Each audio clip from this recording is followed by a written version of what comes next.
Stereotypic roles అనేవి కొన్ని ఉన్నాయి. ఆ స్టీరియోటైపిక్ రోల్స్ ఏంటి అంటే, ఈ ఆడవాళ్ళు అంటే ఉద్యోగాలు చేయాలి, అట్లనే పిల్లల్ని బాగా చూసుకోవాలి. దాని తర్వాత ఆ బాధ్యతంతా పిల్లల పెంపకము, వాళ్ళకి సంబంధించిన బాధ్యతంతా ఆడవాళ్లే. ఇంట్లో వంట చేసేది దీనికి సంబంధించిందంతా ఆడవాళ్లే. అత్తమామలు వాళ్ళ బాగోగులు, ఆరోగ్యం బాలేకపోతే చూసుకోవడము అదంతా ఆడవాళ్ళ బాధ్యతనే. అట్లాగనే మంచి ఉద్యోగినులుగా ఉండాలి, తెచ్చి ఉండాలి. సో ఇన్ని రోల్స్ చాలా చక్కగా చేస్తేనే వాళ్ళు ఆదర్శమైన మహిళలు అనే ఒక పేరు సొసైటీలో ఉంది.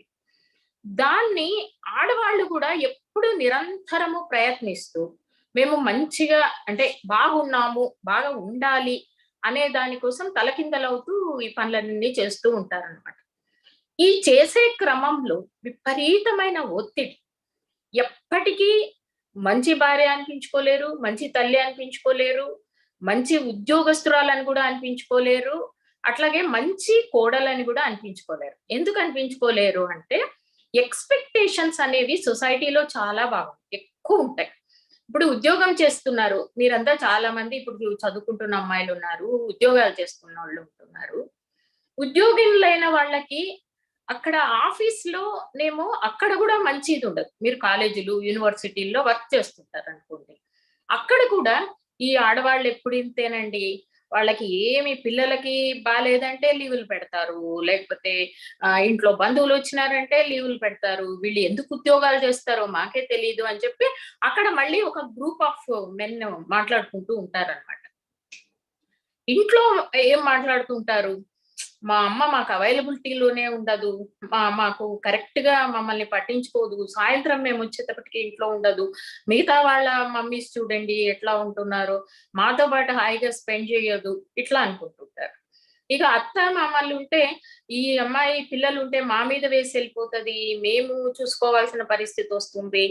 మిగతా వాళ్ళలాగా తను అన్ని రకాలుగా మాకు అమర్చి పెట్టదు అని వాళ్ళ నుంచి కూడా ఒక కంప్లెయింట్ అనేది ఉంటుంది. అట్లాగే భర్త నుంచి కూడా. ఎందుకు ఎప్పుడు చూసినా నవ్వుతూ మాట్లాడావు, వచ్చి కూర్చొని మాట్లాడొచ్చు కదా, కాస్త టైం స్పెండ్ చేయొచ్చు కదా అనేది అతని నుంచి కంప్లెయింట్. సో ఏ రకంగాను సొసైటీలో ఉన్న అన్ని రోల్స్‌ని టైపిక్ రోల్స్ ఏవైతే వుమెన్ చేయాలి అని చెప్పి డిసైడ్ అయిపోయిందో, అదే రకమైన యాంగిల్‌తో చూస్తున్నారో దాన్ని ఎప్పుడూ ఫుల్‌ఫిల్ చేయలేరు.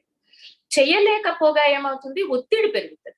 ఒత్తిడి పెరగడం వల్లనే ఈరోజు పీసీఓడి గాని, ఒబిసిటీ గాని, ఈ పెయిన్స్ గాని ఇవన్నీ కూడా మస్కులోస్కెలిటల్ పెయిన్స్ అన్నీ కూడా సైకలాజికల్ పెయిన్స్‌గా ఉంటాయి చాలా మటుకు. ఈ ఒత్తిడి నుంచి బాడీలో ఇమ్యూనిటీ తగ్గుతుంది. ఇమ్యూనిటీ అనేది ఉంటేనేమో ఎలాంటిదొచ్చినా తట్టుకోగలిగిన శక్తి ఉంటది. మనము మాకు ఒక సేయింగ్ ఉంటుంది డాక్టర్లుగా. We are floating in the ocean of carcinogens and virus and bacteria. అంటే మన చుట్టూ లక్షల వేలాది దీంట్ల మధ్య థ్రెడ్స్ మధ్య మనం బ్రతుకుతూ ఉంటాం. కానీ మనలో రక్షణ వ్యవస్థ అంటే ఇమ్యూనిటీ బాగున్నంత వరకు మనకి ఏ జబ్బు రాదు. మనకి ఇమ్యూనిటీ తక్కువ ఉంటే మాత్రం మన చుట్టూ ఉన్నవి లేదా మన శరీరంలో ఉన్న బాక్టీరియా కూడా మనకు హార్మ్‌ఫుల్‌గా తయారైతాయి. కాబట్టి ఈ ఇమ్యూనిటీ అనేది సైకలాజికల్‌గా కూడా ఉంటుంది. సైకోజెనిక్ ఇమ్యూనిటీ అని అంటాం. ఏదైనా స్ట్రెస్ ఉన్నప్పుడు, ఏదైనా టార్గెట్ ఉన్నప్పుడు ఇమ్యూనిటీ లెవెల్స్ తగ్గిపోతాయి. ఫర్ ఎగ్జాంపుల్ స్టూడెంట్స్ ఉన్నారనుకోండి. స్టూడెంట్స్ ఎగ్జామ్స్ అప్పుడు ఫీవర్ వస్తూ ఉంటది. లేకపోతే చాలా డల్ అయిపోతారు. కాళ్ళు చేతులు లాగుతుంటాయి. అట్లాగే మీరు ఇప్పుడు ఈ కాన్ఫరెన్సో ఏదో పెట్టాలనుకున్నారు. పెట్టాలనుకున్న తర్వాత అందరు రావాలి, వాళ్ళని ఇన్వైట్ చేయాలి. మీరు స్పీకర్స్ వస్తారో లేదో అని టెన్షను. వాళ్ళొచ్చిన తర్వాత ఇదంతా సక్రమంగా జరుగుతుందా? ఇన్ని బాధ్యతలేసుకున్నప్పుడు ఇది ఒక ఒత్తిడిని క్రియేట్ చేస్తుందన్నమాట. సో ఈ రకంగా ఈ ఒత్తిడి అనేది చాలా రకమైన అనారోగ్యాలకి కారణమవుతోంది. దాంట్లో వెన్ కంపేర్ టు జెండర్‌గా చూసినప్పుడు వుమెన్ మీద పడుతున్న భారము, ఒత్తిడి చాలా ఎక్కువగా ఉంటది. నేను 3 ఇన్సిడెంట్లు చెప్తానన్నాను. ఇంకొక ఇన్సిడెంట్ ఏంటంటే 4 ఇయర్స్ బ్యాక్ అంటే కరోనా రాకముందు మీలాగానే నాకు ఇంటర్నేషనల్ వుమెన్స్ డేకి జనగాంలో ఒక 500 టీచర్స్ అందరూ జనగాంలో ఒక మీటింగ్ పెట్టారు. దానికి నన్ను ఇన్వైట్ చేశారు. వుమెన్స్ డే స్పీచ్ ఇవ్వమని ఇన్వైట్ చేశారు. మీటింగ్ అయిపోయింది. నేను కూడా ట్రైన్‌లో వెళ్ళాను. వచ్చేటప్పుడు మళ్ళీ అందరం ట్రైన్ కోసం వెయిట్ చేస్తున్నాం. అది మీటింగ్ అరౌండ్ 5 అలా అయిపోయి ఉంటది. 5:30కో, 6కో ట్రైన్ ఉందన్నమాట. రైల్వే స్టేషన్‌లో ఫర్ మై సర్ప్రైజ్ వీళ్ళు లేడీస్ అందరూ గూడా వాళ్ళ బ్యాగుల్లో నుంచి చిన్న ఇది చాకుల్లాంటివి తీశారు. అక్కడ ప్యాకెట్స్‌లో అప్పటి వరకే కూరగాయలు అన్నీ తెచ్చేసుకొని వాళ్ళు అక్కడ ట్యాప్ కింద కడుక్కొని నీట్‌గా చిన్న బోర్డ్ తీసేసి దాన్ని పరిగెత్తుకుంటా రావాలి మేము. ఆ వచ్చినప్పుడు ఇక మాకిది అలవాటయిపోయింది. ట్రైన్‌లోనే ఇవన్నీ మేము చేసేసుకుంటున్నాం.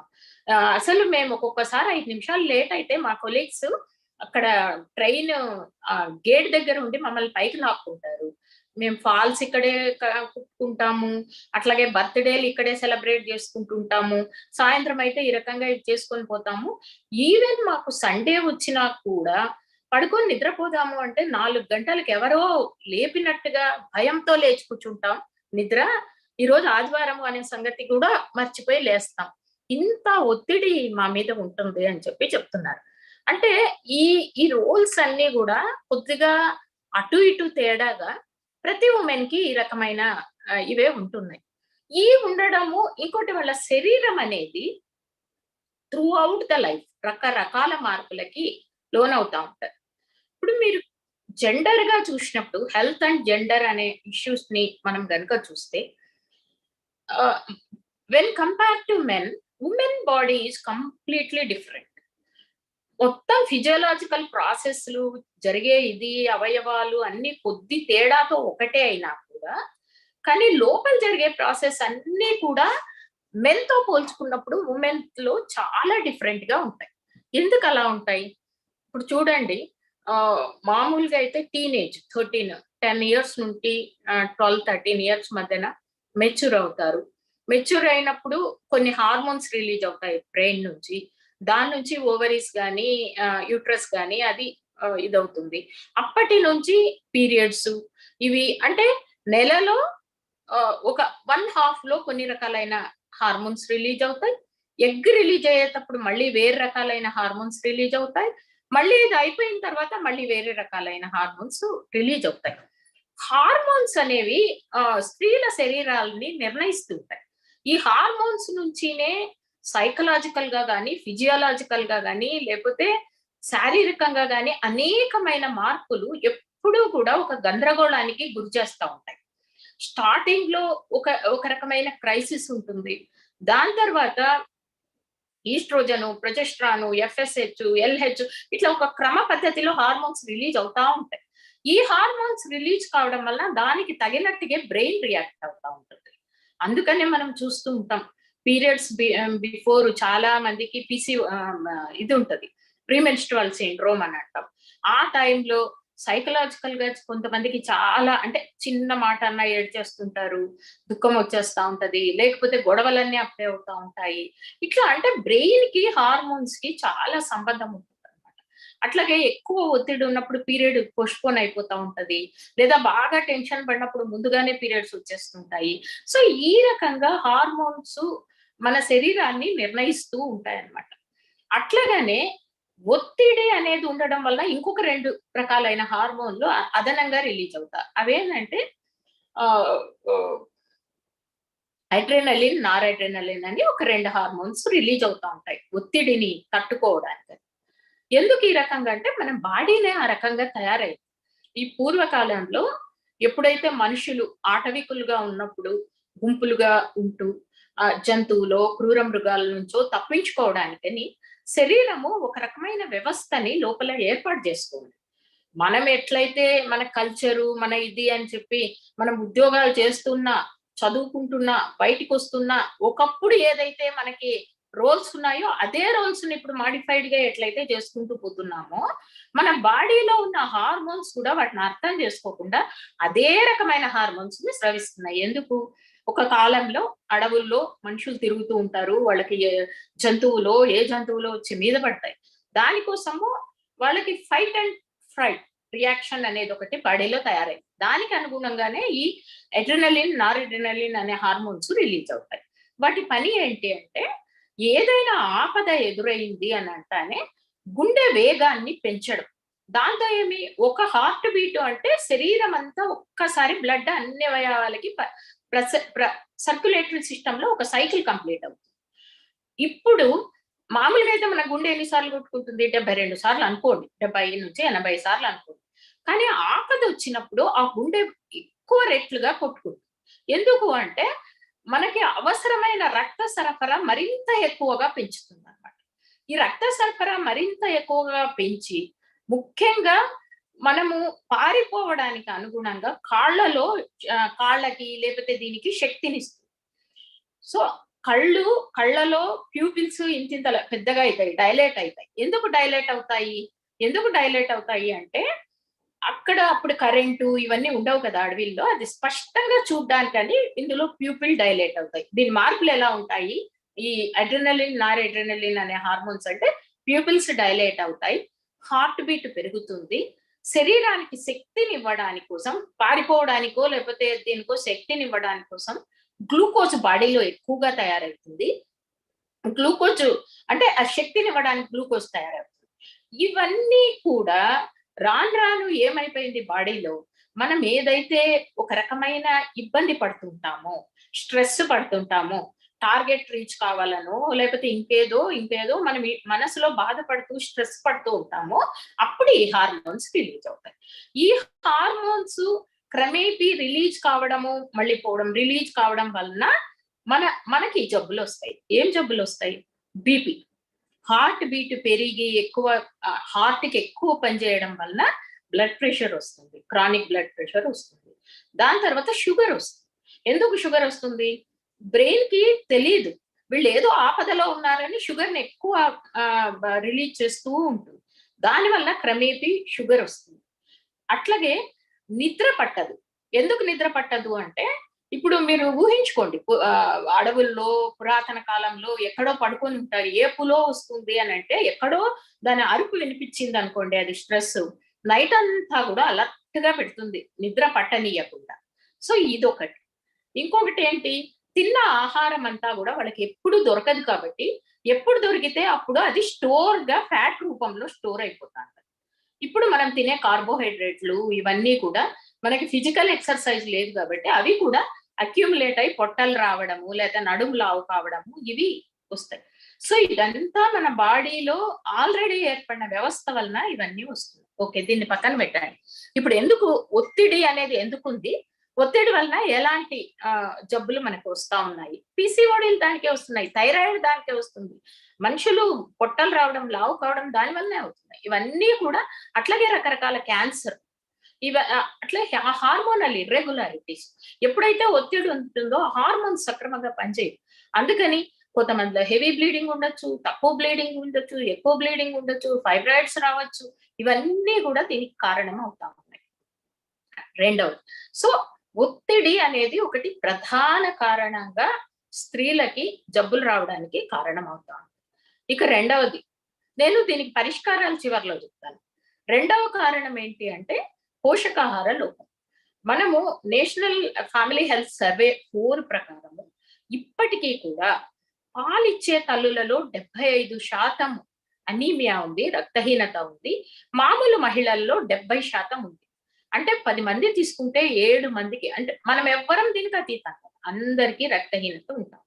అందువల్ల ఏమైతుంది, మనకి సాయంత్రం అయితానే బాగా అలసిపోయినట్టు అనిపించడము, శరీరం ఇంకా ఏం పనిచేయలేము, ఇంకా అయిపోయి అన్నట్టు ఉండడము, నిస్సత్తుగా ఉండడము, శక్తి లేనట్టు ఉండడము, ఇవన్నీ కూడా రక్తహీనత వలన వస్తాయి. సరే, రక్తహీనత ఇంత ఎక్కువగా స్త్రీలలో ఎందుకుంది? ఇది వెన్ కంపేర్ టు మెన్ మనకి సర్వేలన్నీ కూడా చూపిస్తాయి. ఎందుకని? మరి అందరం ఇంట్లో తినేదంతా ఒకటే తింటున్నాం కదా, మరి ఎందుకని రక్తహీనత ఇంత ఎక్కువగా స్త్రీల్లో ఉంటా ఉంది అనే దానికి కారణంగా అది కూడా స్త్రీల శరీరము ప్రత్యేకంగా ఉండడమే దీనికి కారణం. దానికి కారణం ఏంటి? 14 ఏళ్లలోనో 10, 12 సంవత్సరాల్లోనో మెచ్యూర్ అవుతారు పిల్లలు. అప్పటి నుంచి ప్రతి నెల బ్లీడింగ్ అవుతా ఉంటుంది. ఒక్కొక్కసారి కొంచెం ఎక్కువ బ్లీడింగులు, తక్కువ బ్లీడింగులు, హెవీగా రక్తస్రావాలు ఇవన్నీ అవుతూ ఉంటాయి.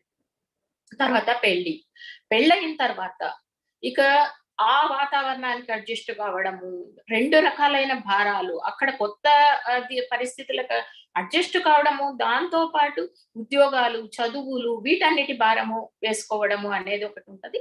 ఇక పెళ్ళైన తర్వాత పిల్లలు. పిల్లలు పిల్లలు పుట్టడం వలన శరీరంలో అనేక మార్పులు జరుగుతాయి. హార్మోన్‌లో రకరకాల చేంజెస్ జరుగుతాయి. దాని తర్వాత ఆపరేషన్‌లు కావచ్చు, సిజేరియన్‌లు, లేకపోతే డెలివరీకి సంబంధించిన స్ట్రెస్సు, దాని తర్వాత వచ్చే రక్తస్రావాలు ఇవన్నీ కూడా ఉంటాయి. ఆ తర్వాత ఒక ఏజ్ అయిపోయింది, ఇక పిల్లల బేరింగ్ అయిపోయింది అన్నప్పుడు ట్యూబెక్టమీలు, ఆ ఆపరేషన్‌లు ఉంటాయి. ఈ మధ్యలో అబార్షన్‌లు కావచ్చు.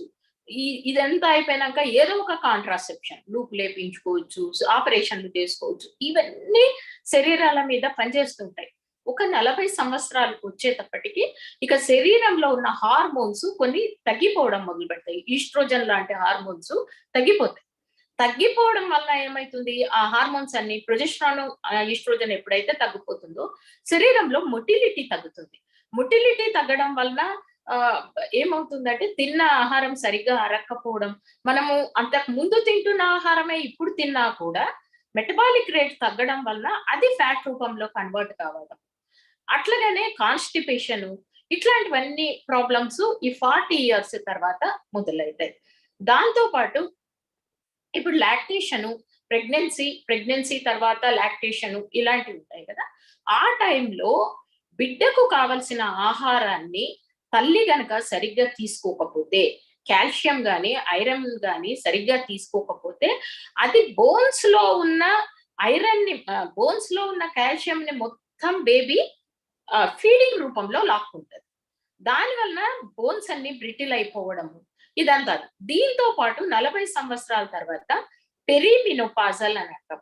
అంటే 40-50 సంవత్సరాల వరకు ఈ మెనోపాసల్ సింప్టమ్స్ కనపడుతూ ఉంటాయన్నమాట. దాన్నే పెరిమెనోపాస్ అంటాం. 10 ఏళ్ల ముందరే. ఆ పెరిమినోపాసల్ సింప్టమ్స్ లో ఎప్పుడైతే ఈస్ట్రోజన్ లెవెల్స్ తగ్గిపోతా వస్తాయో, ఆ ఈస్ట్రోజన్ తగ్గిపోవడం వలన ఫ్యాట్ కరిగే లక్షణం అనేది పోతుంది. ఈస్ట్రోజన్ ఉన్నంత వరకు ఫ్యాట్ ని కరిగించే లక్షణం. అప్పుడు మనం ఇంత తిన్నా మెటబాలిక్ రేట్ తగ్గిపోతా వస్తుంది. అంటే మందగించబడుతుంది. జీవన క్రియలు మందగిస్తాయి. దాంతో పాటు మనం తిన్న ఆహారం ఫ్యాట్ కింద కన్వర్ట్ అయితుంది. ఎందుకంటే ఈస్ట్రోజన్ లేదు. ఈస్ట్రోజన్ లేకపోవడం వలన మనకి మనం తీసుకున్న కాల్షియం అబ్జార్వ్ కాదు. అబ్జర్వ్ కావాలంటే ఈస్ట్రోజన్ ఉండాలి. దాంతో బోన్స్ అనేవి పెలుసుబారిపోవడం మొదలైతాయి. బోన్స్ ఎప్పుడైతే పెలుసుబారిపోతాయో అప్పటి నుంచే మోకాళ్ళ నొప్పులు, బ్యాక్ ఏకు, లేకపోతే మెడ నొప్పి ఇవన్నీ కూడా స్టార్ట్ అవుతాయి.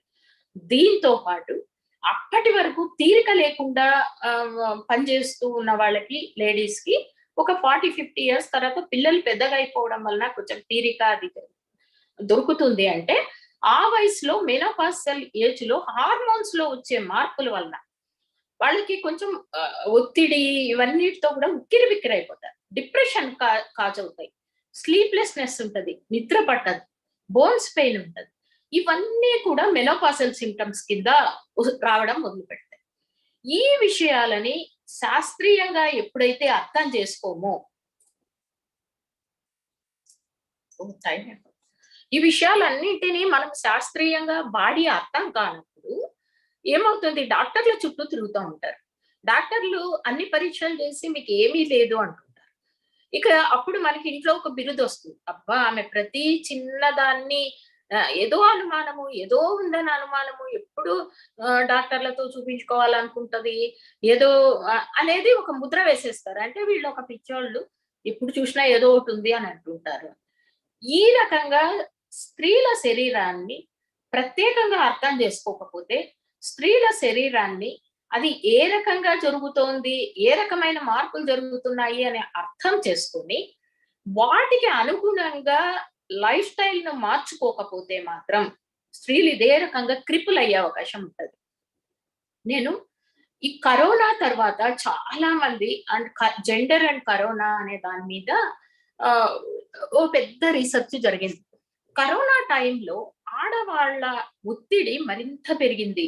అట్లాగనే సైకలాజికల్ ప్రాబ్లమ్స్ చాలా ఎక్కువైనాయి.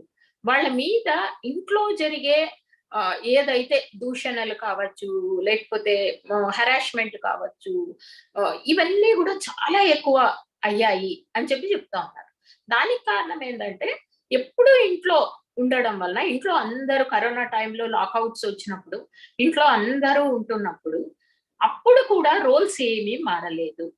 పిల్లలకి అన్నీ చేసి పెట్టాల్సొచ్చింది. అట్లాగే భర్తకి ఇంట్లోనే ఉంటున్నారు కాబట్టి మధ్య మధ్యలో ఏదో తినడానికని, స్నాక్స్ అని విపరీతమైన పని భారం వీళ్ళ మీద మరింత ఎక్కువగా పడింది. ఒత్తిడి మరింత ఎక్కువగా పడింది. దాంతో పాటు దాంతో పాటు ఇంటి నుంచి పని చేయాల్సిన పరిస్థితొచ్చినప్పుడు, ఒకవైపు ఇంట్లో పని చేయాలి, ఇంకొక వైపు ఇవన్నీ కోపప్ చేయాలి. ఇది స్త్రీల మీద విపరీతమైన భారాన్ని పెంచింది అనేది. నేను ఒకే ఒక ఉదాహరణ ఇది ఒక ఫన్నీగానే ఉంటది చెప్తాను. నేను మేమున్న అపార్ట్‌మెంట్‌లో నాకొక మంచి ఫ్రెండ్ ఉండేదామె. House wife. అయితే ఆమె ఏమనుకునేది ఆహ్, చాలా అంటే చాలా మంచి ఫ్యామిలీ. అంటే వైఫ్ అండ్ హస్బాండ్ చాలా క్లోజ్‌గా ఉంటారు. వాళ్ళకి ఇద్దరు అమ్మాయిలు. చాలా మంచి ఫ్యామిలీ బావుంటారు. అయితే ఆమె కథలు కథలుగా చెప్పేది. తను లేకపోతే ఒక్క రోజు ఎలా గడవదో. సరే ఆమె స్కూల్‌లో ఒక ప్రైవేట్ స్కూల్‌లో టీచర్. తను తను లేకపోతే ఒక క్షణము గూడా జరగదని. భర్త అసలు తను లేకపోతే ఒక్క రోజు ఎక్కడికైనా పోయినా తట్టుకోలేకుండా వెంటనే తన మీద అంతా ప్రేమని.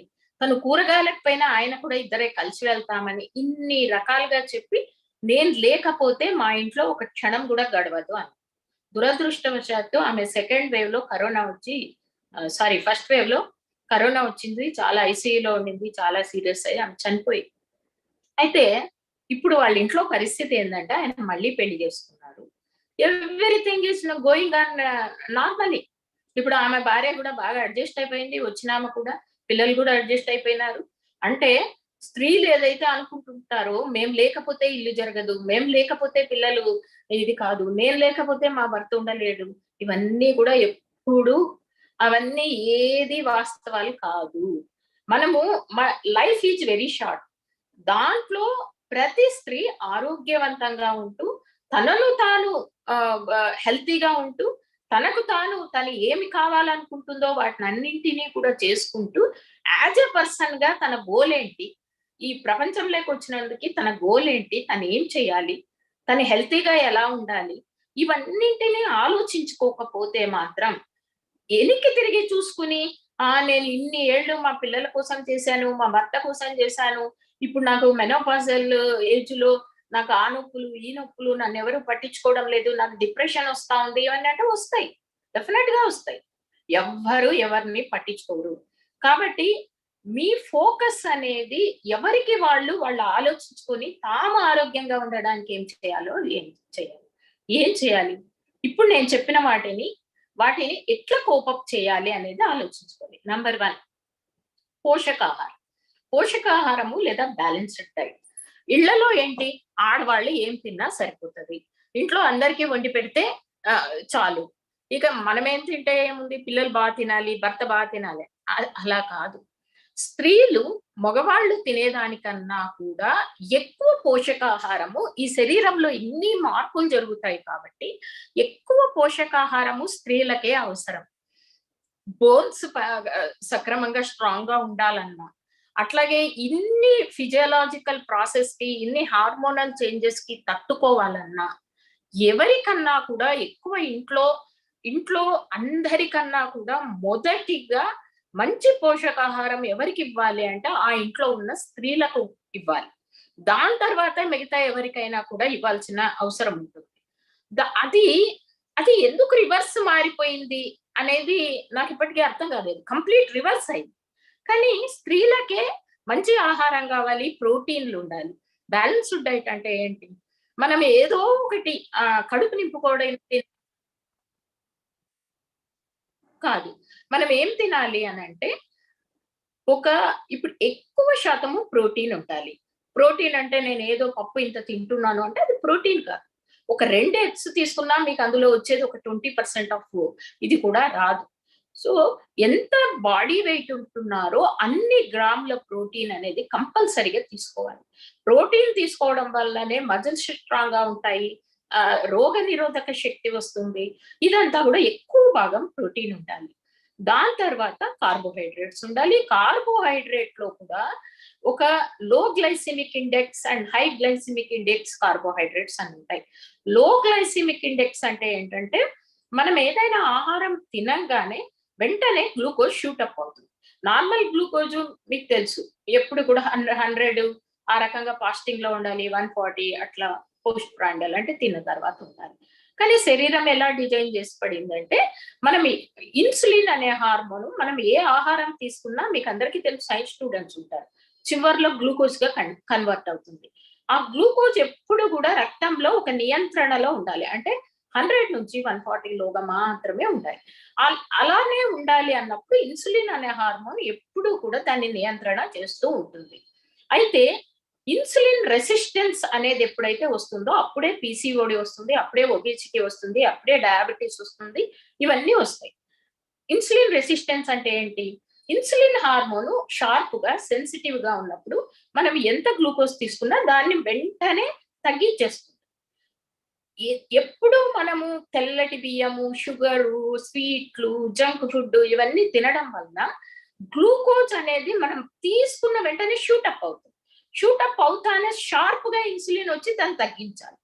ఈ ఈ రకంగా మనం ఎక్కువ పదార్థాలు తినడం వలన కొంతకాలం అయినాక ఇన్సులిన్ కి ఆ సెన్సిటివిటీ అనేది తగ్గిపోతుంది. అప్పుడు దాన్నే ఇన్సులిన్ రెసిస్టెంట్ అంటే ఇన్సులిన్ కూడా ఇక నేను పని చెయ్యను, అంత తొందరగా నేను రాలేను, తగ్గించలేను అనే ఒక స్టేట్ కి వస్తుంది.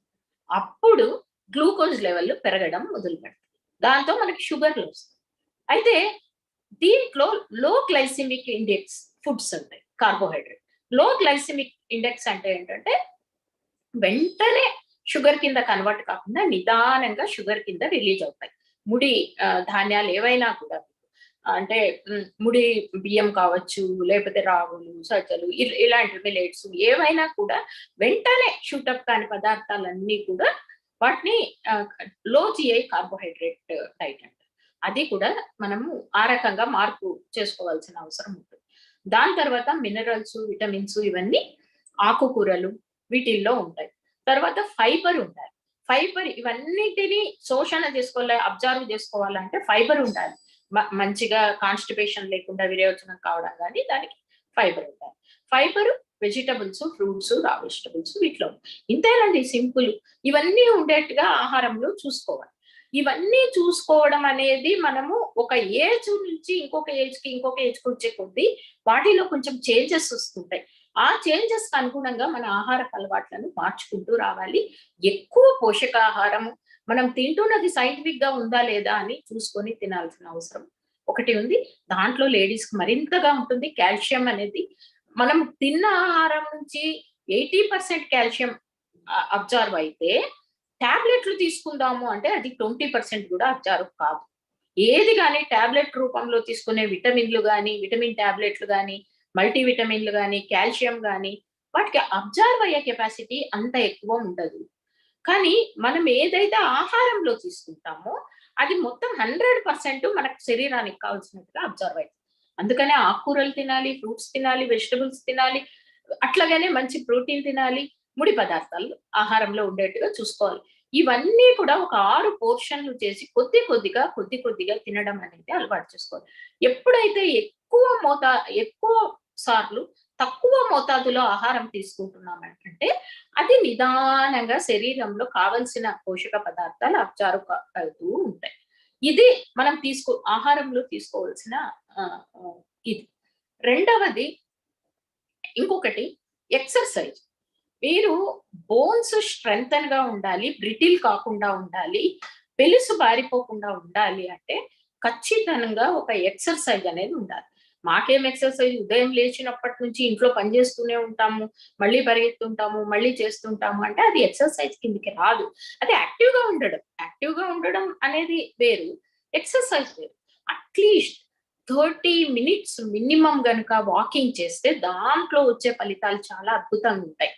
వాకింగ్ అనంగానే ఏదో మేము లావు తగ్గడానికి వాకింగ్, లేకపోతే బీపీ తగ్గడానికి ఏదో సడన్ గా డాక్టర్ దగ్గరికి పోతే ఒక 40 ఏళ్ళలో 45 ఏళ్ళలో వచ్చినాకమ్మా నీకు బీపీ ఉంది, రేపటి నుంచి నువ్వు వాకింగ్ చేయాలా అంటే అప్పుడు మరింత స్ట్రెస్ వేసుకొని, అంటే ఇవన్నీ ఈ పనులకు అదనంగా వాకింగ్ అనే ఒక భారాన్ని కూడా అదనంగా వేసుకోవడం అన్నమాట. అంటే ఇప్పుడు వీళ్ళు 6 గంటలకు లేచి పని మొదలు పెడితే, ఇంకా వాకింగ్ చేయాలా అన్నప్పుడు 5 గంటలకే లేచి, ఆ వాకింగ్ ముగించుకొనొచ్చి తర్వాత ఇది చేయాలి. దాంతో ఈ కాస్త పాటి రెస్ట్ కూడా తగ్గిపోయి, అది ఇంకొక బర్డెన్‌గా తయారైంది. అలా గాదు. మీరు మీ జీవితాన్ని అడ్జస్ట్ చేసుకోవాలి. లైఫ్ స్టైల్‌ని అడ్జస్ట్ చేసుకోవాలి. ఇంట్లో మీరొక్కరే గాదు గదా! పర్సన్ ఉన్నది. ఇంట్లో పిల్లలుంటారు, భర్త ఉంటారు, మిగతా వాళ్ళు. ఎవరికి చేతనైన వర్క్ వాళ్ళు షేర్ చేసుకోవాలి. వాళ్ళకది రాదు, ఇది రాదు అంటే మీరు లేపోతే అన్నీ వస్తాయి. కాబట్టి ఎప్పుడు గూడా sharing of work as a unit of family. Family అనేది ఒక యూనిట్. ఫ్యామిలీలో ఉన్న వాళ్ళందరి మధ్య ప్రేమానురాగాలుంటాయి. అందరికీ బాధ్యతలుంటాయి. కానీ దాన్ని గుర్తించంది లేడీసే. లేడీస్ గుర్తించి చిన్నప్పటి నుంచి ఎవరి పనులు వాళ్ళకి అప్పగించడము అనేది మొదలుపెడితే, ఆ బాధ్యతగా ప్రతి ఒక్కరు మా బాధ్యత అనేది గనక ఫీల్ అవుతే, ఖచ్చితంగా ఆ ఫ్యామిలీ చాలా హ్యాపీగా ఉంటది. అందరికీ ఎక్సర్‌సైజ్‌కి టైమ్ వస్తది. అందరికీ వాళ్ళ వాళ్ళ పనులు చేసుకునే టైం ఉంటది. ఇవన్నీ కూడా చూసుకోవాల్సిన అవసరం. ఇంకోటి ఫైనల్‌గా నేను చెప్పేదేంటంటే ఎవ్వరు కూడా ఎప్పుడు ఐడియల్‌గా అంటే మేము ఆదర్శమైన భార్యగా, ఆదర్శమైన తల్లిగా, ఆదర్శమైన కూతురుగా అట్లా ఉండాలని అనుకోవద్దండి. అలా అనుకున్నారు అంటే మీ ఆరోగ్యం దెబ్బతింటుంది. కాబట్టి ఒక హోలిస్టిక్ అప్రోచ్‌తో మీరు as a human being at full extent మీకున్న ఫుల్ కెపాసిటీతో పని చేయాలి. హెల్తీగా ఉండి అందరిని చూసుకోవాలి. ఇవన్నీ అంటే వీటన్నింటిని దృష్టిలో పెట్టుకున్నప్పుడు ఆ ఫ్యామిలీ ఒక హెల్తీ అండ్ హ్యాపీ ఫ్యామిలీగా తయారవుతుంది కాబట్టి, ఆ లైన్స్‌లో మీరు ఆలోచించాలి.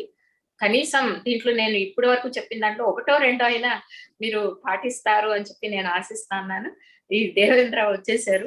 ఇంకేమైనా క్వెషన్స్ ఉంటే మీరు thank you very much madam. చాలా చక్కటి ప్రసంగం చేశారు. మీ ప్రసంగం విన్న తర్వాత మాకు ఆరోగ్యం పట్ల ఒక స్పష్టమైన అవగాహన కలిగింది. శ్రద్ధ ఎలా తీసుకోవాలో అర్థమైంది. చాలా టిప్స్ చెప్తూనే అంటే ఎక్కడెక్కడ బ్యాలెన్స్ చేసుకోవాలి అనేది కూడా చాలా చక్కగా చెప్పారు మ్యామ్. ఇప్పుడు మనం చర్చను ప్రారంభిద్దాం. మేడమ్స్ ప్లీజ్ మీకు ఏవైనా సందేహాలు ఉంటే డాక్టర్ రమాదేవి మేడం గారిని అడగాల్సిందిగా కోరుతున్నాను.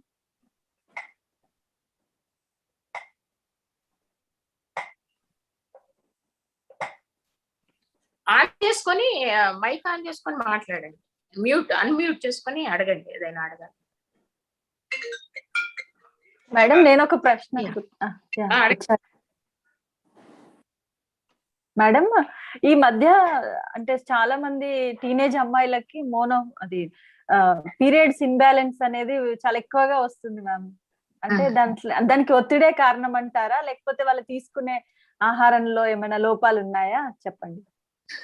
అంటే ఇప్పుడు ఈ పీసీఓడి ఇవన్నీ కూడా టీనేజ్ అమ్మాయిల్లో చాలా ఎక్కువగా వస్తా ఉన్నాయి. దానికి కారణము ఒకటి ఒత్తిడితో పాటు ముఖ్యంగా వాళ్ళ లైఫ్ స్టైల్ అంటే తీసుకునే ఆహారం. అంటే ఒక ఇర్రెగ్యులర్ లైఫ్ స్టైల్ ఉండడు.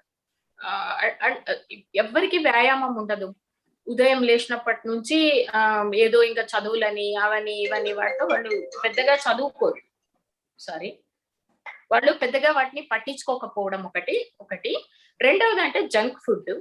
అంటే ఎక్కువ హై గ్లైసెమిక్ ఇండెక్స్ ఉన్న పదార్థాలకు అలవాటు పడ్డము. Irregular food habits. అంటే ఎప్పుడు పడితే అప్పుడు తినడము, లేకపోతే మాకు ఎగ్జామ్స్ మేమేం తినము అని అమ్మలు ఎంట పడుతుంటారు. వెళ్ళిపోవడం, ఇర్రెగ్యులర్ గా క్యాంటీన్లలో ఏదో ఒకటి తినేసేయడము, ఇవన్నీ ఉంటున్నాయి. ఇవన్నీ వాళ్ళకి ఈ హార్మోనల్ ఇర్రెగ్యులారిటీస్ కి కారణమవుతున్నాయి. ముఖ్యంగా అమ్మాయిలు మినిమం ఎక్సర్సైజ్ వాళ్ళకి బాడీకి ఎక్సర్సైజ్ ఉండాలా, బాడీ వెయిట్ ని కంట్రోల్లో పెట్టుకొని ఉండాలా. అట్లాగానే తీసుకునే ఆహారంలో కూడా పోషక ఆహారం ఉండేట్టుగా చూసుకోవాలా. తర్వాత ఒక ఇర్రెగ్యులర్ లైఫ్ స్టైల్ అన్నమాట. నైట్ అంతా మేల్కోవడము, ఆ సోషల్ మీడియా దీంట్లో ఉండడము, కూర్చొని ఉండడము, సరిగ్గా ఉండకపోవడం, ఇవన్నీ కూడా ఒకదానికొకటి ఇప్పుడు మోడర్న్ గా ఉంటున్న ఈ తరంలో ఉన్న పిల్లలు వాళ్ళు దేని మీద పెద్ద శ్రద్ధ పెట్టడం లేదు. అంటే వాళ్ళ ఆటలు గాని లేకపోతే వ్యాయామం గాని వీటి మీద లేదు. 24 అవర్స్ కొంచెం వాళ్ళకి టైం ఉంటే ప్రతి దాన్ని వాళ్ళు సోషల్ మీడియాలో పెట్టుకోవాలని చూడటము, లేకపోతే చాటింగులు లేదా వాట్సాప్లు, ఇంకా మిగతా టైంని హడావుడిగా చదువుకోవడము, తిండి పట్ల శ్రద్ధ పెట్టకపోవడము, బయటికి ఫ్రెండ్స్ తో వెళ్ళేసి ఏవంటే అవి తినేయడము, ఇవన్నీ కూడా కారణాలు అవుతున్నాయి. దీంతో పాటు మనకి ఫుడ్ లో ఇప్పుడు వస్తున్న కల్తీ పదార్థాలన్నీ కూడా, లేకపోతే ప్రిజర్వేటివ్స్, ఇప్పుడు ఏది కానీ ప్యాక్డ్ ఫుడ్లలో ప్రిజర్వేటివ్స్ ఉంటాయి. ఇవన్నీ కూడా హార్మోనల్ ఇర్రెగ్యులారిటీస్ కి కారణంగా మారుతాం.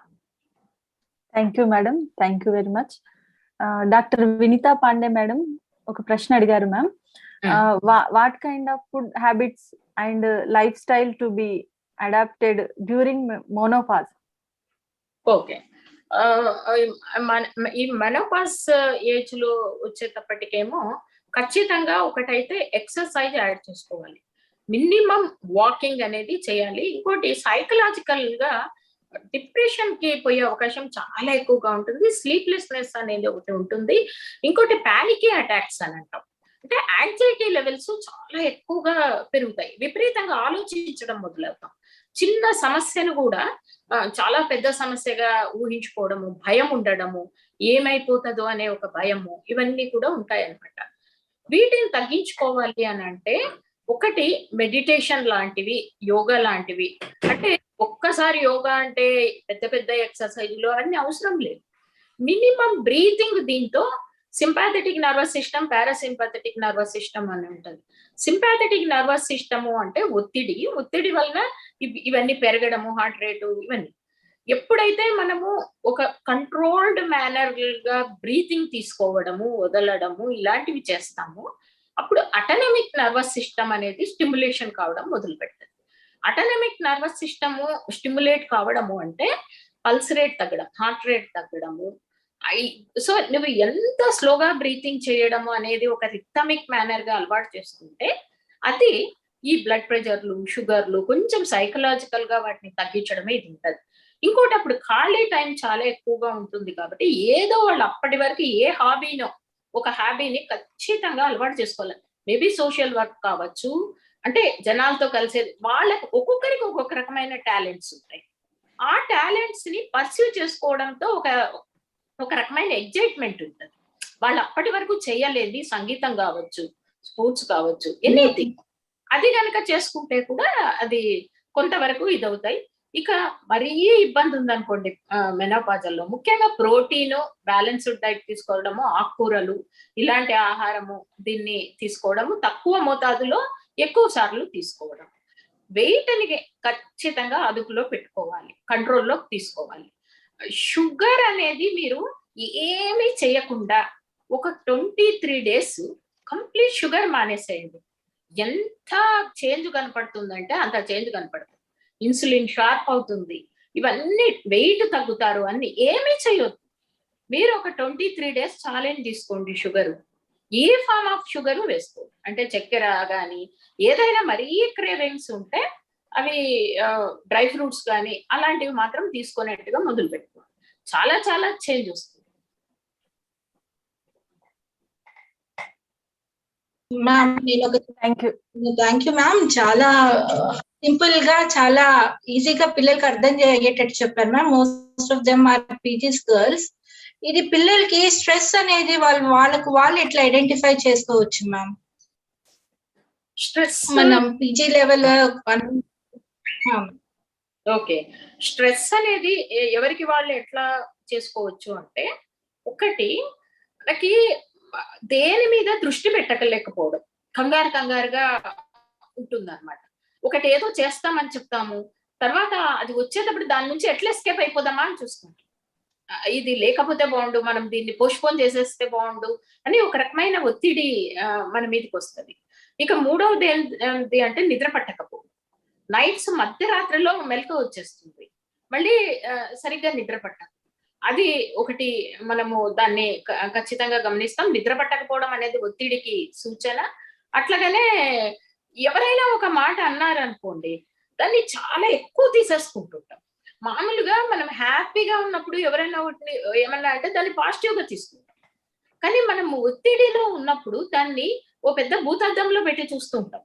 మనమే సమస్యని క్రియేట్ చేస్తుంటాం. ఇంట్లో కావచ్చు, భర్తతో కావచ్చు, పిల్లలతో కావచ్చు, బ్లేమింగ్ చేస్తుంటాం. నా ఎట్లా అయిపోయింది, మీరు అది చేయట్లేదు, నేను ఇట్లా అయిపోతున్నాను, మీకోసం చేస్తుంది, ఇట్లాంటి ఒక బ్లేమింగ్ వస్తుంది, నెగిటివ్ థాట్స్ వస్తుంటాయి. ఇదంతా ఒత్తిడికి సూచన. అట్లాగనే కొన్ని తలనొప్పి రావడము, ఒళ్ళంతా లాగినట్టు ఉండడము, ఇవన్నీ కూడా ఉంటున్నాయి. ఒత్తిడి సూచనలు ఇవన్నీ కూడా. Thank you madam. మ్యామ్ దాన్ని అధిగమించడానికి ఒక 5 minutes ఒక్కొక్కసారి చాలా ఎక్కువ ఉంటది. అంటే బ్లాంక్ అయిపోతాం ఆ స్ట్రెస్ కి. సో దాన్ని అధిగమించాలి అంటే ఏం చేయాలి? ఎగ్జామ్ టైంలో కానీ ఏదైనా చెప్పాలన్నా కూడా, వాళ్ళు అందరి ముందు వచ్చి మాట్లాడాలన్నా బ్లాంక్ అయిపోతారు పిల్లలు. అప్పటి వరకు స్ట్రాంగ్ గా ఉంటారు, చెప్తామంటారు, అందరి ముందుకు వచ్చేసరికి బ్లాంక్ అయిపోతారు. అలా అన్నప్పుడు వాళ్ళు ఆ ఒత్తిడిని ఎట్లా అధిగమించాలంటారు? ఒకటండి, ఎక్స్పెక్టేషన్స్ అనే దాంట్లను పెద్ద పెట్టుకోకుండా ఉండడం. సో వాట్ ఇఫ్ ఏమవుతుంది అని దేని గురించి అని, ఇప్పుడు మనకు జబ్బు వచ్చింది అనుకోండి, మనం ఎస్కేప్ అయిపోతా ఉంటాం. అమ్మో నేను పోయి డాక్టర్ దగ్గర చూపించుకుంటే నాకు ఏం బయటపడతాయో, ఏ జబ్బు ఉందని అంటారు, ఇదేమన్నా క్యాన్సర్ ఏమో అని చెప్పి దాన్ని పోస్ట్పోన్ చేస్తా పోతుంటాం. అట్లా కాకుండా లాజిక్ థింకింగ్, ఓకే నాకు ఏదైనా కూడా దానికి ఒక ట్రీట్మెంట్ ఉంటుంది. ఏదన్నా అయితే ఇప్పుడే ముందు బయటపడడం వల్ల ఇమ్మీడియట్ గా నేను చూపించుకోగలుగుతాను, దాంతో 100% నేను రికవర్ అయిపోతాను. ఒక పాజిటివ్ థాట్ ఏ ఇష్యూనైనా దాని ఎండ్ చూడగలగడం, దాని ఎండ్ ఏమవుతుంది అనేది చూడగలగడం. అట్లాగే ఎగ్జామ్ ఏమవుతుంది, ఎగ్జామ్ సరే రాస్తాం, ఒకవేళ ఫెయిల్ అయినామా ఏమవుతుంది, లైఫ్ ఏమైపోదు, నెక్స్ట్ మళ్ళీ రాస్తాం. సో ఈ అందరూ ఏదో ఎక్సలెన్స్ గా ఉన్నోళ్లే ఈరోజు షైన్ కాలేదు, టాలెంట్ ఉన్న ఎవరైనా షైన్ అవుతుంది. ఇలాంటి థాట్ ప్రాసెస్ ఉండడం వలన వీటిని అధిగమించగలుగుతారు. ఎక్కువ భయము, ఆందోళన వీటినన్నింటి నుంచి బయటకు వస్తారు. Thank you very much madam. Madam Vijayalakshmi madam. Yes, ma'am. Ma'am, Shilata ma'am, can you please send the link to Asha ma'am? She's asking for the link. Okay, ma'am. Right, ma'am. Ma'am, thank you so much, ma'am, for that excellent presentation. చాలా clear గా మీకు మాకందరికి కూడా చాలా విషయాలు చెప్పారు health పరంగా. Actually this is what I was looking for ma'am, and I'm happy today that you have joined the conference for your kind acceptance, ma'am, and you have given a lot of insights on health, stress related issues, and healthy habits, food habits, and many other aspects. Thank you so much, ma'am. Thank you, Devendra madam. Thank you madam. Thank you very much. Thank you madam. Thank you very much. మీరు చాలా విలువైన ప్రసంగాన్ని చేశారు. ముఖ్యంగా ఇమ్యూనిటీని ఎప్పటికప్పుడు balance చేసుకోవాలని, తర్వాత protein fibre food ఎక్కువగా తీసుకోవాలని, దాంతో పాటు మానసికంగా కూడా ఎప్పుడు ధైర్యంగా ఉండాలి, అధైర్యంగా ఉండొద్దు, ప్రతిదాన్ని చాలా స్ట్రెస్ లోకి తీసుకోవద్దు అనే చక్కటి విషయాలను సంఘటన పూర్వకంగా మీరు మీ జీవితంలోని మీరు చూసిన విషయాలను చెప్తూనే మాకు అసలు ఎక్కడ కూడా అసలు ఇంత తొందరగా అయిపోయిందా ప్రసంగం, ఇంకా ఉంటే ఇంకా వినాలని అనిపిస్తుంది మేడం. ఇంకొకసారి మీ ప్రసంగం వినే అవకాశాన్ని మాకు కలిగించాలని కోరుకుంటూ, మీ విలువైన సమయాన్ని మా విద్యార్థుల కోసం, అధ్యాపకుల కోసం మీ ప్రసంగాన్ని అంతర్జాతీయ మహిళా దినోత్సవం సందర్భంగా మాకందరికి వినిపించినందుకు thank you so much ma'am. Thank you very much. Thank you madam. నేను ఇక్కడ ఒక్క పాయింట్ యాడ్ చేస్తాను. మేడం ది యూట్యూబ్ లింక్స్ మనకి యూట్యూబ్ లో మేడం చాలా ఉన్నాయి వీడియోస్. మేడం ఇఫ్ పాసిబుల్ మీరు చాట్ బాక్స్ లో మీరు ఏమైనా లింక్ ఏమైనా ఒకటి రెండు ఉంటే లింక్స్ మీరు పోస్ట్ చేయగలరు మ్యామ్. సో నేను ఆల్రెడీ సబ్స్క్రైబ్ చేశాను. Right, okay madam. విజయలక్ష్మి గారు, నా పేరు డాక్టర్ రమాదేవి హెల్త్ ఎడ్యుకేషన్ అని కొడితే వచ్చేస్తుంది. సరే, డాక్టర్ రమాదేవి హెల్త్ ఎడ్యుకేషన్ అని రమాదేవి హెల్త్ యూట్యూబ్ వచ్చేస్తుంది. దాన్ని సబ్స్క్రైబ్ చేసేసుకొని మీరు ఆ పక్కన ఉన్న నోటిఫికేషన్ ని కూడా చేసుకుంటే ఏ వీడియో పెట్టినా కూడా మనకి నోటిఫికేషన్ వస్తుంది. ఇది ఇప్పుడు మీకు ఎలా చెప్పానో అంత సింపుల్ గానే నేను విషయాలు చెప్పాలనే దాని యూట్యూబ్ ఛానల్ ని చేస్తున్నాను. ప్రివెంటివ్ ఆస్పెక్ట్సే ఉంటాయి వైద్యము దీనికన్నా. అది నాకు ఇంకా మీరు అందరూ దాంట్లో జాయిన్ అయిపోయి సబ్స్క్రైబ్ చేయండి. That is my request. నేను ఈ చాట్ బాక్స్ లో కూడా పెడతాను లింక్ ని, పెట్టండి మ్యామ్. నేను ఇప్పుడే పెడతానండి. నేను ఆల్రెడీ సబ్స్క్రైబ్ చేసుకున్నాను మ్యామ్. నేను రెగ్యులర్ గా చూస్తూ ఉంటాను. Thank you. నోటిఫికేషన్ కూడా వస్తుంటుంది. ప్రతిసారి అందరికి అవసరమైన ఉండవు కానీ బేస్డ్ అనేది ఉంటుందండి దాంట్లో. చేసుకుంటే నేను పెడుతున్నాను 1 minute. Thank you madam. Thank you so much. Thank you. Srilatha madam. Thank you madam. Next session ma'am. నాకు ఆపర్చునిటీ ఇచ్చినందుకు విజయలక్ష్మి మేడం, శ్రీలత మ్యామ్ ధన్యవాదాలు తెలియజేసుకుంటూ తర్వాత సెషన్ ని ప్రారంభించాల్సిందిగా ముగిస్తున్నాను నా ప్రశ్న. Thank you madam. Thank you ma'am. నేను ఇది ఛానల్ పేరు కొట్టుకున్నా, నేను వెళ్ళిపోతాను లీవ్. మేడం మీరు ప్యానెల్ డిస్కషన్ లో కూడా జాయిన్ అవ్వచ్చు మ్యామ్. ఓకే, నేను పెట్టాను. Okay madam. రైట్. గుర్తిందో రాలేదు నాకు తెలియదు కానీ ఇది this is my YouTube channel అండి. దయచేసి అందరూ సబ్స్క్రైబ్ చేసుకోండి సో దట్ ఇది ఎక్కువ మందికి కూడా వెళ్ళే అవకాశం ఉంటుంది. Thank you madam. Thank you very much ma'am. Thank you madam. Thank you so much ma'am. Ma'am ASHA Shukla madam కోసం వెయిట్ చేస్తున్నాం ma'am. as soon as the madam joins we can start the panel discussion.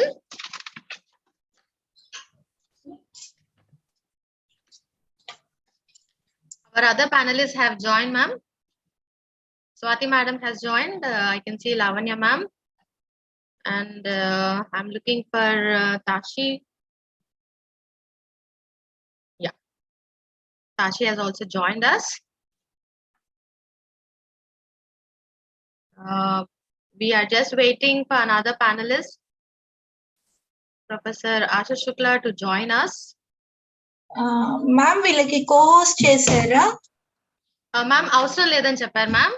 Hari అందరినీ కూడా share చేయడానికి వీలుగా he has put every participant in that particular link ma'am, so anybody can share anything ma'am. Okay, I'll just see ma'am join అయినట్టున్నారు కానీ we have to see in what name it is. Right ma'am. Asha Shukla ma'am, have you joined ma'am? Can you please respond? I request the panelists to kindly on your videos so that our participants can also view you and they can have better interaction with you.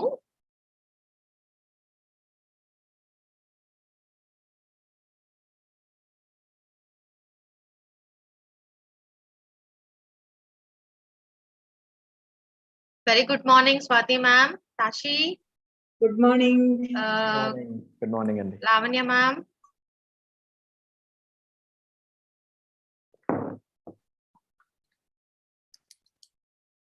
Morning, ma'am. Shall we start? 2 seconds.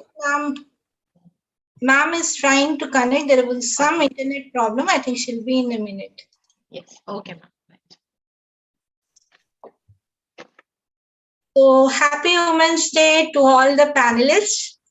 And it's a happy occasion for us because our college has been declared as a university yesterday. So Swati, you have to unmute. So it's a happy occasion, and when we are talking of this gendered roles, please unmute Tashi and Swati.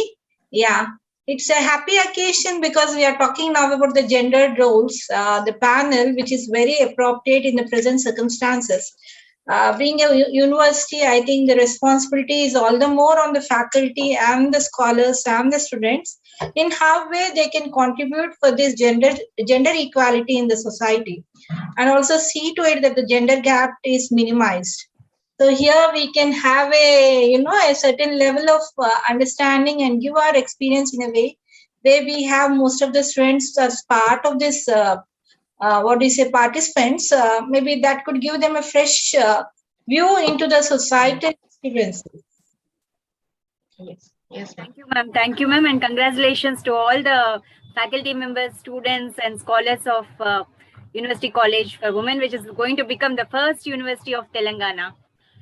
Thank you, ma'am. Thank you so much. And as alumni, definitely we feel very proud of Women's College and now the Women's University. Ma'am, good morning, ma'am. Asha, ma'am, you have to unmute. We can see you. Your video is on. Yes, ma'am. Good morning. Good morning. Thank you Morning, Asha ma'am. for being with Nice us. to see Good you morning. again. Good morning. Good morning. And very, very congratulations of this prestigious college who has been converted into university. Being part of this university, I'm very happy. Thank you, ma'am. Thank you so much, ma'am. Srilata ma'am, shall we start? Yes, ma'am. Before that, I just want to thank Asha Shukla, ma'am. So when she visited of the college, she was insisting that we do an international conference. So we were hesitant to do the international conference because it was only few months ahead. Then we thought of, ma'am said, why are you thinking so much? You can go for a virtual international conference. So, ma'am, this is the idea of yours. We are just doing it, and thank you for being with us and motivating us. Thank you, ma'am. Thank you. Yes, ma'am. Hi, ma'am. Well, let us begin our panel discussion too. And on the day one, we also had a panel discussion with the esteemed members discussing about the various aspects of gender equality, women empowerment, and women leadership. And now here we are again to discuss about more aspects of women leadership and then women empowerment in terms of gender equality. I welcome once again all the panelists, the esteemed panelist members to the two-day virtual international conference on gender equality and women empowerment, breaking the bias. So thank you once again, all the panelists for accepting our invitation and for your kind presence on this platform so that we can have more deliberations that will be fruitful at the end of the day and will definitely give a take home message to all the dear participants who are present on this platform. So Srilata ma'am, we will be starting the panel discussion now. So it is my privilege to introduce our panelists to the participants. So I will take a couple of minutes for each panelist to introduce to the participants. Professor Asha Shukla ma'am.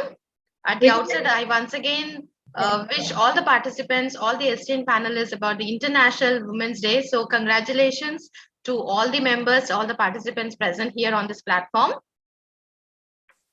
Srilata ma'am, you were saying something? Yeah, ma'am, Asha Shukla ma'am would be the chair of the session. Ma'am would be moderating and also speaking for the first 10-15 minutes. Yes, yes, ma'am. Thank you, ma'am. Right. So Professor Asha Shukla ma'am, who is now the chair of this panel discussion too. He is the head Department of Women Studies, appointed as the former Vice Chancellor of Ambedkar University, Madhya Pradesh, Rashtra Bhasha Prachar Samiti, Hindi Bhavan, Bhopal. She has been awarded with many awards like Vishishta Shiksha Sevi Samman in 2021 for her excellent contributions for the expansion of higher education through innovative methods, social awareness and social service, immunization and vaccination campaigns during the COVID pandemic period. Madam has organized a national webinar series on National Education Policy 2020, Azadi Ka Amrit Mahotsav 75, International Weekly Lecture Series, and dozens of national webinars on history, heritage, and culture. Under the guidance and leadership of Professor Shukla, various schools, departments, research divisions of the university have successfully organized various seminars, webinars, lectures on social harmony, environment, peace, prosperity, science, and spirituality, climate change, gender equality, yoga education, pranayama, yoga therapy, and various educational issues in the large scale in which more than 100 vice chancellors, heads of the departments, professors, social thinkers, and very distinguished experts from social organizations have participated. Madam is actively engaged in the academic world for the upgradation of ancient Indian regional languages, adopting various innovative methods in the field of higher education, along with wide dissemination of new disciplines, social harmony, gender equality, women empowerment, social harmony, and so for the last 4 decades. With this brief introduction, I welcome you once again, Asha Shukla ma'am, for this panel discussion. I request you to kindly chair this panel discussion. Well, I would now like to introduce other panelists, ma'am. Yeah. Thank you, ma'am. Tashi is practicing Buddhist monastic and they is based out of the Bodh Gaya, India, where they live at Root Institute for Wisdom Culture and studied Buddhist philosophy and office service.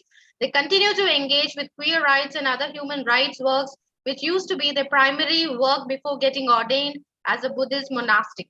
Currently, they are also a core group member of the NCCI Working Committee on LGBTQIA and faith. From their college days, they were interested in the human rights and community-based work.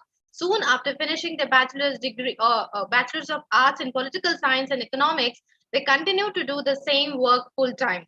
They worked as a research fellow at Anveshi Research Center for Women Studies on queer rights on its narrative in the regional languages. They have more than a decade of experience in human rights and community work. They are a core group member of the National Ecumenical Forum for Gender and Sexual Minorities at the National Council of Churches of India and a fellow at Salzburg Global LGBT Forum. They are one of the founding members of Telangana Hijra Intersex Transgender Samiti and Queer Swabhimana Yatra. They are also a student of Buddhist philosophy and psychology. Their primary areas of interest are faith, religion, mental health, and queer rights. With this brief introduction, I welcome you once again, Tashi, to this conference. Thank you so much for joining us.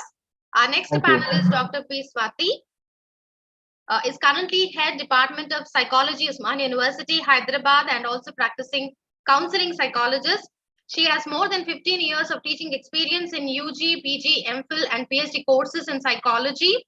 Under her able guidance, many students were awarded MPhil and PhD. She is also a trainer to many organizations like AP Judicial Academy, AP Police Academy, AP Forest Academy, ASCI, Mari Chenna Reddy Institute of Human Resource Development, Geetham University, KL University, Academic Staff College, Osmania University, and also of Hyderabad Central University and Manu. She is also the principal investigator for more courses in psychology at FLU and OU. She also prepared courseware material for the universities like Osmania University, IGNOU, and Brau. She is also a resource person to electronic and print media on various psychological issues. Her passion is for subjects like positive psychology, counseling, and criminal and forensic psychology. With this brief introduction, madam, I once again welcome you to the panel discussion, ma'am. And now I would like to introduce our last but not the least panelist, Dr. B. Lavanya, ma'am. Madam Associate Professor, Department of History, and also the course coordinator at Center for Distance Education, Osmania University. Madam is Vice President, OUTA, and Associate Director at UGC HRDC, Osmania University. Madam has 23 years of teaching experience as junior lecturer, assistant professor, and associate professor. 17 years of research experience with MA, MPhil, and PhD from Hyderabad Central University. Madam's area of specialization is in medieval Indian history, women's history, and art history. Madam is member of many administrative and academic committees, resource person to UGC, HRDC, HCU, Manu, and Osmania University, and other colleges, and adjudicator to various universities of India. Madam took extensive field work to various parts of our country and also visited countries like Thailand and Egypt. Madam has received letter of appreciation for video conference from AP government and best research paper in an international conference on social sciences. Madam got selected and completed CLOR leadership program from the British Council, published 2 books, chapters, and many articles in national and international journals, and successfully completed UGC major research project, UGC DSA SAP projects, New Delhi. Madam has been recently awarded with ICSSR minor research project from New Delhi. With this brief introduction, Lavanya ma'am, I once again take this opportunity to welcome you to the panel discussion. Over to you, Asha ma'am. I kindly request you to chair this panel discussion. Is Asha ma'am there? Asha ma'am, can you please unmute? Yes, please continue. Yes, ma'am. Now I request you to kindly address the gathering on the theme, ma'am. Okay.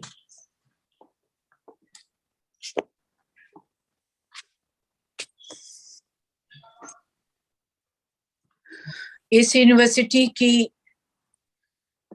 Madam vice chancellor मेरी बहुत प्यारी madam Vijulata ji, it is your sincere efforts and your colleagues' continuous and conditional work कि आज ये college university बना. Few months before I visited this prestigious college, which has been converted into university, I'm remembering Dr. Rashri, Dr. Krishna, Dr. Srilata, and so many loving, caring, and hardworking friends who has made this just like impossible task possible. So really, I'm very happy. Today morning when Srilata told me and give this information that yesterday we received this news that it has been converted into university. I'm so glad, I'm so happy. I cannot express. I think you all can feel very happy, and my heartiest congratulations and best wishes to you all, especially to Madam Vice Chancellor Vijulata. Must be nomenclature will be changed, but today I am saying that she is Vice Chancellor, the first Vice Chancellor of this new university. Today is International Women's Day.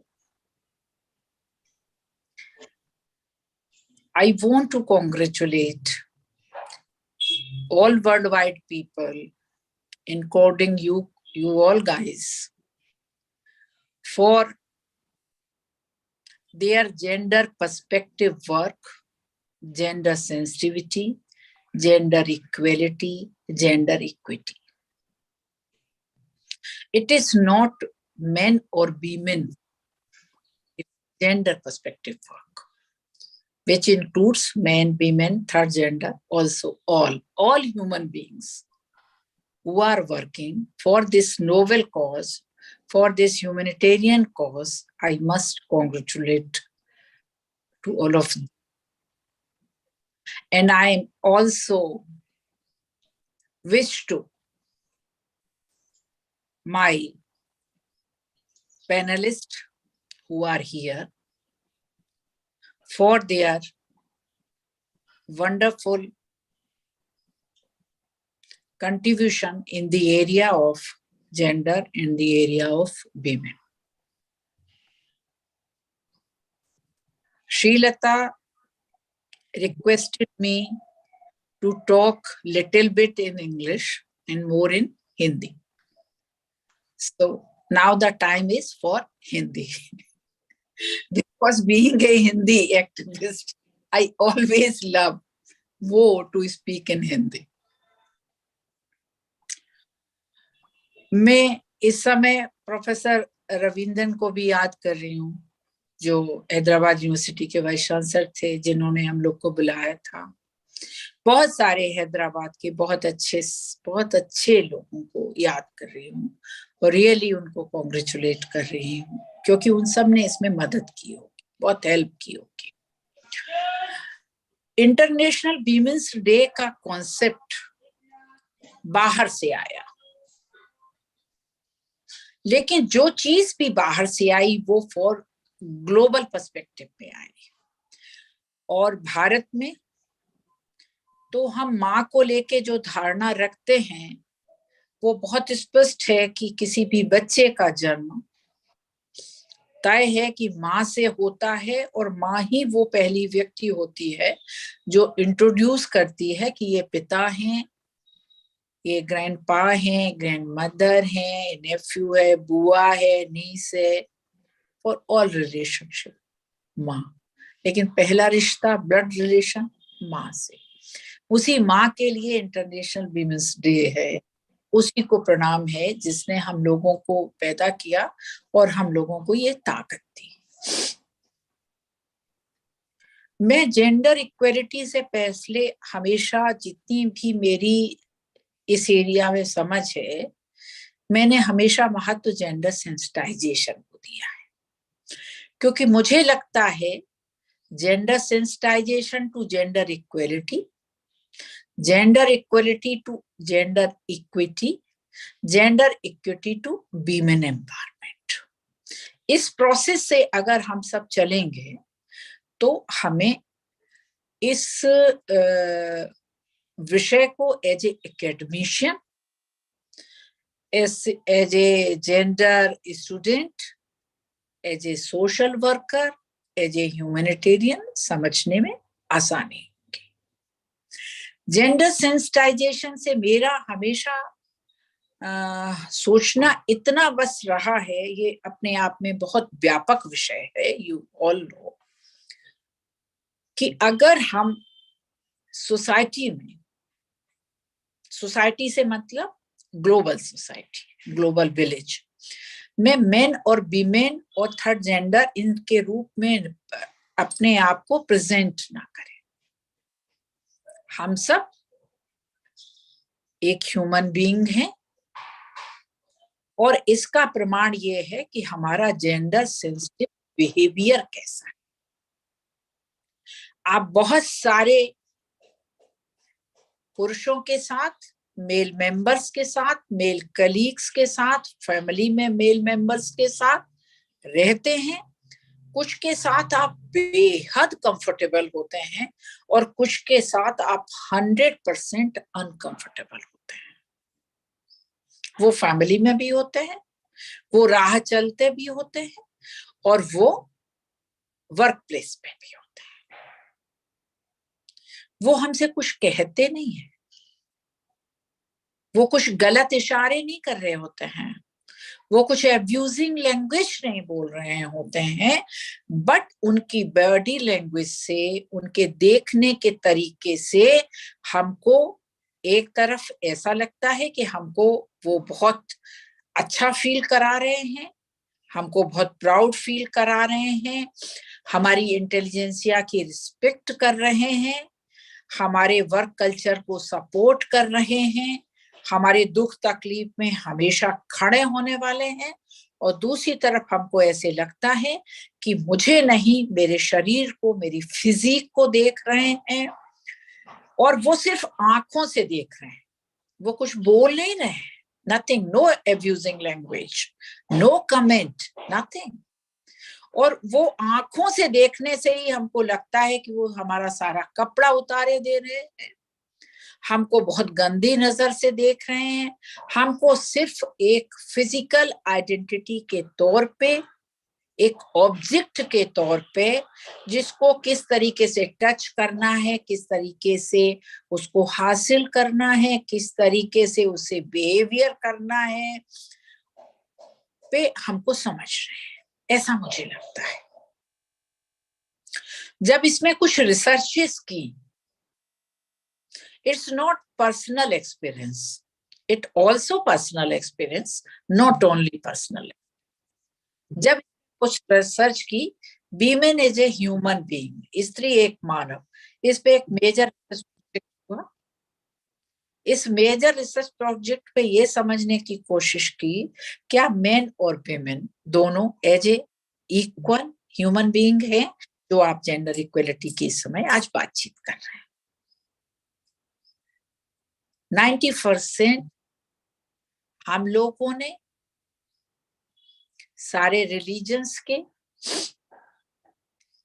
जो धर्म ग्रंथ हैं, जितनी हम लोगों की as a researcher सामर्थ्य थी, मैं साथ सुनीता पाठक काम कर रही थी, समझने की कोशिश की, लिटरेचर को देखने की कोशिश की, बहुत सारी चीजों को देखने की कोशिश की, लेकिन इक्वल मेन और वीमेन नहीं दिखाई पड़े।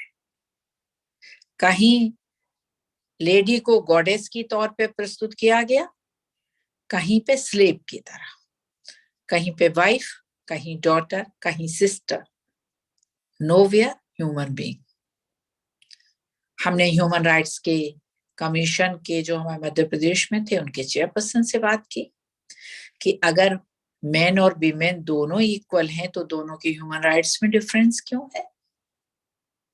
मतलब कहीं तो कुछ मामला इधर उधर है। उन्होंने माना, और जो लोग लीगल पर्सपेक्टिव में ह्यूमन राइट्स को पढ़ते होंगे, समझते होंगे, उन्हें पता होगा कि मेन और वीमेन के ह्यूमन राइट्स में बहुत जगहों पे मेजरली डिफरेंस है। तो फिर कैसे बात हो जेंडर इक्वलिटी की, कैसे होना चाहिए? तो पहले जरूरत है कि जेंडर सेंसिटिविटी आना चाहिए। तो अब जेंडर सेंसिटिविटी कैसे आए? हमारे देश में इतने सारे धर्म हैं, इतने सारे रिलीजन हैं, इतनी सारी लैंग्वेजेस हैं, इतने सारे कल्चर हैं, इतने सारे रिचुअल्स हैं, और रिचुअल्स में भी कुछ खराब रिचुअल्स हैं, कुप्रथाएं हैं। एक किताब आई अभी जस्ट, हम लोगों ने लगभग 1 year before, my friend Kusum Tripathi who is the editor of that book, अलगनी पे औरतें, यू रिमेम्बर अलगनी? जस्ट एक धागा बांध देते हैं और कपड़ा डाल देते हैं, इधर भी उधर भी औरतें, हम सब वैसे ही अलगनी पे लटके हुए हैं, कभी इधर कभी उधर। ठीक है, सुबह से शाम इन परिभाषाओं से हम औरतें स्वयं ही इन्वॉल्व हैं। Who is good women? तो सुबह जल्दी अर्ली इन द मॉर्निंग सबसे पहले जगती है, सबसे पहले उठ के सबकी टेक केयर करती है, और लास्ट में सबसे रात में सबसे लास्ट में सोती है। She is the good women. हम सब महिलाएं इन बातों के उदाहरण देते हैं। डू यू थिंक ये महिलाएं अच्छी हैं? ऐसी महिलाएं आप बनना चाहते हैं? ऐसी बेटियों को आप अपनी बेटियों को बनाना चाहते हैं? आई डिफर, मुझे लगता नहीं।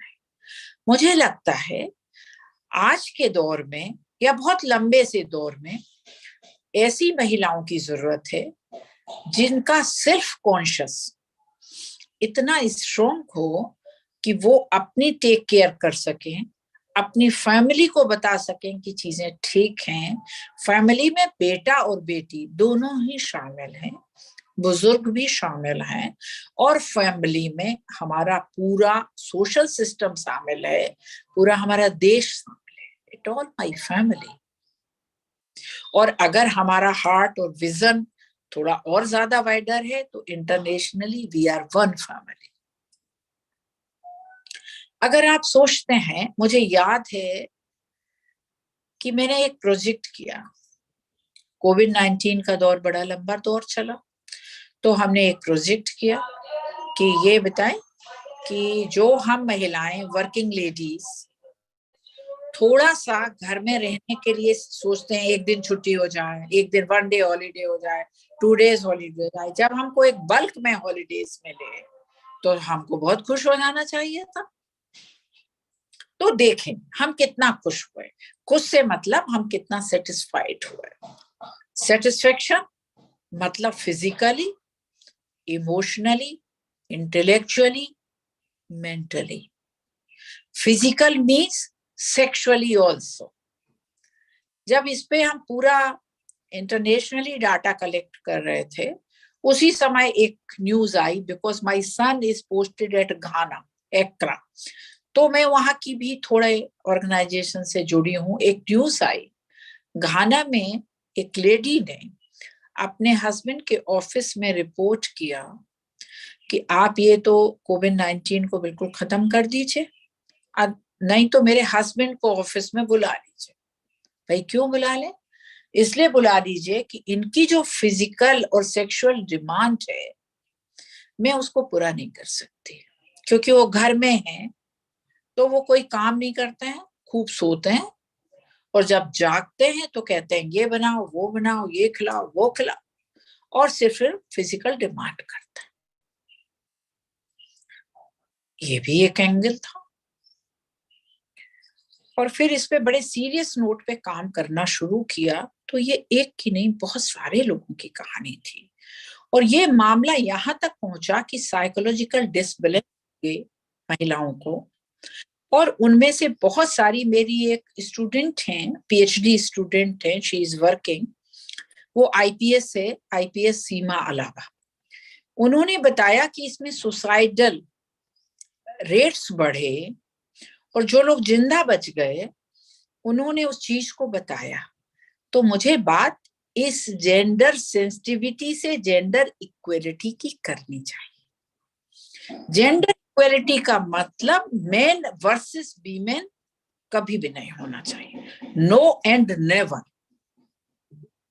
बहुत ही इंसेंसिटिव हम लोगों की पर्सनैलिटी है, हम लोग थर्ड जेंडर के बारे में उतनी जिम्मेदारी से, उतनी सेंसिटिविटी से सोचते ही नहीं।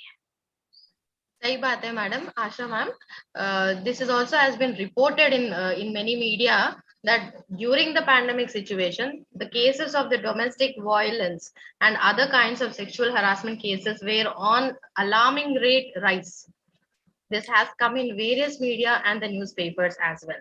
And इसकी वजह से ना मैम इकोनॉमिक इंडिपेंडेंस भी खोए है बहुत सारे वुमेन, जो औरतें थे, जो काम करने वाले थे, because of this pandemic situation they not only lost their jobs, economic independence भी उनका बहुत नुकसान हुआ।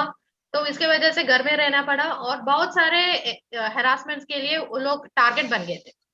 तो ऐसा बहुत सारे केसेस आई मीन सुनने में आए, मगर मैडम अनरिपोर्टेड बहुत सारे थे। मैं आपसे वो बात कह तो मैंने रिसर्चेस से देखा, मैं वो कोई बात कहती नहीं हूँ जेंडर पर्सपेक्टिव में, विमेन के पर्सपेक्टिव में, जो मेरा ना एक्सपीरियंस है, no and never, it is all research based, उसी को बात करना चाहिए। और मुझे लगता है मेरा सिर्फ 2-3 मिनट और बचा होगा शायद, मैं उसी को कर रही हूँ। हमें एजुकेशन सिस्टम से जेंडर सेंसिटिविटी के लिए कोर्सेज करने चाहिए। अगर आप में से आप यूनिवर्सिटी हो, you are more capable. I know professor Vijulata, how humble and daring and high academician she is. मैंने एक फाउंडेशन कोर्स बनाया है gender sensitisation and women empowerment का, आप लोग चाहोगे तो हम उसको भेज देंगे आपको पूरा। और उसको मुझे लगता है आपको 100% अपने टोटल स्टूडेंट्स को, चाहे वो पीजी लेवल के हो, एमफिल लेवल हो, पीएचडी लेवल हो, ग्रेजुएट लेवल हो, इन एनी स्ट्रीम, आपको फर्स्ट ईयर में उसको पढ़ाना चाहिए। ग्रेजुएशन लेवल के लिए तैयार है, पीजी लेवल के लिए आप चाहोगे तो थोड़ा और मॉडिफाई कर देंगे। सबको बार बार पढ़ेंगे तो वो चीज बन जाएगी और ये रेडी है। मैंने कुछ छोटे छोटे 2-2, 3-3 घंटे के मॉड्यूल कोर्सेज भी तैयार करे हैं for human trafficking, for crime against women, for equal opportunity at the work place. ये सारी चीज जेंडर इक्वलिटी की आप जब अगर करोगे तो 2-3 उन विषयों पर भी आपको बात करनी चाहिए।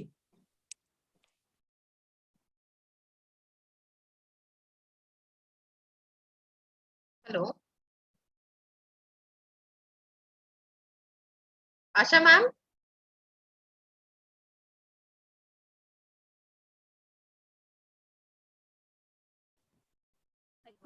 I think we lost connection with Asha ma'am. Yeah, she's connected. But मैं 2 मिनट में कंक्लूड करती हूँ। तो वो सारे कोर्सेज हम आपको दे सकते हैं, उन पे आप काम कर सकते हैं।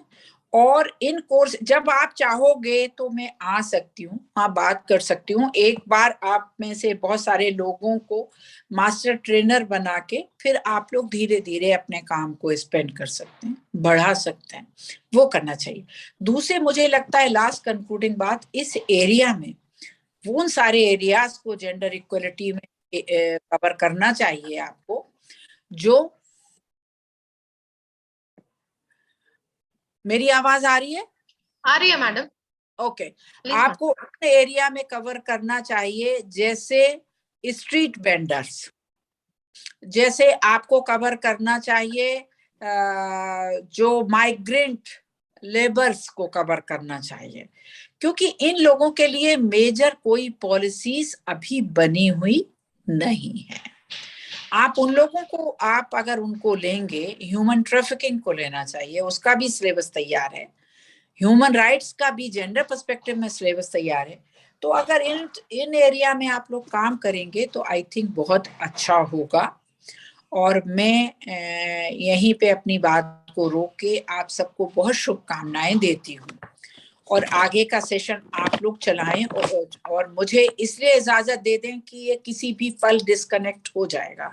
मैंने कितने लोगों के उसको जोड़ के इसको थोड़ा सा चला पाया है। आज इंटरनेट का बड़ा इशू हो गया यहाँ, तो मुझे लग रहा है कि ये 5-7 सेकंड से ज्यादा अब चलेगा नहीं।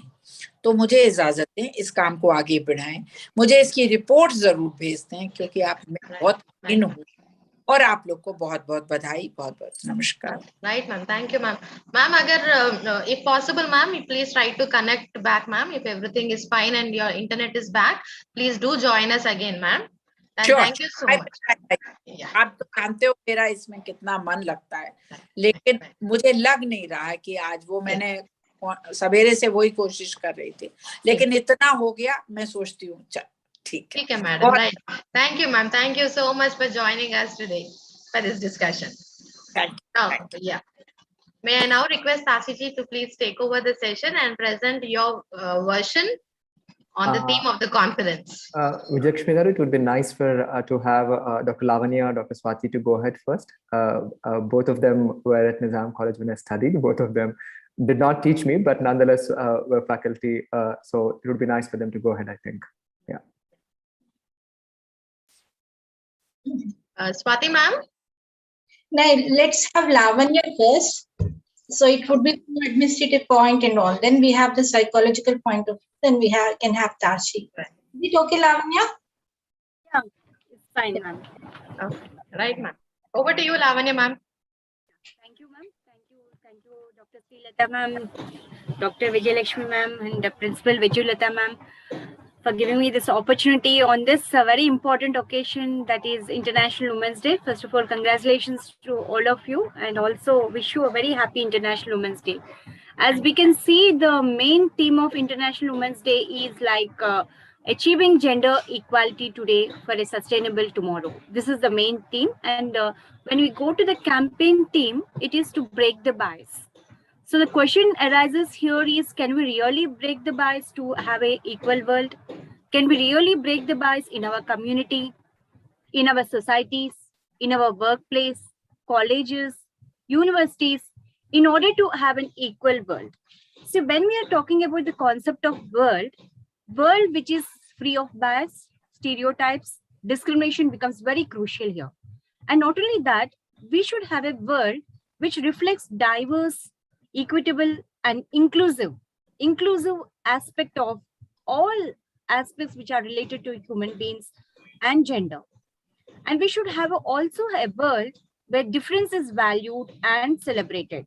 So when we take into consideration all these aspects, then we can really see that we are going to have an equality world where we can really break the bias.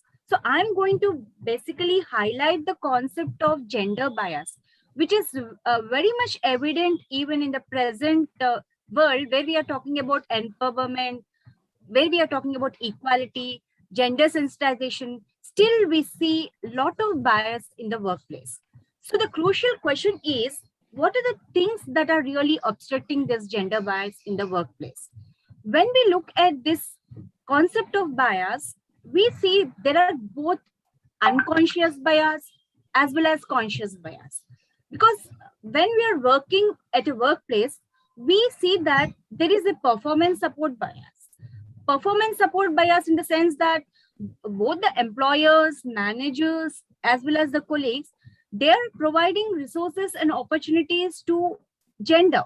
But when we are talking about the concept of gender, we see that all these opportunities are more to the men than to the women. And the second important aspect we are finding in this is performance review bias. There also a lot of importance is given to the concept of gender, which is purely based on merit based, and they generally ignore women when it comes to the review or merit based review. Similarly, we are also finding a lot of variation in performance reward bias. Again, here we see that many individuals are given importance on merit, where they're trying to eliminate gender bias. At the same time, much importance is given to the men when compared to the women. And at the most, we can see that only 20 to 30% importance is given to the women. And another important bias which we find in workplace is glass ceiling. Glass ceiling is a very important component where we are seeing that there is an invisible layer where the women are discriminated. Only up to that level or that target, only women are entertained. After that, this ceiling is done. So in this also, we are finding a lot of variation in representation of women. And when we take the world statistics also, it is very interesting to know that 40% of women's experience is not taken into account, and a lot of gender discrimination is there at work. And not only that, most of the women who are well represented in various spheres are also ignored or neglected in spite of their constant contribution and success. So all these problems are very, very important, and there are 4 important steps to overcome this gender bias. The first important is that awareness has to be created. What kind of awareness? Awareness about the role and representation of the women. What is their contribution? How they are contributing to the family, society. This awareness has to be created in the society. At the same time, attitude has to be changed. Attitude of both men and women. Attitude of men towards women and attitude of women that they are very capable. Sometimes this bias is created a psychological impression also on the minds of the women. I think Dr. Swati ma'am will be dealing about the psychological point of view. So this attitude has also to be changed. And overall analysis has to be made. Analysis in the sense that when they are taking the statistic of performance, both women and women have to be taken into consideration. Here, men's contribution and women's contribution. And this analysis gives a lot of importance to this gender, concept of gender. And all this will lead to a systematic change in not only the position and contribution of the women, but also in the attitude of the women, and also in ending the gender stereotypes. So there are very crucial questions in this aspect. So these questions have to be addressed. The main question is, how can men promote gender equality in the workplace? And how can the women challenge this gender bias? And another important is what kind of positive impact it can have on the career of the women. And another important question which has to be addressed is that how can the men promote gender equality at all levels, not only at the workplace, but also at family level and at the community level at large. And this is very important to know that the women can play a very important role in a senior role or a junior role at the workplace when compared to the men. So the point is why I'm making a comparative study, because this is an existing situation and reality in a workplace where we have to see that the women are given more power in the sense that they're given power of decision making, they're given power to contribute, they're given power to excel themselves in various. Not only that, the opportunity should be given, but women should themselves come forward and should display various talents. This is also very important aspect. And another important steps which really eliminate gender bias is that one should be very transparent, and they should be supporting women constantly, and they should implement gender neutral recruitment process. So when this recruitment takes place, they should see that equal percentage is done in the recruitment process where both men and women are taken. And even in the concepts like salaries or standardized pay, which is there at universities level, colleges level, and other levels, but it should be implemented at all kinds of works. And proper training has to be given on this unconscious bias. Though both men and women speak of this bias, but still unconsciously they are doing a lot of injustice. So this a kind of training will really help for the growth and development of women.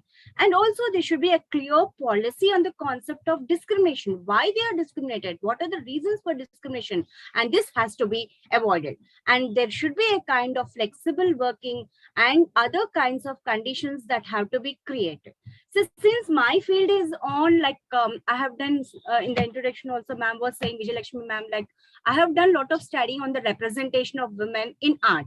So when we are looking at the representation of women in art also, sometimes we see this kind of bias in the portrayal of women, whether it's a royalty or in the ordinary women. So right from art history up to the present sources also, we see this kind of discrimination taking place both at the workplace and at the family levels. So my point is we have to end all these bias and we have to foster equality to have a real gender equality world for a sustainable tomorrow. Thank you for giving me this opportunity. Thank you, Lavanya ma'am, for highlighting on the issues, on the gender bias related issues at the workplace. Now, may I request the Swati madam to please take over the session and present your views on the theme of the conference. Thank you, ma'am. Thanks a lot. I thank the organizers for giving me the opportunity and also the chairperson for allowing me to present my views. So everyone, probably since 2 days, we have been discussing about what is the theme of the present International Women's Day. So what I felt is like, we are speaking about break the bias. That is the campaign slogan for this kind of this particular year. So how we have to break the bias? Who has to start that? Is it like they're expecting someone to break the bias, or is it like one has to start with oneself? So I thought of presenting a few of my observations or probably the perceptions related to this in a psychological angle.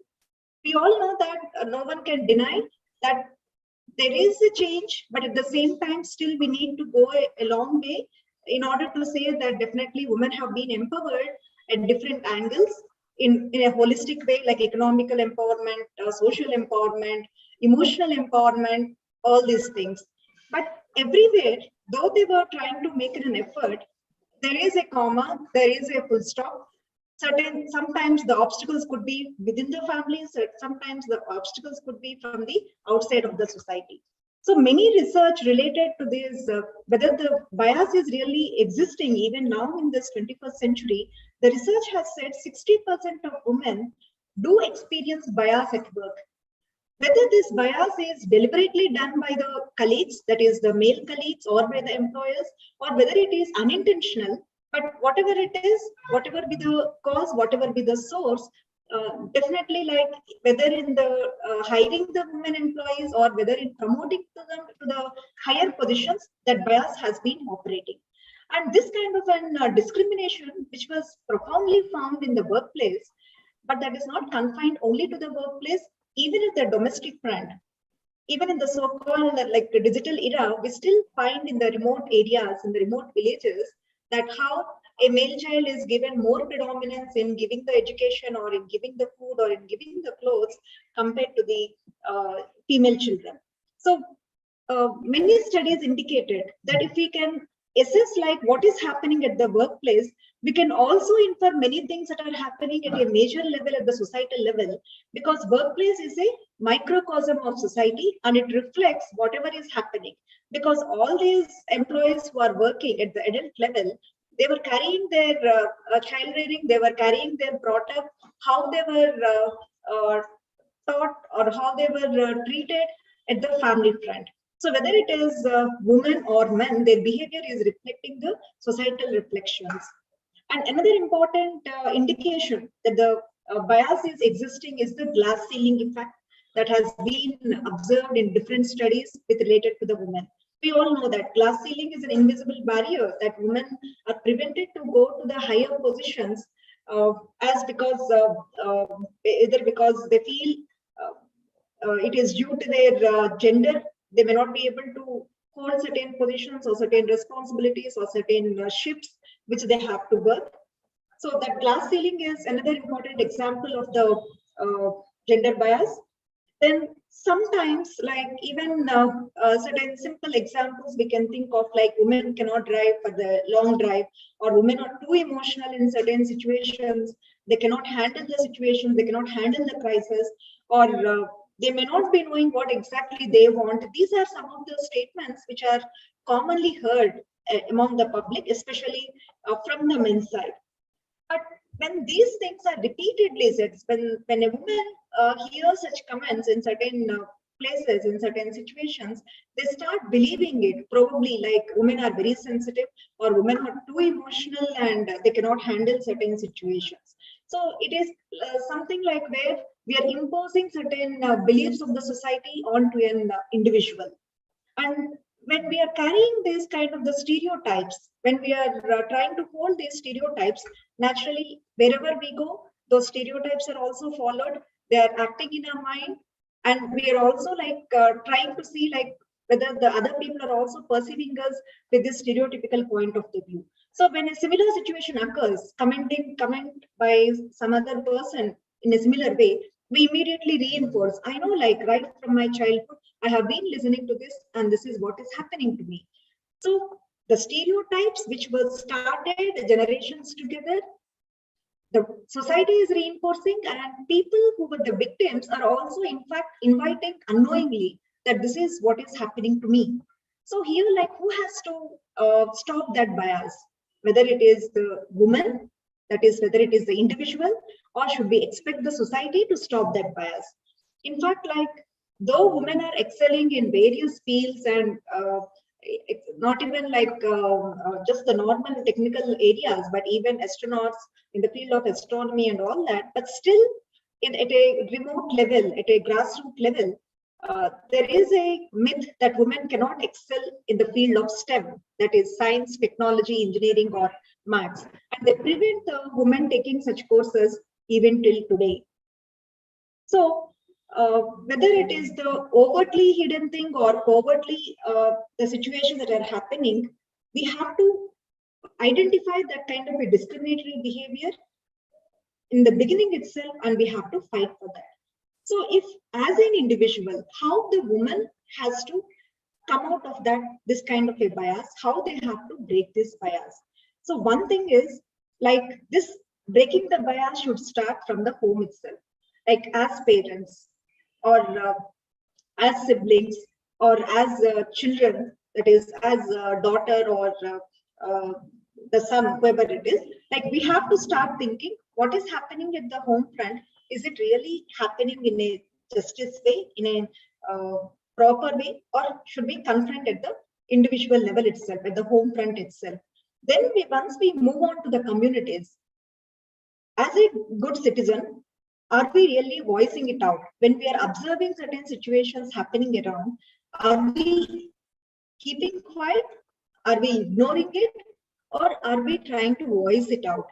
So starting at the home front, if we move on to the communities, and when we try to raise the voice, and that is continued to the workplaces and also the schools where the children are studying, I think in the childhood itself, the children will learn to know how to prevent these biases happening to them or practice towards them.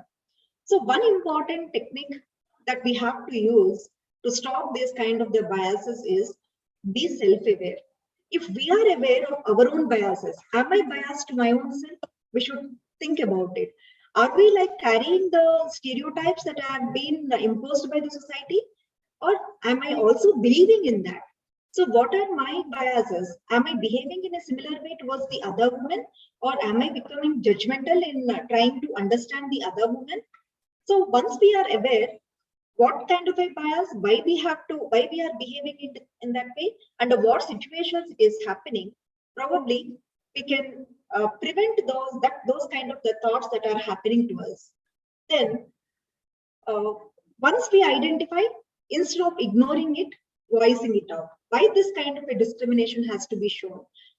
What is the reason for this kind of a discrimination? And how is that I have to voice it out? Complaining to someone, or is it like talking to the person who is treating me in that way? So once we are allowing the individual to voice out, slowly, like, the confidence levels of the individual will be improving. many of the cases, like women just passively accept anything that is happening to them. The reason is probably the lack of confidence, lack of self-esteem, lack of expression in most of the situations. So once we make them be aware of what is happening to them, their thought process, and whether they are ready to face it, ready to voice it out, and if we can give them that kind of a conducive environment, definitely they would speak out, and that confidence level will make them say, what you said to me is uncomfortable, or the way you are treating me is uncomfortable. So this kind of an communication, this kind of an expression, are we allowing our children, or are we allowing our siblings to say that, or are we allowing our colleagues to say that? So sometimes, like, we just probably, in certain cases it may happen, like, ignore it. Society is like this. So if we are making such comments, then who has to, like, stop this kind of an discriminatory behavior towards the woman? Then the second thing is, once we are aware, we have to be educating ourselves and also educate others. So how we have to educate ourselves? It is like at the global level, it is at the national level, it is at the local level. We should know, like, is there any mechanism which is helping us, which is ready to help us to overcome this kind of an discriminatory behavior? Probably here the organizations, like the principals of the colleges, principals of the schools, or the HR people in the organizations, they can create the awareness programs that if certain issues like this, whether it is the sexual grievances or whether it is like bullying kind of a behavior, workplace harassment that is happening, that if you can bring to our notice, like, we are here to help you out. So the training programs and the awareness programs, if we can do at the schools, colleges, and the organizations level, probably that will also build up the confidence levels, increase the trust in the organizations, whether it is corporates or whether it is government offices or whether it is educational institutes. People will come forward to express their pain and also to share their feelings, and then they'll be ready to come back what is happening to them. But is the society ready for it? Are the organizations, institutes ready for it? To what extent we are creating that kind of an conducive environment? So the first step for the self-awareness is education. If we are creating that awareness through the education and the training programs, probably that self-awareness will be increased. Once they are self-aware, the confidence level to voice out will be increasing. Then another important way to break this bias is networking. Probably here we can use the digital technology. Everyone is on the social book. We can use the social network sites in a productive way, creating the WhatsApp groups, creating the Telegram groups, sharing that is to the right people, including the right people in these groups. We can connect it to the others who are having the same wavelength, and then expressing the feelings, expressing the hurt, and together how that can be voiced out. In fact, in certain situations, in certain cases, we are seeing that. So only thing is, we have to see that we are not falling prey to the other people who can take advantage of our situation. But otherwise, networking is very important. Networking is also possible with the technology, where collectively we can voice out the issues that are happening to us. Then transparency in the communication is most important thing. And promoting a culture of meritocracy, especially like in the organizations where people aspire for promotions, everything should be like transparent, and it is not like based on the bureaucracy or based on the other recommendations or superficial features. If we are promoting the individual, things would be again continued in the same way. But if we are able to promote a culture of meritocracy, I think that will improve the trust in the employers and in the organization also, that the more work I put in, instead of focusing on the other elements, probably I would be reaching the higher hierarchy. That will motivate the women to really do a lot and then work from the benefit the others. Then another important thing that we have to believe is, we want an ideal world, we want everything to happen positively, but are we behaving in a similar way? We have to believe in the adage, the proverb, be the change you want to happen. So if we are not voicing out, if we are not sharing, if we are not expressing, how can the things be changed? How can we expect the society to change? So we should be the first person, we should be the change agent in order to make improve the things, in order to make the situations improve. And here, like the employers, the organizations, even the family members should encourage like the goals and the ambitions of the women, not confined only to the probably giving more importance to the feminine roles or only to the family responsibilities, but encouraging the women to also take up the other responsibilities. Then influencing the circle. We cannot reach everywhere. We cannot change the people all around, but probably creating some kind of a concentric circle, small circles, probably starting with a neighborhood and then local, then the state level.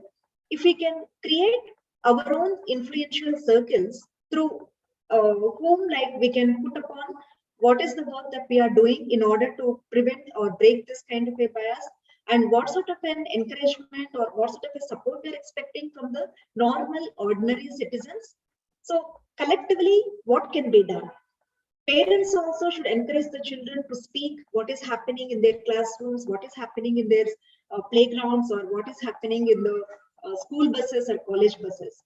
Unfortunately, parents do not have the time to really listen to the female children expressing their problems or the emotional pain that sometimes they undergo. And that is leading to the disastrous consequences. So we need to embrace everyone and give a patient hearing to them. So that will again give them the confidence to really share it with the others. Then providing equal opportunities at the workplace. One way to prevent or to break the biases is to what extent the organizations are providing the equal opportunities. That is once again based on the meritocracy. Are we sensitizing every employee there, irrespective of the gender?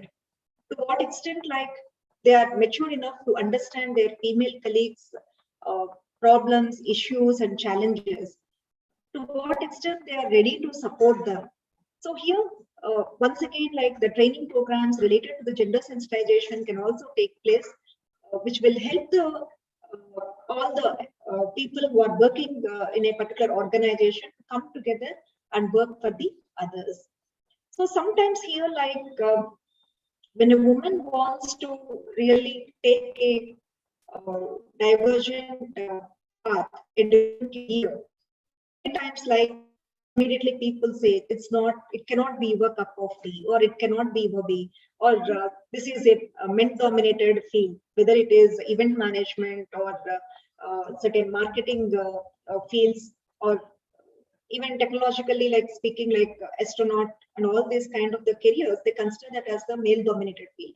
But still, women were proved to be successful in that. So here, whenever like women were trying to show some kind of an positive and the new unique path of career, to what extent we have to encourage them?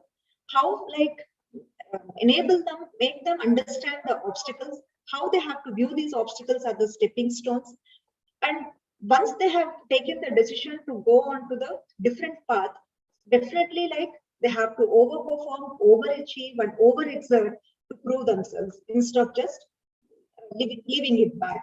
So here, all these things require the positive psychological skills like resilience, then belief in oneself, self-efficacy. So once they are developing these kind of the abilities, that would make them like go ahead irrespective of what the things are. So women can definitely like prevent whatever is happening to them by showing their dignity, by being assertive and not being submissive, and continuously they have to be patient and perseverant in achieving their goals and aspirations. So here, when they were thriving, when they were showing that they can excel, and when the fruits of their hard work are evident, somewhere I think this kind of a discriminatory behavior will be reduced. In certain cases, we see like if women is trying to be very strong, very decisive in taking decisions in the crisis, or emerging as a leader, generally that woman is labeled as like she's very intimidating, or she's very bossy, or she's very masculine. But unless she behaves in that way, things will not be working. So why this kind of, if a man is performing, man is behaving in the similar way, they are taking that in a positive way. But if a woman is trying to be very assertive and strong, why they are not able to take it? So here, like that, women empowerment will be developing based upon the self-empowerment. When we say self-empowerment, how strong we are psychologically, how confident we are, how efficient we are, whether we are trying to improvise our skills, and to what extent we are ready to combat with the others in the field. So here, continuously striving for the success, continuously thriving for the in combating the battles, that would help us to really be successful in the life. And unfortunately, in most of the cases, some women might be suffering with imposter syndrome. I think you are familiar with this imposter syndrome.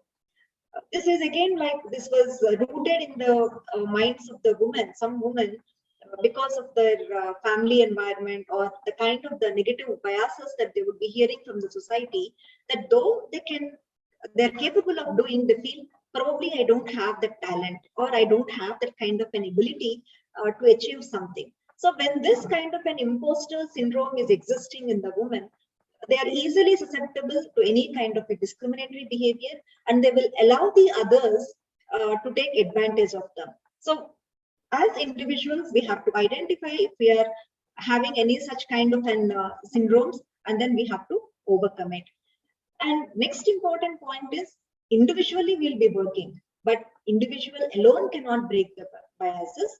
It is the institutions, it is the societal culture, and how society, institutions are trying to accommodate the women, keeping in view the personality, the diverse personalities of the women, the diverse roles that they would be playing, and creating a familiar and favorable atmosphere to them. So giving an equal voice, to allowing the women to speak out, creating a safe environment, assuring them that they are not punished, or they are not taken in a different way if they're voicing it out. Such kind of the assurances will also enable the women to overcome this kind of the discriminatory behaviors. And the last important point which I would like to tell with regard to the women is, everyone wants to be a hero in their life. Who doesn't want?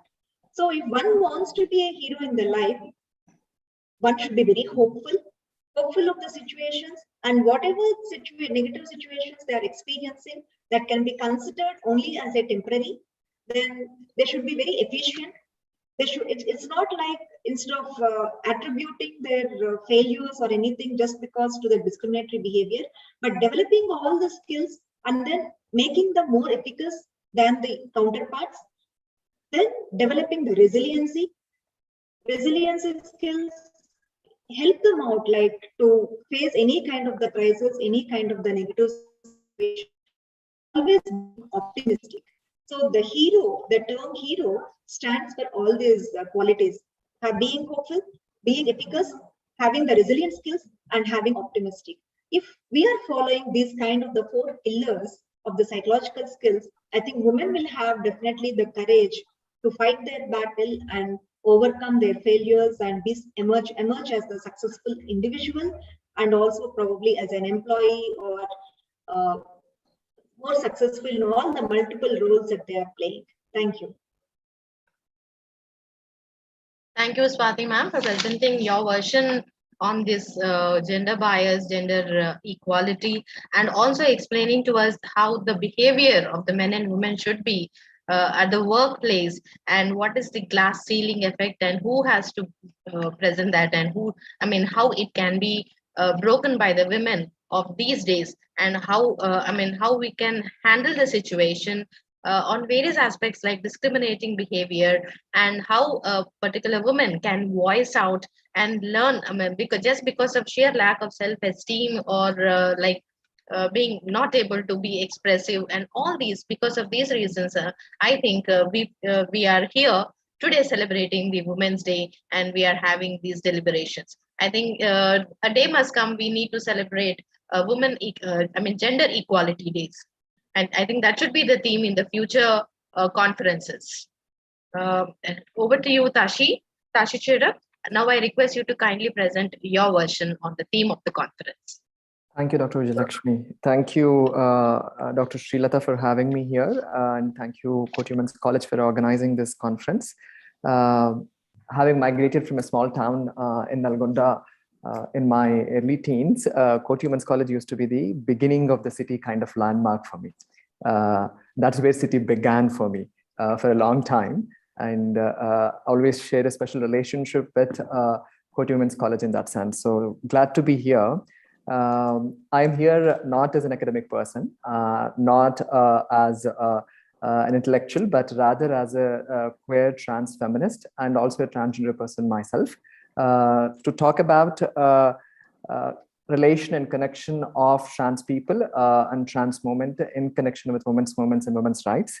Of course, these days, wherever I go around, a lot of people do say that, of course, trans people are visible, that you have your rights, government is doing things, there are judgments, and there is a Transgender Persons Protection of Rights Act 2019 and all that. Just to set a tone of that when people say that, yesterday or day before yesterday, I think, I don't remember exactly, but in a popular Telugu newspaper, Andhra Jyoti, a cisgender man in an editorial wrote about an editorial column about feminism as such. And in this particular editorial column, this person, I'm going to read a particular paragraph from this column. This is going to be in Telugu. I'll try and translate if there is anyone who needs it. Feminism ante sex avasaralu సాంస్కృతిక విచ్చలవిడితనం కోసం పోరాడే దూరలోనే ప్రధానంగా చలామణి అవుతున్నాయి. ప్రత్యక్ష ఆర్థిక సామాజిక ప్రాతిపాదికను విస్మరించి ఉద్యమించే ఈ ఫెమినిజం ముఖ్యంగా పాశ్చాత్య దేశాల ప్రభావమే తప్ప ఏమీ కాదు. నేటి ఫెమినిజం శ్రామిక వర్గ దృక్పథం నుంచి చాలా దూరం వెళ్ళిపోయింది. వస్త్రధరణ, సెక్స్, వ్యక్తిగత బలహీనతలను ఇలాంటి విషయాల్లో పడి అధికంగా అర్బన్ ఫెమినిజంగానే మిగిలింది. స్త్రీల్లో విచ్చలవిడితనాన్ని స్వేచ్ఛ అని ప్రకటిస్తున్నారు. స్త్రీల్లో విచ్చలవిడితనాన్ని కోరుకునేది మగవాళ్ళు. ఇది స్త్రీలను స్వేచ్ఛా విహంగాలుగా ఎగరనివ్వడం కాదు, వాళ్ళను మగవాళ్లకు పొందికైన సెక్సువల్ ఆబ్జెక్ట్స్ గా తయారు చేయటం. ఇది ఒక పాపులర్ తెలుగు న్యూస్ పేపర్ లో తెలుగు అంటే ఇంటర్నేషనల్ ఉమెన్స్ డే కి ముందు ఒక రోజు ముందు ఒక సిస్జెండర్ వ్యక్తి ఎడిటోరియల్ కాలమ్ లో ఫెమినిజం గురించి రాస్తే పబ్లిష్ చేయబడింది. ఈ వ్యక్తి ఏం చెప్తున్నాడు అంటే, feminism it self is something invented by men to make women as sexual objects. అంటే ఫెమినిజం అనేది కేవలం ఆడవాళ్ళని విచ్చలవిడితనంగా అసలు సంస్కృతి అన్ని మర్చిపోయి సామాజిక దృక్పథం కానీ శ్రామిక దృక్పథం కానీ ఏమీ లేకుండా విచ్చలవిడితనంగా పోయేతనం అని చెప్తున్నారు. ఆయన రాయడం ఒక ఎత్తు అయితే, having it published in a newspaper in an editorial column is something we all have to think about. After generations of feminist movement and women's rights movement, having so many leaders within Hyderabad, within Telangana, or so many women who fought Telangana movement earlier and in the contemporary times, you have a popular newspaper talking about or presenting about feminism in this tone, has to make us wonder where we are as a feminist movement and where are we in terms of women's rights and so on and so forth. I think I don't need to really, after reading that, I don't think I need to tell you if this is a state of public perspective or a popular perspective of feminism among cisgender men. It would be interesting to see where transgender people and trans rights and trans movement stands in this day. One, of course, in last 1 decade, lot has happened in terms of transgender movement and transgender people's rights movement in the country, beginning with largely 2014 Nalsa judgment in 2014, which declared self-identification of gender as a right. Following that, there are few courts which gave other progressive judgments, and other state governments like Kerala has come forward to constitute policies and frameworks for trans people. And in 2019, we have Transgender Persons Protection of Rights Act, in spite of the contestation and critiques from the community. And in 2020, the same right has also, the central government has issued rules for the implementation of the same act. So all these legal, judicial interventions, and that's something that's been happening thanks to the community's advocacy, so on and so forth. But in spite of all this that has been happening, it won't be an impertinent question to ask how many people in the world, both especially within the academic world, colleges, institutions, universities, do know and understand the distinction between gender, sex, and sexuality as such. There is a confusion that continues to be there, or rather ignorance that continues to be there about gender, sex, and sexuality being one and the same or clubbed together in many ways. Yesterday in the inaugural session, Dr. Aparna spoke about socialization of gender.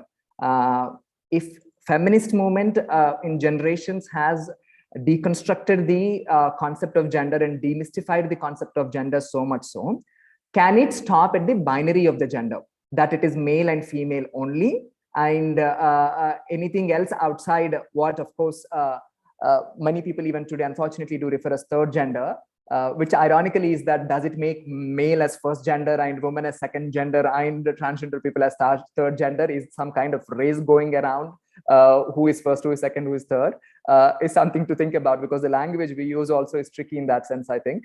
But within all these changes, all the legal, all the legislative changes that are happening, having them translated onto the ground into practice, having them translated onto the ground to give space, make space for trans people, is not something that's a reality in India even today. Very much so not in Telangana and Hyderabad for that matter. Although, of course, question might come why feminist movement and women's rights movements need to think about trans people's movement or trans rights for that matter. For a long time, we all can agree that patriarchal world has objectified women, biologically speaking, that so-and-so women are child rearing. Their job is to raise children, stay at home, take care of the children, because they are caregiving in nature. Their nature is of such that they are caregiving. So they should be the caregivers at home, feed children and take care, and so on and so forth, right? That has been the understanding. And feminist movement for a long time fought that narrative, kind of demystified, saying that gender is not biological in that sense, but gender is social. People are, like Dr. Aparna said yesterday, people are trained to be men and women. They're taught to be men and women, not born men and women. So we're all cultured, socialized to be men and women. So I remember at one point of time, I think roughly around 2014, I think, A. Revati, one of the trans woman and activist and writer, her autobiography was translated into Telugu. After being published in Malayalam, Tamil, Kannada, English, it was finally translated into Telugu, and we were releasing the book in here. And after the book got released, one of the popular Telugu writer, the author of Ramayana Vishavraksham, went on to write a review in one of the magazine, why do trans women need breasts if they are not going to feed the children? So in spite of all the decades, the understanding is that women need breasts, even cisgender women need breasts only to feed children. If you don't need the requirement to feed children, you don't need breasts. So the reductive nature or reductive thinking of women's body somehow continues to be the reductive thinking applied on transgender people and transgender bodies even today. Whatever the feminism, in one sense, queer feminism, trans feminism is a feminism that believes that all people have to be liberated from oppression. All women, including trans women, have to be liberated from oppression. And women's rights movement and trans rights movement are intrinsically linked to each other.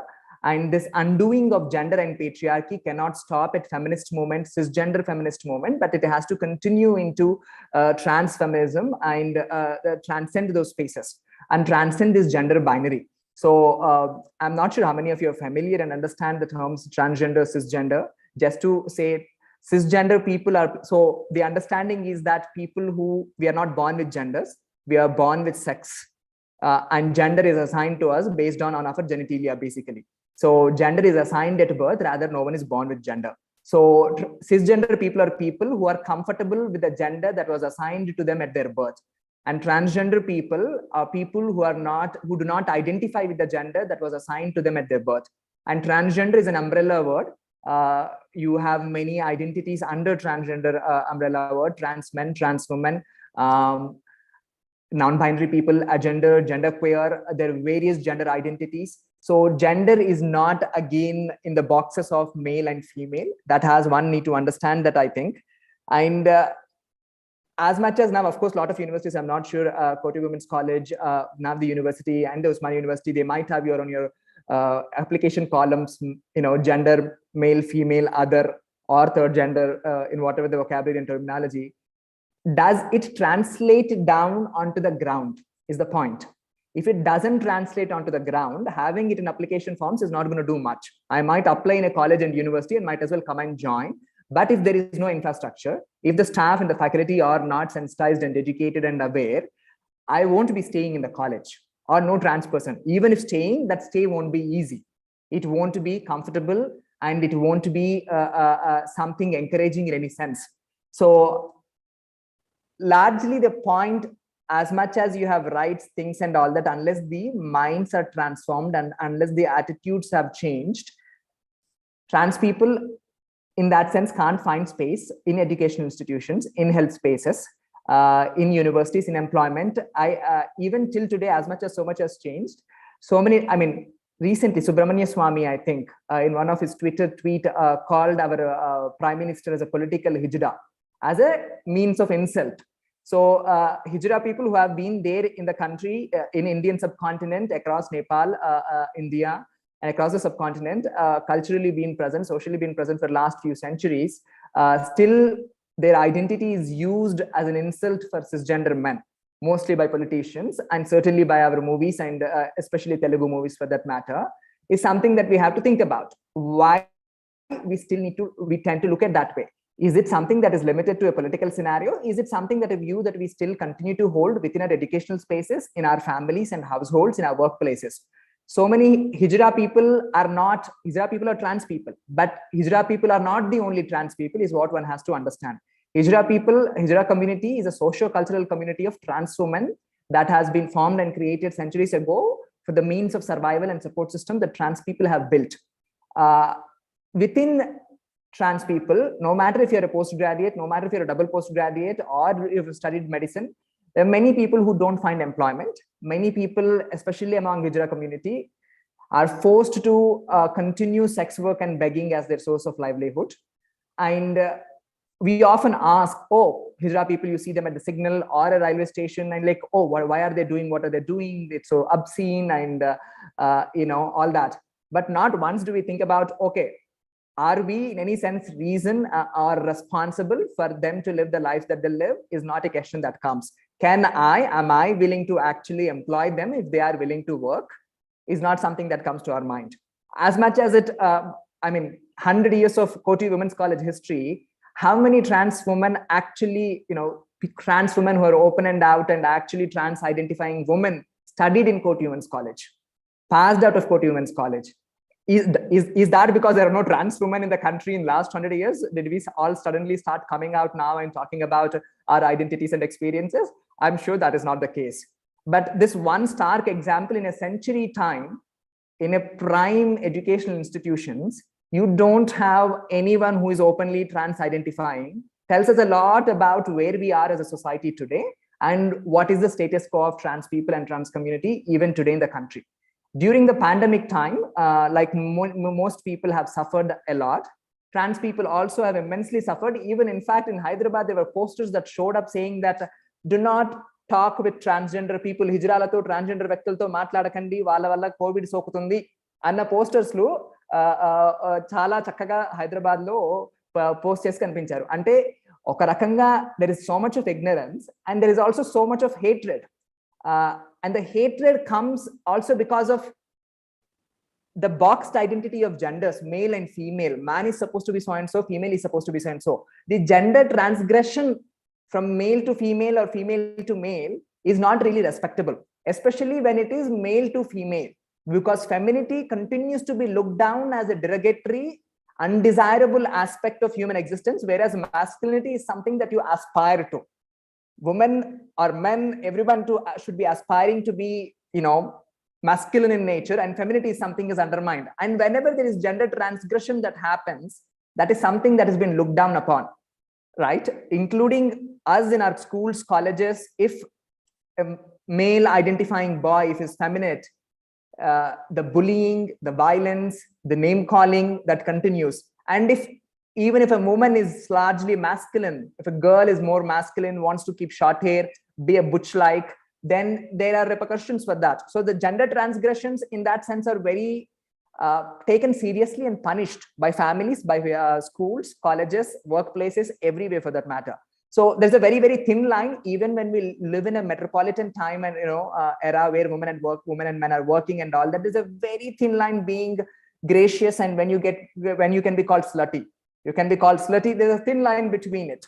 So so this gender itself need to be broken. The binary has to be broken. This masculinity and femininity as some kind of fixed notions that is assorted to men and women in that sense has to be broken and questioned and challenged, I think. Unless that is done, I don't think women can also be completely free in that sense. And trans people have been fighting that movement, that fight for a long time in questioning and challenging this gender binary, this fixed notions of masculinity and femininity, I think. So I am not going to leave much as such, lecturing is not my thing. I rather like conversing and talking because I know actually what people are thinking. If they are getting what I'm talking, I'm just talking to myself. I leave at this point to look at our own institutions, look at our families, look at our neighborhood, look at our streets. They are not all structured in some sense of some God has not created in divine form like this, where there are men and women, trans people are in the fringes, Dalit people are in the fringes. We all, especially privileged, powerful people, have meticulously built this society the way it is, where there is a mainstream and where are there margins. Women continue to be in the margins. Trans people continue to be furthermore in the margins. Dalit people, Muslim people continue to be in the margins. It is not because it is somehow organically developed. It has been meticulously planned and it continues to be meticulously planned. There is gatekeeping that happens everywhere. And this is something what we as individuals, as institutions need to seriously look into and introspect and critically think about, rather than looking at, oh, this is how society is. The status quo is not status quo. The status quo has been created by privileged because it serves them, especially men, cisgender, upper caste, Hindu, men, is what our status quo serves. So unless all of us don't really start thinking about what is wrong with this status quo, how it doesn't serve the rest of the larger majority in the world, we are all going to be in trouble. We are all going to suffer. Our future generations are also going to continue to suffer. Change has happened, but change has happened with so much of effort, and that effort has to be continued. And that effort can also only be continued in solidarity, in intersection, in coming together, not in isolation as women, not in isolation as Dalit people, but also to think about women are also not monolith. Women are not monolith. There are Dalit women, there are Muslim women, there are trans women. Women are not monolith. So it's important to understand the intersection. It's important to build solidarity between different movements and to critically look at our institutions and institutional setup, and even as people, what places we occupy. How can we make these places more inclusive? How can we make these places more safe and affirming and nurturing to everyone? I leave it at that. Thank you. Thank you, Tashi Chodhav. That was an excellent presentation. You have shared your views. In fact, I must say that your presence at this particular platform is very, very encouraging and motivating to each one of us. And representing a third gender, we are very fortunate to have you. And I think this is a history where we are having the third gender for the first time. From in the international conference from our college, which is now a university, and we are all being a part of this particular panel discussion, and we are equally blessed to have you here. And your presentation, your views that you have actually shared, it actually represents the oppression, the misrepresentation, or rather I would say the underrepresentation, not only the women. In fact, the third gender has been facing over the centuries, has now been brought to the light yet again by you, by your expression, by sharing of your views on this particular platform. I'm sure that all of us will, who are present in this particular panel discussion, will agree with this. And then now I am looking for even more better discussion we can have from the participants. I request the participants to kindly post your questions so that we can have even more rigorous discussion on this particular aspect. And as I can see that there is one question which has been posted already here. Yes, this is by Vinita ma'am. Ma'am is asking the question to Lavanya ma'am that gender neutral recruitment and women reservation, do they contradict?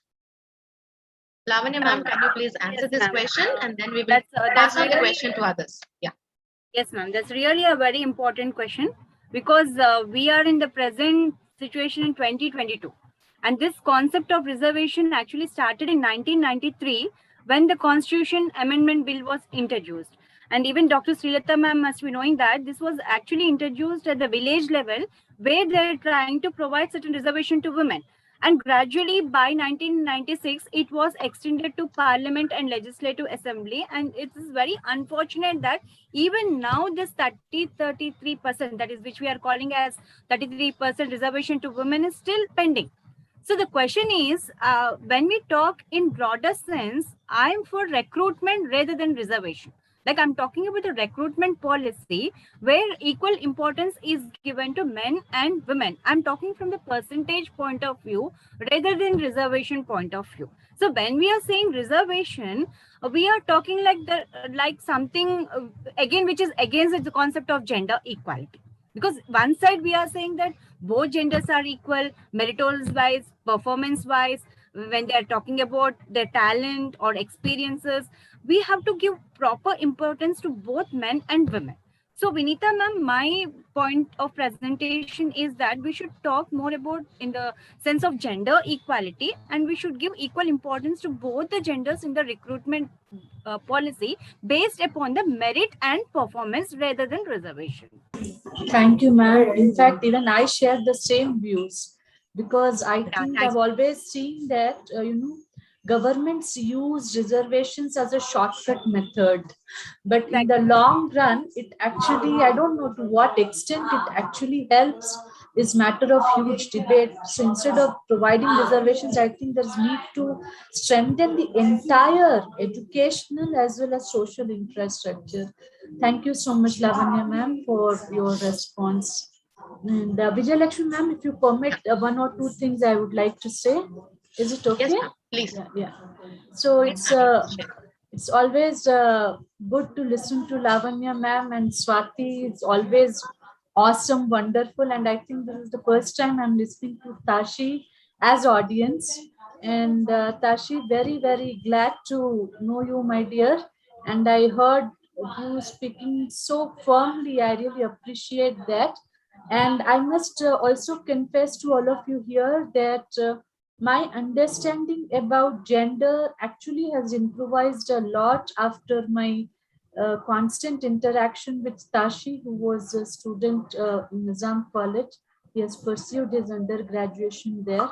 And I firmly feel that with regard to transgender, like with regard to women, bias against women, I think to a great extent, lot of work has happened in last 75 years if we are taking the benchmark of Indian independence. But I think with regard to transgender as gender, if you consider third gender as a gender, under gender as a category, then I think still lot has to be done. Women, we are having two extremes. The other day also in our workshop, Vijayalakshmi madam, if you can recall, Professor G.B. Reddy was talking about two things. One is sob story, sob story of women, and the other is stories of achievement. So women, to some extent, we have had that strong achievement part, but with regard to third gender, I think we are yet miles and miles, and that will only begin with family and with educational institutions. As a student of sociology, that is what I have always believed, that with regard to gender equity and equality, it will begin with family, and educational institutions should be taking the responsibility. And that is why we all have a lot of responsibility on us. Thanks a lot to Swati, Tashi, and Lavanya madam, and Professor Shukla was indeed very nice, and listening in Hindi is always a treat to me. So thank you all the panelists. Thank you, Vinita ma'am. I would like to add one more point to what Vinita ma'am has said just now. Coming to the concept of transgender, we speak much in the modern scenario. But when we look at the history, this representation was there in ancient period, medieval period, even in the portrayal also, lot of representation and importance has been given. So we have to look from that perspective, and we have to submit and say that it is not something which is a modern phenomena. Exactly, ma'am. In Right. fact, I think in ancient period, right, even in Manusmriti and even in Kama Sutra and even in Puranas, in fact, the very concept of Ardhanarishwar also. So I think with regard to India, third gender or the concept of gender is not at all new. But in post-independent scenario, under the impact of Western philosophies, Western values, we are looking at things from more of a Western perspective. And otherwise, the concept of transgender is not at all new to Indian thinking. But why this discrimination has become part and parcel of gender is something which we really need to think and I feel that debate it's the upon. mindset, ma'am. It is the attitude of the people. It is the mindset that needs to change. And more so ever, I think it should be the concept of gender equality, then gender sensitization. These should be brought up, as Asha Shukla ma'am has suggested, that we need to have a better syllabi which can be included to the students at the lower levels of education, and they should be become a part and parcel of the to every student, so that it should not sound like a something new concept to them. It should become a part of our life, that these are the genders that we have. We need to take them with equality and provide them equal opportunities. So this concept should be a very normalized at the ground level. It should reach not only the students but also to their homes. So we are the ones, as academicians, we are the ones to communicate this, to preach this, not only at the institutions but also at home. It should start with us, probably. Maybe by doing so, we can reach out. I mean, we can sensitize the people to the maximum extent possible. I'll quickly. Question for Tashi. Yeah, I just want you to talk because we really want to listen to you, Tashi. First of all, I want to congratulate all the panelists. Tashi, if I'm not wrong, did I understand that you are not comfortable with the term third gender? We don't see, because it again puts categories of first, second, and third, and we are not in a race anywhere, I would always say. Very valid point. So can you explain still more on that? Because what you have told, I mean, we have come across so many new terms. When we started, it was very simple. We thought, okay, it's a third gender, and that's where we stopped. But when you started talking, the in-depth of the knowledge is totally different. And most of us don't know, even we don't know. Maybe the communication becomes very different. Please explain on that. Yeah. See, like I was saying, one, of course, people who are, so gender we are not born with, it is assigned to all of us. So we say gender assigned at birth. And people who grow up to identify with a gender assigned at their birth, they are cisgender, CISGENDER, cisgender. People who do not identify with the gender that they are assigned at their birth are transgender people. In fact, when you're talking about sensitizing education institutions and teachers and all that, recently NCERT has come up with a manual, inclusion of transgender children in school, education, concerns and roadmap. This was just a few months ago. And this was supposedly a training manual for all the teachers in the schools. Soon after that, there was a complaint lodged in National Child Rights Protection Commission saying that this violates children's rights and safe space, and NCERT was supposed to take this back. And one of the team member external team member who was from the community who helped in writing this manual was trolled with death threats, violence, abuse on their social media and online all throughout. So it also tells a lot about how, as a society, we so dearly hold on to these ideas of men and women and masculine and feminine, who is masculine and feminine. Whereas you in the other part of the world, you have neuroscientists who say that the research indicates that presence of gender mosaic of kind of brains rather than his and her kind of brain. For a long time, neuroscience and psychology, for that matter, also female brain, male brain has happened to be the debate. And now the neuroscience says that it is brain is of mosaic rather than split in or divided into binary of male and female in that sense.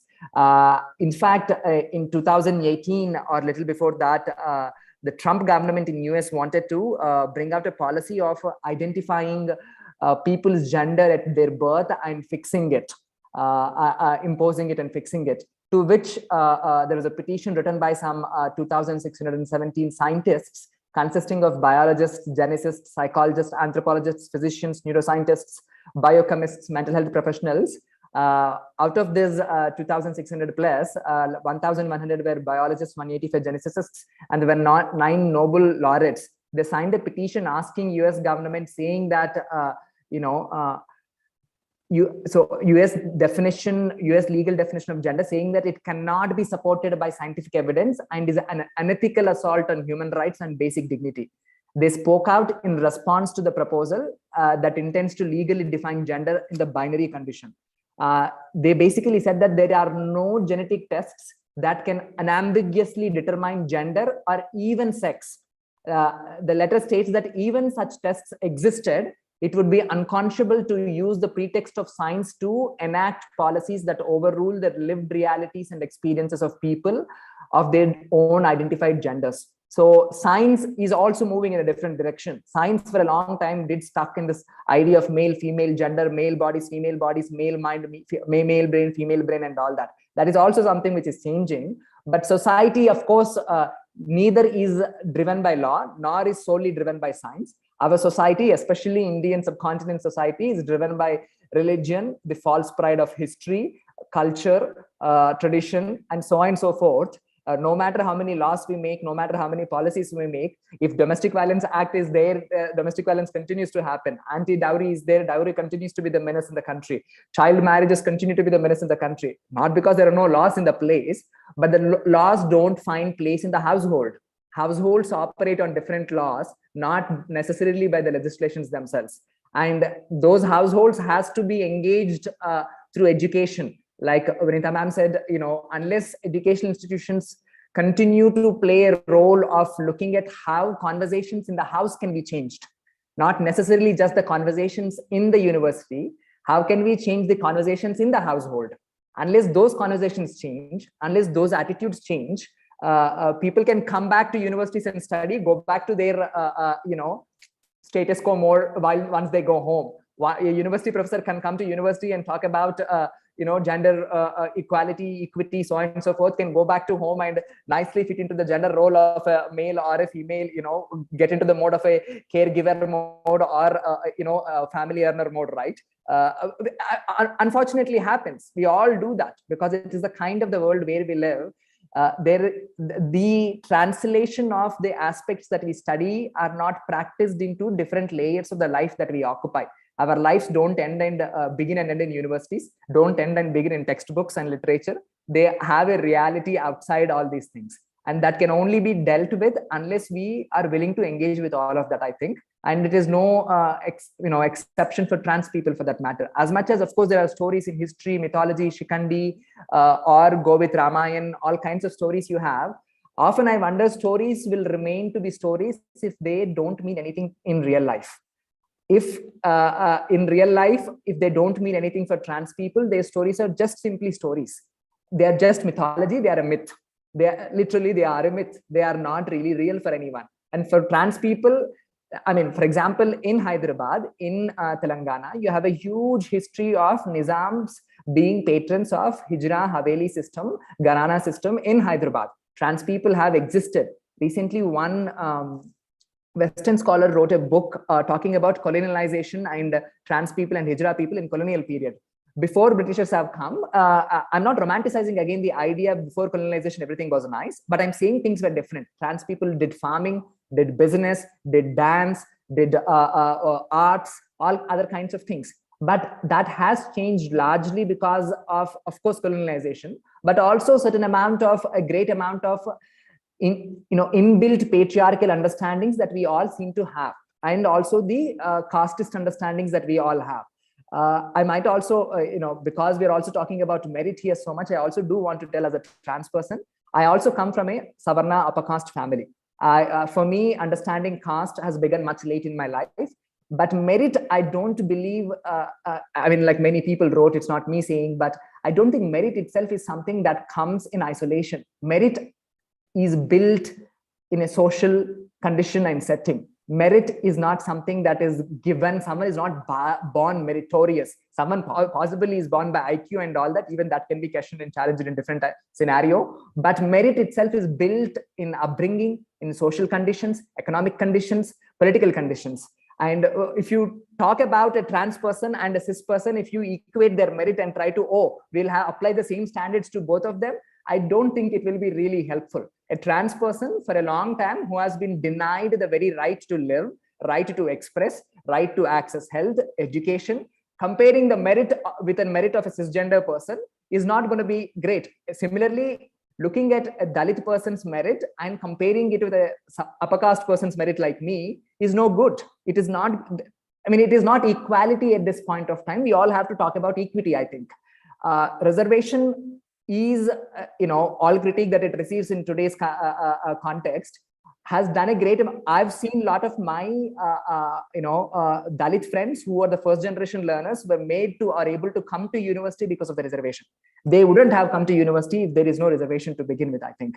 I remember a friend of mine studying in a Central University in Delhi couldn't continue studying comfortably because of the caste discriminations on the campus. And this was the first generation learner, extremely smart and intelligent, but that smart is not enough because we still are a casteist world. I remember my parents in the apartment where they lived, out of 25 families, 24 families are upper caste Reddy families and one family is a family from a different caste. And I know how the treatment happens.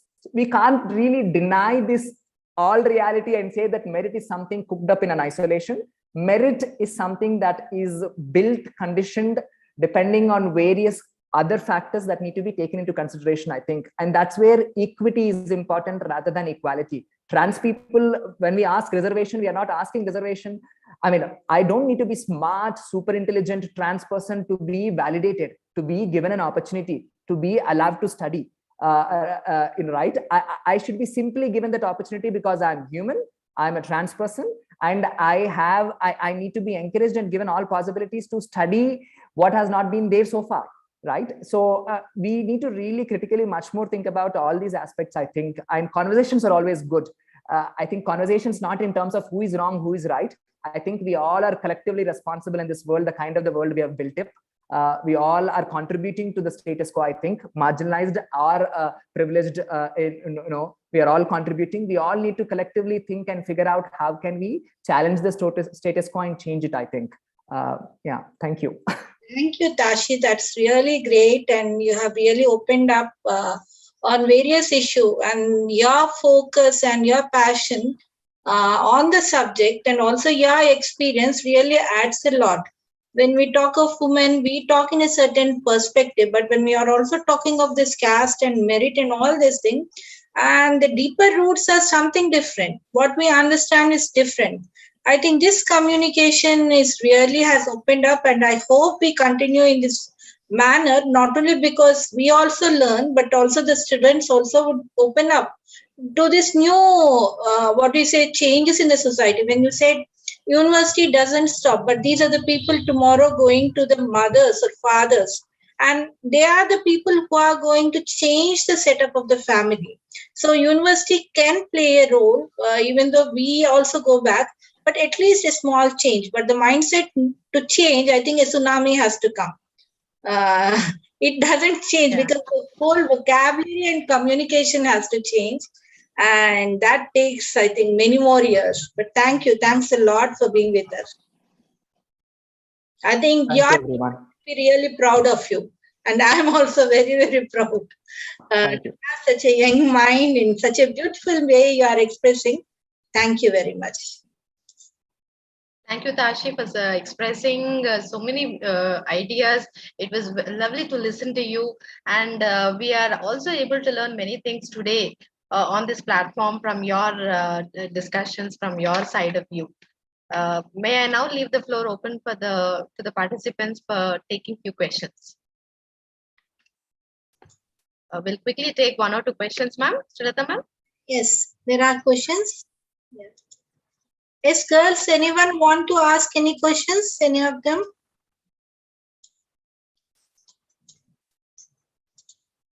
The participants kindly unmute and then you can post the question. Hello, I'm Khaya Noreen here. I have a question. Yeah, it is addressed to whom, ma? Just. This question is addressed to sir, who happened to lecture on diversity, gender diversity. She, ma, that is what sir has been constantly saying. It's okay. Yeah. So he wants to be addressed as? She. You can use she or they. I don't use he as pronoun. You can use she or they. Or actually, instead of sir and ma'am, there is name also. You can also simply use Tashi. Okay, Tashi. So I have been reading a lot about this gender diversity issue, on this issue of gender diversity. So my question is, it's not my own, but I have been researching on this issue. So I'm asking you a question based on the perspective shared by German Greer, who is a scientist, and also J.K. Rowling. Okay. So I want to get a clarification on this, the position of them. So they are of the position that the struggle of women who identify with the sex with which they are born, to be precise, they say that women who menstruate, they say these women who identify with the sex with which they are born have a history of struggle based upon which is based upon their biological characteristics like menstruation or giving birth, etc. They have thousands of years of history where they have struggled to get their rights. And when trans person, male to female, one day says, hey, I'm woman or female, that is a hindrance, that is in a way what we call as disservice to the women's struggle.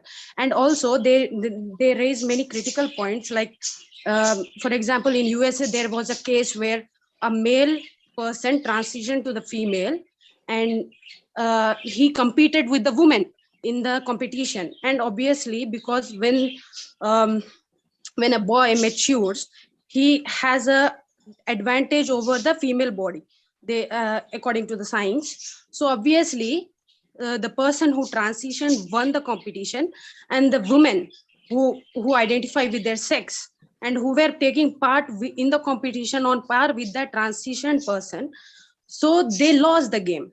So what is your opinion? Isn't it a disservice to the women struggle who struggled a lot of years to get to that position to compete in outdoor competitions? And also there are and also German Greer points to court cases in Australia where where like cisgender couple, a man and a woman got married and they had kids, but one day the person chose to come out, and the male person, so the person chose to come out and say, no, I want to identify as a woman.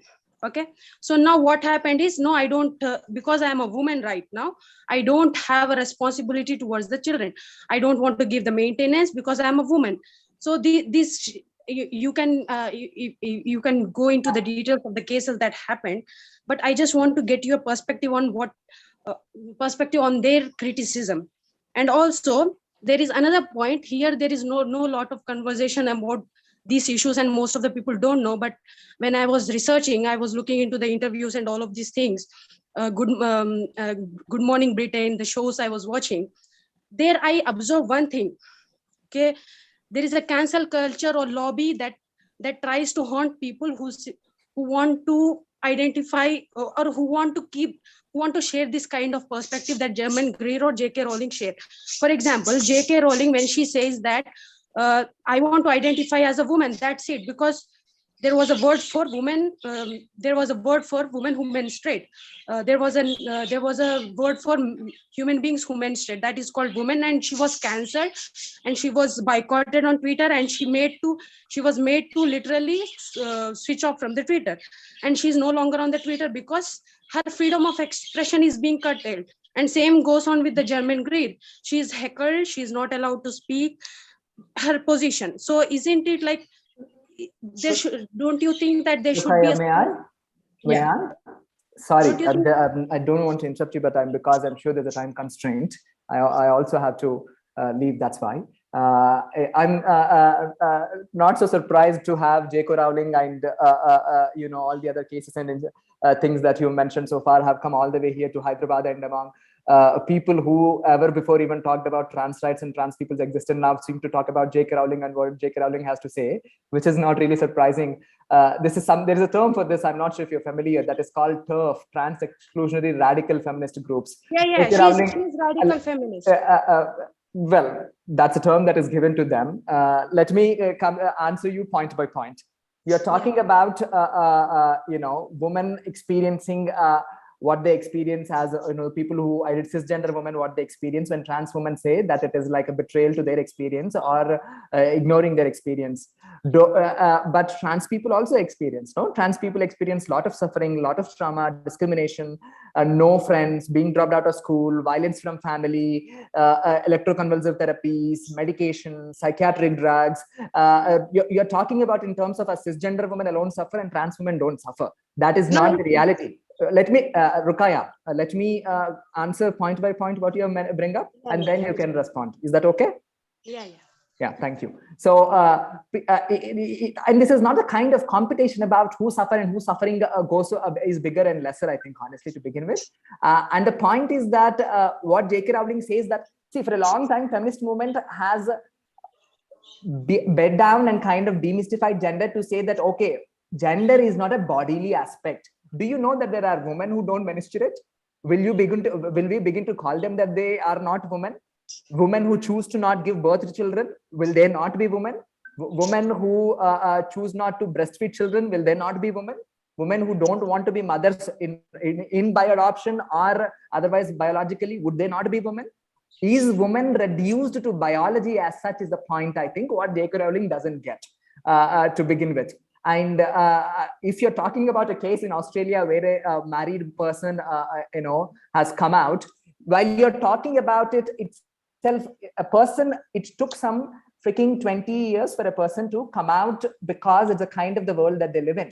It is not allowed for someone to identify with the gender that they experience and they identify with in the world safely enough at any point of time. You're talking about an athlete who competed in a trans person, a trans woman, and you continue to address the trans woman as he. That tells what kind of transphobia we all still have. All of us. I'm not just pointing out cisgender people, including trans people have internalized transphobia. I'm not pointing that out. So you continue to call the athlete who is a trans woman, but you continue to call them he. It tells about where we are. And you're talking about trans women taking advantage of participating. Do you know trans women, most trans women, most trans women go through hormonal replacement therapy. They go through medical interventions. Hormonal replacement therapy tremendously affects your bone density, affects your mental health, affects your moods, emotional health, so much so. And they do all of that without support of family, without support of society, without support of even medical fraternity till this long. In India, even today, you don't have decent doctors where you can go and actually get your gender-affirming care and hormonal replacement therapy. So you're talking about as if, trans people are, I'm sorry to say, not you're talking about J.K. Rowling and all that they talk about in terms of as if trans people are taking advantage and taking over women's spaces and women movement, whereas we are saying that spaces has to be open for everyone. Womanhood is an experience, is an identity. It is not biology. It is not confined to biology. It is not confined to body. We are talking about becoming liberated from this biological reductionist view of looking at female bodies, which is something not just about trans people. It is also about women, I think, to think about. And you think about and read about J.K. Rowling and other people, I would also suggest please do read. There are enough people, trans people, other cisgender people, other Black feminists who have critically wrote about this TERF views and the views that J.K. Rowling held. And people simply did not, a lot of people growing up, Harry Potter was a thing. And for especially trans people, queer people, it was a huge thing because there were so many possibilities within the story, within the narrative. And J.K. Rowling to say something what she says and attacks trans people so vehemently, where trans people are murdered even till today. In pandemic time, so many trans people were murdered. In US, so many trans people are murdered in last 1 year. Every year, so many trans people get murdered. and every the trans people die by suicide more frequently than cis people. You're talking about, while all this suffering is happening, instead of sitting at a table and talking about J.K. Rowling throwing her venom at trans people is not something not okay. If she wants to understand, have questions, I think there is a way to engage with communities, especially marginalized communities, than attacking them using her privilege as a white woman who's the richest author in the world at one point, and continue to attack marginalized people. She could have done it in a very, very different way, I think, which she did not choose to. If you have questions, I have questions, anyone has questions about trans people, the best way is to sit, talk, read, learn, rather than, oh, you are taking over my space, you are taking over my space. For trans people, it is a matter of survival. It is not a matter of occupying someone else's space in any sense. So I would only suggest and advise, I'm sure this must not have answered all that you're seeking. It's also not the time and space, all kind of constraints. I would suggest and advise, please do read other trans people, other cis people who are actually writing, critiquing J.K. Rowling and all, might offer you an alternative view to think about. I'm not saying change your sides or anything, but just to look at the broader view and the broader picture, what the other story is also, I think. Thank you for your valuable answer. I am just taking course on EDX, and I am researching various viewpoints. That's why I asked. This is not my opinion, but obviously there are questions that I've written down on this topic that I'm asking to everybody who is who identifies, and also the vocabulary. Yes, it is tough to get. Interrupt, Ma. We are already crossed the line. We have 2 more sessions to go. Should we stop here, ma'am? And Vijayalakshmi, ma'am, please come. Yes, ma'am. Yeah, ma'am. We are actually running out of time. So kindly do cooperate with us, and we'll be happy actually to have more such kind of deliberations and discussions. And this panel discussion platform is for that. But unfortunately, we have to end the session now. Srilata, ma'am, shall we end the session? Yes, ma'am, please. Yeah. Well, as we come to the end of the second panel discussion at this particular platform of 2-day virtual international conference on gender equality and women empowerment, breaking the bias, it was very wonderful to listen to the eminent panelists that we had today on this platform. That is Asha Shukla ma'am, we had Lavanya ma'am, Swati ma'am, and Tashi Chodap. We are all very happy to have you here and listen up to your version of your take on this particular gender equality, gender sensitization, then gender equity, and all these issues. So once again, I thank all of you for your kind acceptance and for being here, sparing your wonderful time and sharing your views on this particular theme. So thank you one and all, and hopefully we will definitely meet up once again on probably yet another topic related to gender equality and women issues. Thank you one and all for joining us. Thank you so much. Everyone. Thank you all. Tashi shared his email ID. Anyone, any issues, you can just have any discussion. You can use the email ID in the chat box. Thank you, Tashi. Thank you. Lavanya. Thank you, Swati. It's really great to be part of this panel. And thank you listening to all of you. Thank you. So thank you all once again. And now we will go for our next part of the program, that is technical session. Please. Shall we go for the break? Sharath, we have Sharath. Are you there, Sharath? Yes, ma'am. Acha, Sharath, just identify the participants. Just read out the participants. Yes. Shall I read it out? Who are there? We can just identify how many are there, and persons who are in the participants, please respond so we'll know. Yes, ma'am. In session 3, which is women, migration and conflict areas, we have Saurabi Gimire. Yeah. Yes, present. Yes, ma'am. Yes, ma'am. Okay. The second speaker, basically 2 speakers, we have Basil Abu Rokba and Ramin Hakimi. Are you there, Rakim? Okay. Second, you just keep it tick. They may join. Next. Dr. KSN Jyoti. Okay, she's there. Okay. P. Sai Pavani. Yes, ma'am, I'm there. Yes. Tanveer Ahmed Lone. I think yes, sir. Yes, sir. I am present, sir. Fine. Thank you. Dr. Raman Kumar. I am present, sir. Okay, good. J. Viplav Babu. Yes. Yes. Manisha is absent, ma'am. She has informed us. Acha, The okay. next speaker.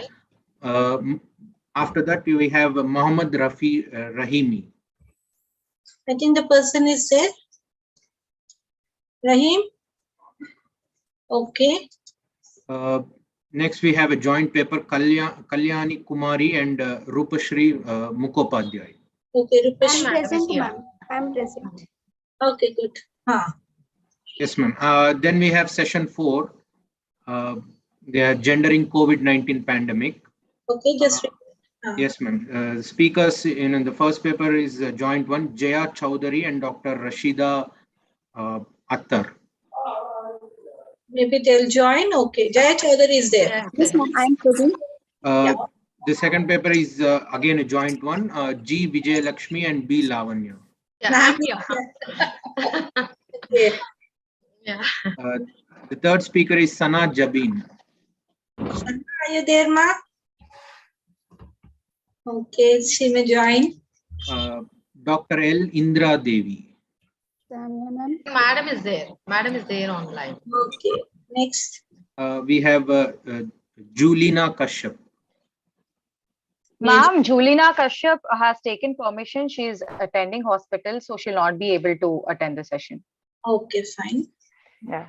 Yes, ma'am. We have A. Rajeshwar, but the title is, that is not given here. Rajeshwar may not be there because he is in the college and some work is there. Okay, next is Tripathi is there. One more paper is added. Yes, Pavni? Yes, ma'am. Yogendra Tripathi and Dr. Rashida Attar, I think. Okay, all the Is Yogendra Tripathi there here? Please respond. Yes, ma'am. Yeah. Okay, the coding is wrong. Okay, fine. All the participants, is it okay? Shall we start or, I mean, we don't have time. If you have to start by 3 o'clock because we have the next session at by 3:15. Are you ready or you want a break of 10 minutes? No, we are ready, madam. I can present right now. Okay, sir. Yes, ma'am. Ready. We are ready, ma'am. Okay, then okay. Sharath, you just start off. We are here. I think you can start off Sauravi. Sauravi is the first speaker, I think. How are you, Sauravi? You were at ma'am. South Asia Conference. Hi and good seeing you again. Okay. Thank you, ma'am. Thank you for this opportunity once again in this International Women's Day. I'm very happy to present today. Thank you, ma. Sharath, continue. We are here. Okay. Yes. 5 minutes for every presenter. If we have time, we'll take the questions. You can give your questions in the chat box. We'll just have 10 to 15 minutes in the end for any questions. Okay? Yes. Okay, ma'am. Okay. Okay, Sharath, you can continue. Yes, ma'am. The first speaker is Sauravi Gimire. Ma'am, you can take over from here. Okay, thank you so much. My topic is globalization and its socioeconomic effects on women in India. Globalization has entailed integration of the world economically, socially, and culturally. So we have seen integration of markets, flow of information and ideas, and technological advancements, and also the coming up of employment opportunities in places where globalization is embraced. And in India, after 1991, the new economic policy opened up for liberalization and privatization. And this new economic setup changed the economic structure in India, and the place of women in this new structure entailed giving more empowerment to women and emancipation, because in order to make globalization a success, women's participation in the formal labor force has been very crucial. So there has been advantages for women with globalization, such as Women have been employed in large numbers in industries and export processing zones. So labor-intensive companies have also included women in the workforce, and we are aware about the MNCs and call centers and BPOs, which has generously employed women. So we see a change in the literacy rates of women, and also there has been improvement in the mortality rates. So globalization has allowed women to break the gender stereotypes by letting them join the workforce. But this is the advantages of globalization, but there has been downsides and disadvantages which cannot be overlooked anymore. So these disadvantages mostly related to issues of migration, growing violence against women. Then there is growth in consumerism, which has affected women in a very negative manner in India. So the opponents of globalization, they view market to be a hyper-masculinized sites where only a certain section of the population is privileged. For example, in the West, it's the white, educated, middle-class men. And in case of India, like it's the high caste and belonging to a rich background, they tend to get the most benefits out of globalization, whereas the weaker sections of the society, such as women and Dalits and people in the lower rungs, have been exploited, and the advantages have not reached to them yet. Even though like women, they have been employed and like there have been certain advantages, but disadvantages seem to like overpower to what globalization has given to women in India. For example, when we look at urbanization, like there is a skewed sex ratio in the cities, and this has led to a demand in commercial sex, which also explains the rise in numbers of HIV and AIDS cases in the cities. And in India, informal sector is about 80% of the labor force, and women forms the majority in this sector too.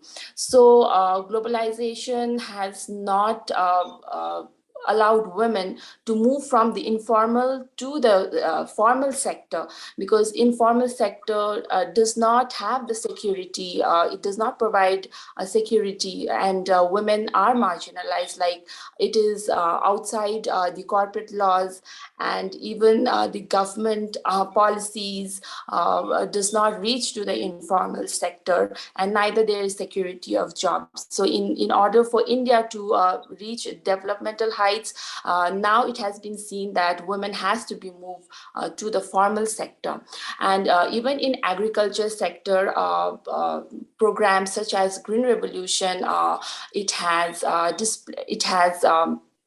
destroyed subsistence farming, and farmers belonging to middle and low scale size, they have been out of jobs, and women have been affected the most again in the agriculture sector too, because for example, they cannot avail loans in the banks because they don't have the right to own properties, and through this they have to rely on money lenders who have exploited them to great extent.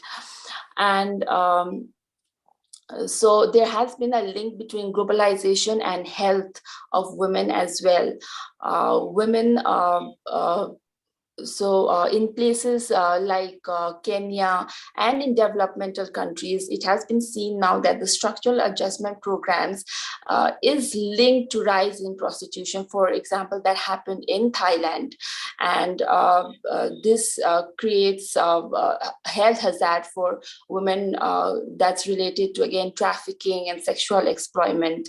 And even women working in the formal sectors in India, they have been suffering through a lot of mental health issues in the current context. So we see that the globalization process has to some degree benefited women, but then it is a highly gendered process which tend to marginalize women socially and economically. Thank you so much. Thank you, ma'am. The next speaker, we have a joint paper here. Basil Abu Rakba and Ramin Hakimi. Is any of you here? Okay, I don't think we have them here. The third speaker is Dr. K.S.N. Jyoti. Ma'am, are you here?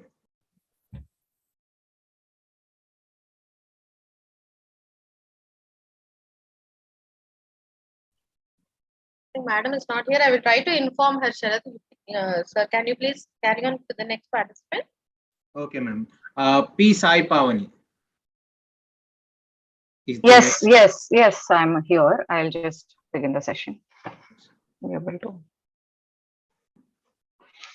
Good morning, everyone, or rather good afternoon. So I am here to present my paper, Migration and Women. So today I'm going to, the present paper basically talks about the facets of migration and its effects. Migration is an expression of the human aspiration for dignity, safety, and a better future. But ironically, that's not the case with everyone. Intra-country migration as well as inter-country migration happens due to a variety of reasons, due to the pull and push factors. Be it for the above better opportunities or any other reason, migration becomes an important choice and sometimes the only option for the individual. Most of the migrants may happen due to migrations happen due to reasons like genocide, ethnic cleansing, seeking asylum, and so on and so forth. Migration affects everyone, but not equally. The distribution of benefits and burdens of migration are very skewed. The worst affected here remains to be women and children in specific. The recent examples of Myanmar ethnic cleansing as well as the COVID-19 pandemic, induced migration has brought this issue again into the limelight. As reported by bodies like Amnesty International as well as Reporters Sans Frontières, etc., the most cruel form of violence has been inflicted upon women and young underage girls in the form of revenge rapes, acid attacks, and hate crimes as well. Ironically, this has also been done by the armed forces as well as the security agents themselves. In the bulk of cases, it is saddening to see that it is the women who are held as the prisoners of war. The main cause for this is that most of the migrants remain unaccounted for. Okay, most of the by the states or by the countries also for that matter, they're not unaccounted for. Usually states do not take the burden to account the migrants into their ambit because then the responsibility will be theirs. All right, so it happens because of a plethora of reasons. This makes the lives of the migrants even more tougher. Delving deeper into the presentation, let us divide the after effects of migrants into two sessions. That is domestic migration as well as international migration. The question over here arises, why should we talk about women migration in specific? Migration, like I've told you already, it is caused by a lot of push and pull factors. Let us take the recent case study of pandemic itself. We have seen the plight of migrants, dying to reach their hometowns. But even in this, the disproportionately affected and impacted people over here are women migrants, as they have a dual burden to bear upon themselves.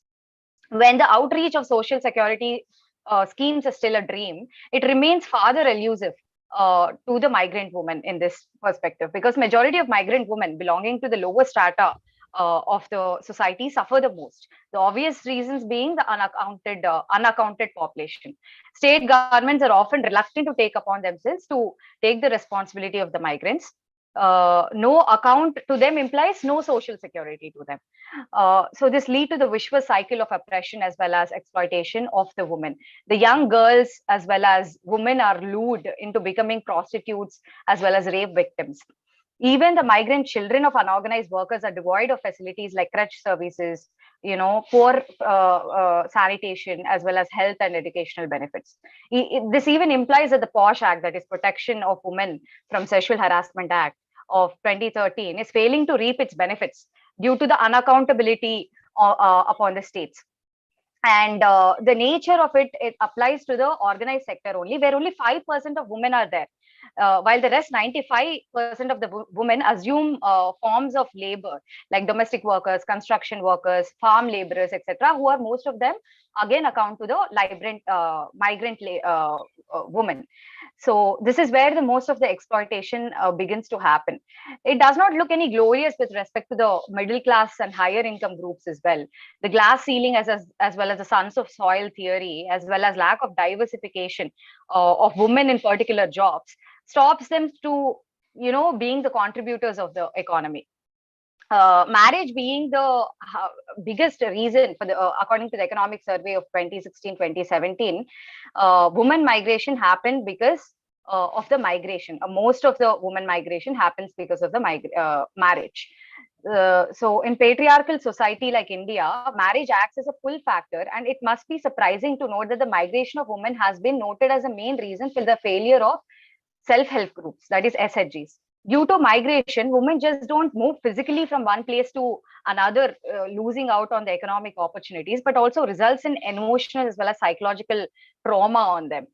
That being said, in a broader point of view, in increasing environmental stress situation, women are the most impacted due to the biological compulsions as well as demands. While this being said, internationally speaking, let's come to the international perspective. Like I've already mentioned Amnesty International as well as other reports. They mentioned the example of Malala Yousafzai, who had to suffer because of her sex. So a famous feminist, Cynthia Inlow, in her book Banana, Beaches and Bases, highlights that the women are often treated as secondary roles, like workers in plantations, wives of diplomats hosting dinners, etc. They're also used as honey trapping as well as sex workers on military bases and as revenge tools in enemy territories. In her book, she insists personal is international and international is personal. It should be very significant for me to bring this point to your, attention, that the UNSC resolution 1325 has recognized the necessity to give women essential role in matters of peace and security from where they have been historically been excluded. It appeals to member countries to integrate feminist perspective in their foreign policies. I'm also happy to bring to your attention that change has begun somewhere, and Sweden has become the first country to adopt the feminist foreign policy. Swedish Foreign Minister Margaret Wallström, she has given the essence to women foreign policy, as it aims to meet the greatest challenge of human rights, not only in the situation of war, but also in the situation of peace. Feminist foreign policy locate women not just as victims of war, but also as agents of peace. It is appreciative to note that Niti Aayog of India, its draft policy on internal migration, advocates institutional mechanism to deal with the same.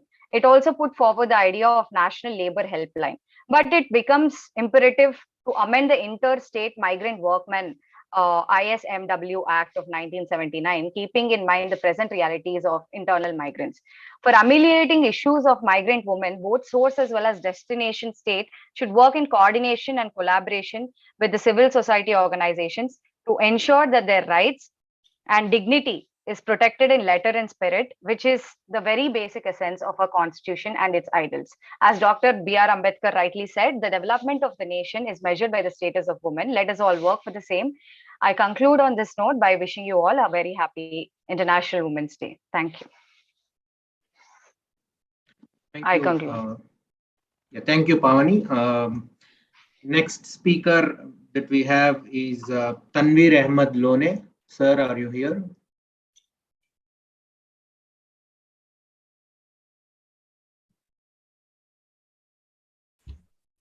Okay, Tanveer Ahmed Lone.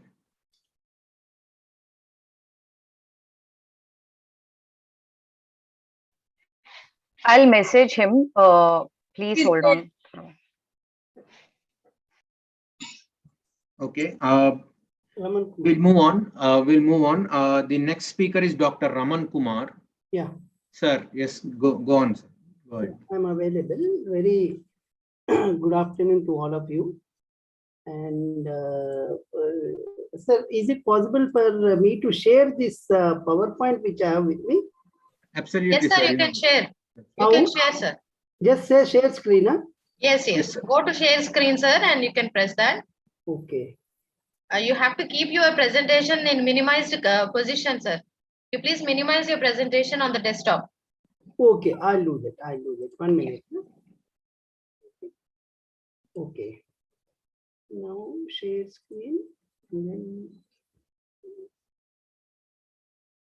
okay. Share. Sir, send it to Avani. Yeah, is it visible now? Yes. Yes, Yeah. sir. Okay. Then I think I'm going to speak today on gender and land dispossession in India. And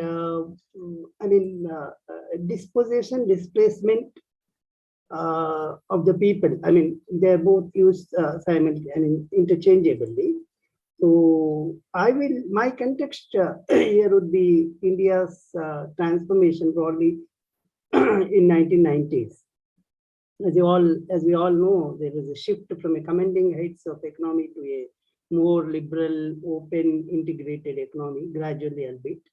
And there were also certain political shifts in the sense of entry of, democratic upsurge, where there was reservations in the form of mandal, what we call as broadly mandal, market, and mandir.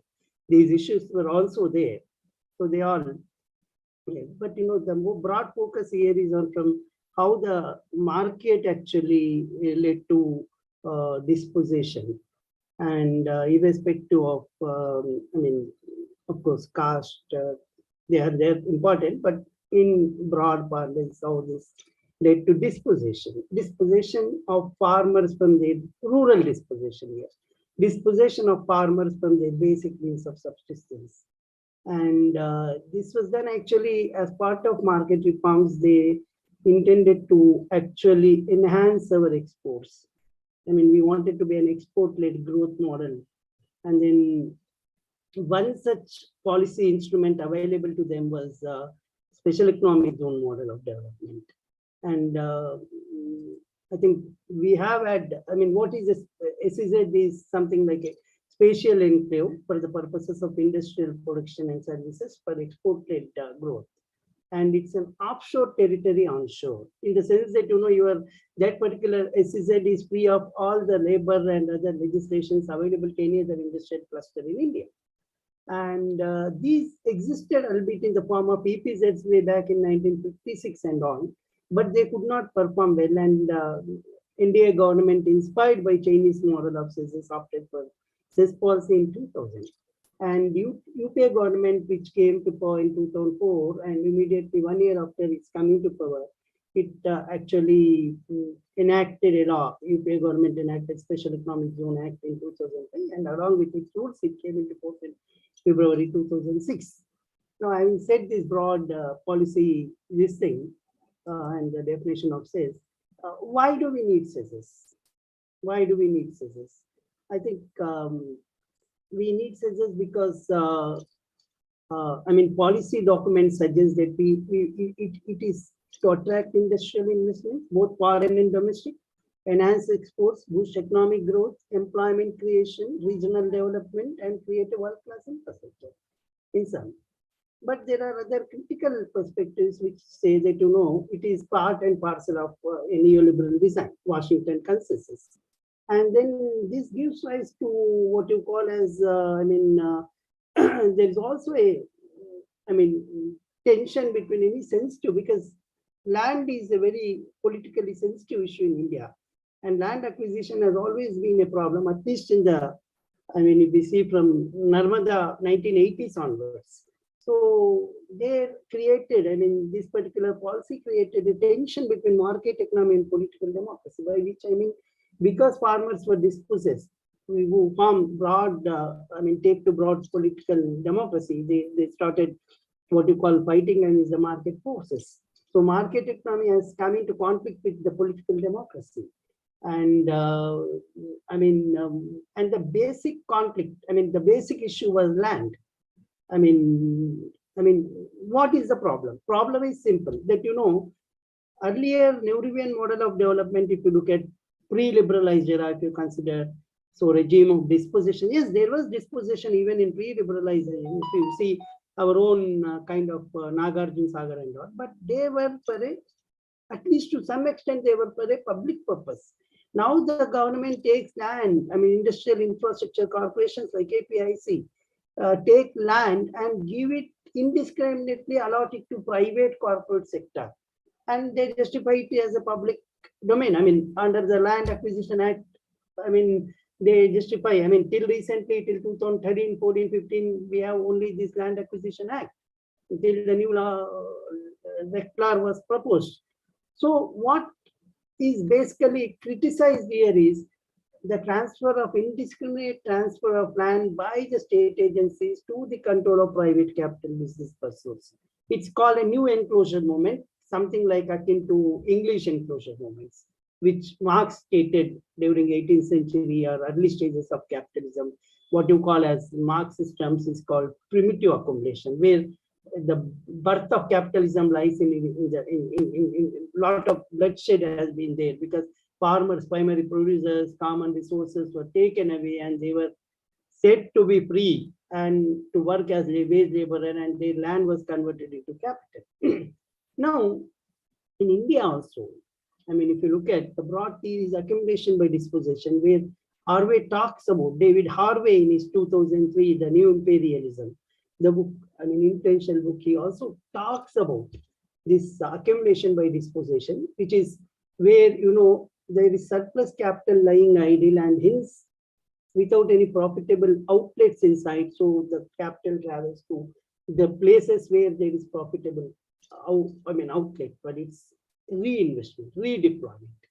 And hence, and any capital, investment needs land as a primary resource, unless you have a land inadequacy, and that is now a scarce commodity, proven that it's a scarce commodity in global north, advanced capitalist countries, and then they travel all across. Now, but so our Land Acquisition Act was intensely targeted. 1894's colonial pattern of land was intensely targeted. And then there are, broadly a theory said that, because land acquisition is flawed, so we don't have to have cesses. And then we have subnational and local dynamics of cess embrace, like, when we say, subnational, there are political economic factors, like when you look at our own state of Andhra Pradesh, till 2000, unbifurcated and united Andhra Pradesh, then we see that, lot of land indiscriminately allotted post 2005 by YSR government to benefit his own son. A dynastic quality is there. There was quid pro quo allegations. So that's one thing where we opted for more and more cesses, and Andhra Pradesh, in fact, during YSR times stood number 1 to have both notified, or number 2 perhaps, both notified and operational cesses. Now, we have what you call as, there are also conflicts to these cesses. There is a lot of tension we have seen in Nandigram, we have seen in what you call Singur and all, though Singur is a different project.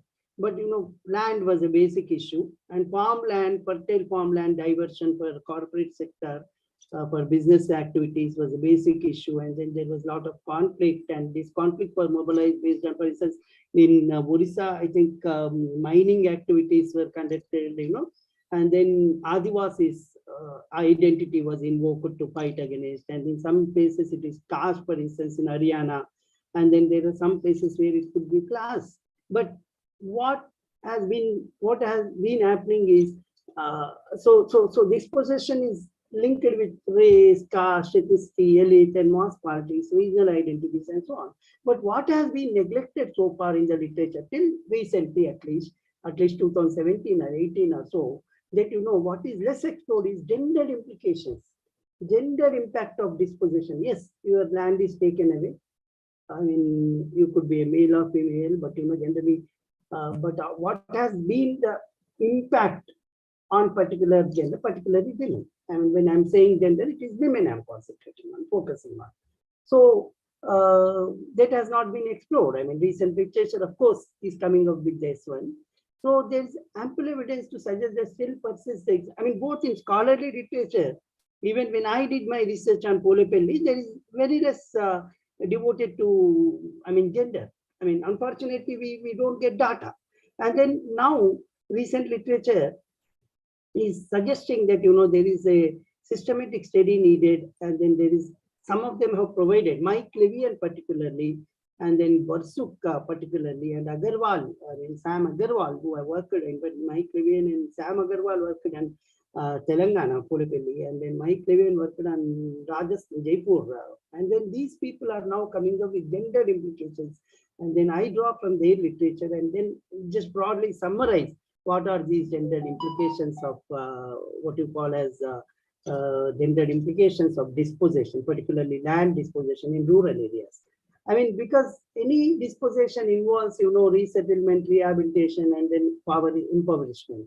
And these invariably fall on the, I mean, women, particularly when you look at the lower stratum of society. So we have this one, and then moving on, what are these gendered impacts of land use? Problems of dispossession compounded by culturally rooted patriarchal relations in India. I mean, there are, you should not forget that, you know, when you come to India, there is a set of patriarchy even today.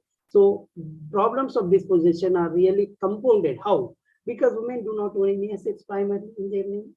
I'm sure you'll all agree. And then limitations are placed on them to take part in public affairs. I mean, you can see that, you know, even if they take part in public affairs, still recently when Ralu was in jail and Rabri was ruling, people said that, you know, it is ruled from jail. It is being directed by Lalu Yadav from jail.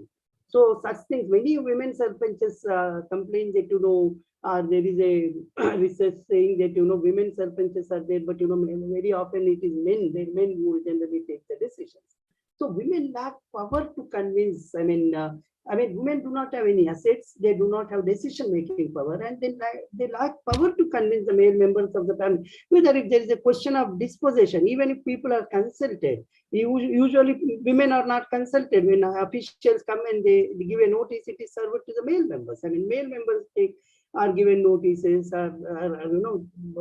women are not consulted. And even within family, women are not considered, whether they don't have a choice to tell their male partners whether they have a whether they can part or do not part with their land.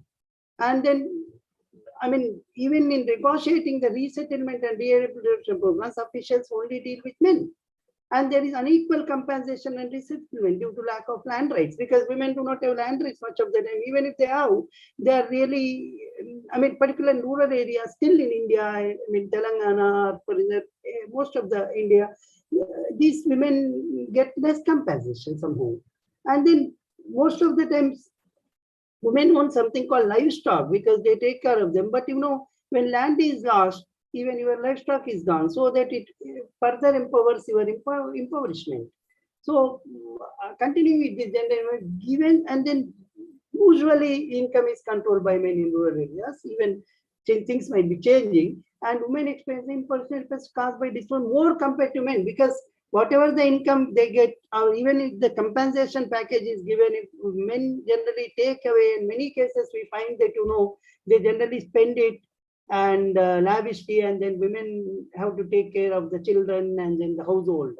And then what happens is, even there is very often men do not, even if they are cooperative, they do not get employment as actually promised by upcoming projects. Generally people promise the employment to men only, but men do not get employment, or I mean, and also take care of the compensation is also given to men. I mean, undocumented and unexplained violence takes place, domestic violence takes place, because men being idle try to dominate women at home, and then they are frustrated and they take out their frustration on women.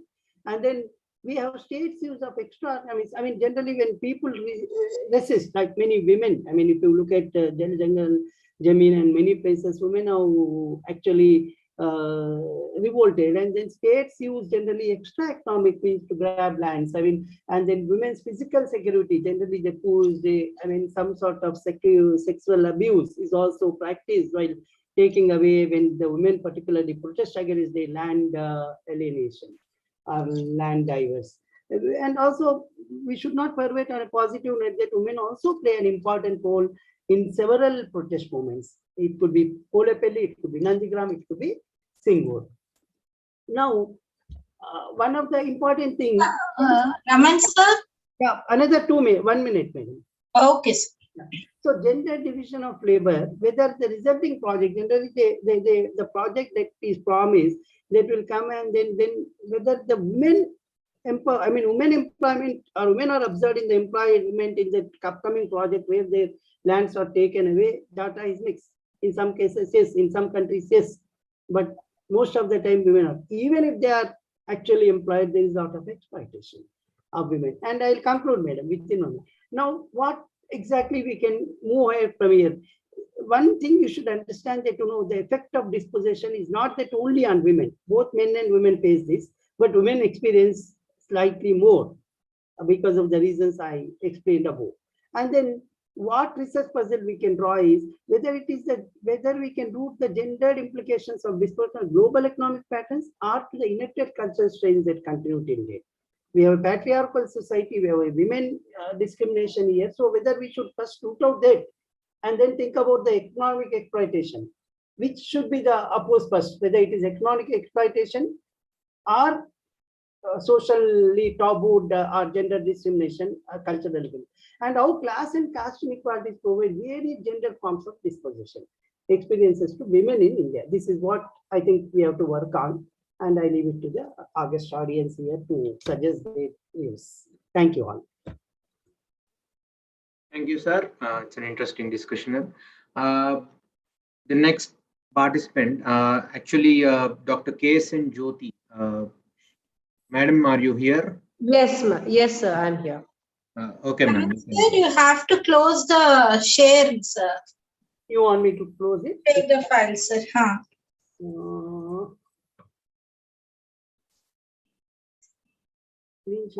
Okay, ma'am. Yeah, done. Thank you, sir. Yeah, welcome. Yes, ma'am, you can go on. Yeah, let me just share my screen.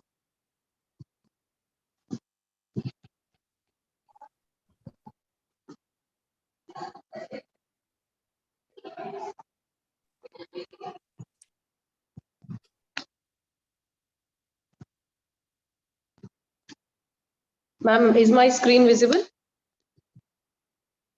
Yeah. Yes, ma'am. It's visible. Okay, ma'am. So a very good afternoon to you all.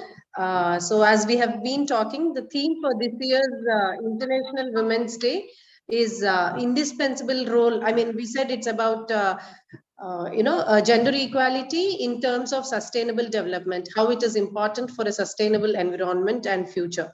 So in this context, I felt, and also because it's a Women's Day today, we will talk about the role of some women who are, spending their life in protecting environment in their own small little way, what they have done. So when I actually started reading about it, I was surprised to see that there are so many women in India, especially, who are actually dedicating themselves in this area of sustainable development and environmental protection. So as part of this presentation, I just made a very small, list of people whom I could collect it. So not just today that we are talking about gender equality for sustainable development, but way back many decades ago, people started realizing it. And this is a very important quotation that I found, that advancing gender equality through reversing the various social and economic handicaps that can make women voiceless is one of the ways of saving the environment. This was said by Amartya Sen way back in 1998. So we know that women have a very close connection with environment. That's probably because it is an inherent capacity for women to nurture and take care. And many of the women work very closely with environment in safeguarding the trees, plants, and also in their domestic routine. They take care of so many other things. So it's very common for them to nurture and protect something. So very well can be extrapolated to environment also. So there are also slogans which says actually protecting environment is actually a feminist issue. Also because we understand nature better, we can give birth. So I think probably this is one of the reasons why women can work as crusaders of change, even in terms of climate or environment. And as I said, when I was going through, I found a huge list of people who are actually environmentalists in India, and many women have dedicated themselves. And here I thought, surprisingly, I found some people who are very aged, and even at the age of 80, 85, they are dedicating themselves for safeguarding environment. And there are as young as 10 to 12-year-old girls who are also taking care of climate change. So in this presentation, because it's only for a limited time, I just took two people. One, the oldest lady that I found, who was recently awarded Padma Shri in 2020 for her contribution to safeguarding environment. So Tulsi Gowda, who is from Karnataka, she's actually known as an encyclopedia of forest, and people in her area also call her as tree goddess, because it seems she can identify any plant, the mother tree of a species. She can identify a seed and tell what kind of a plant it is going to give up to. So she used to work, she was not educated at all, but because of money, for the sake of money to run her family, she used to work in a Karnataka horticulture department as young as when she was 12 to 13 years old. So from then till date, she can identify, she has studied, she understood forest so well, and she has a seed bank of more than 1 lakh seeds. So I think that's the reason why the government identified and felicitated her with Padma Shri. So I thought this is a day to commemorate the contribution of such great people towards sustainability. And she is the youngest girl from India who has represented about climate change in various international forums. I know she started this fight against climate change when she was just 9 years old, because both her mother and father were also into environmental protection. So she's also referred to as India's Greta Thunberg. Actually, Greta Thunberg is the Swedish child. When she was 10 years old, she started claiming about climate change. So Ridhima also falls into that category, and she has recently been awarded the BBC 100 Women of 2020 because of her contribution, because she raised voice, she presented the need for sustainable protection of climate, and it is very important. And her motivation was this Uttaranchal floods, which made her realize, if we don't protect environment now, it is now or never. So I think these are the kind of people who will motivate us that in our own small way, we should be able to contribute for the protection of environment, which is very important for sustainable future. So as all educated people and people like us who are in science, I think this is an inspiration for all of us to learn from these young to older generations who are working for sustainability. So this is a small attempt I made towards trying to give awareness about how women play an indispensable role in protecting environment, and thus it is important that we recognize these women in various forums and help for sustainability of nature and climate. Thank you. Thank you, ma'am. Next, I just want to ask Tanveer Ahmed Lone. Sir, are you here? Yes, sir, I'm here. Will you go ahead? Okay. Okay, sir. Yes, you can go. Sir, actually, I'm going to present my paper, which is entitled Analyzing the Women Empowerment in Kashmir, a Critical Appraisal.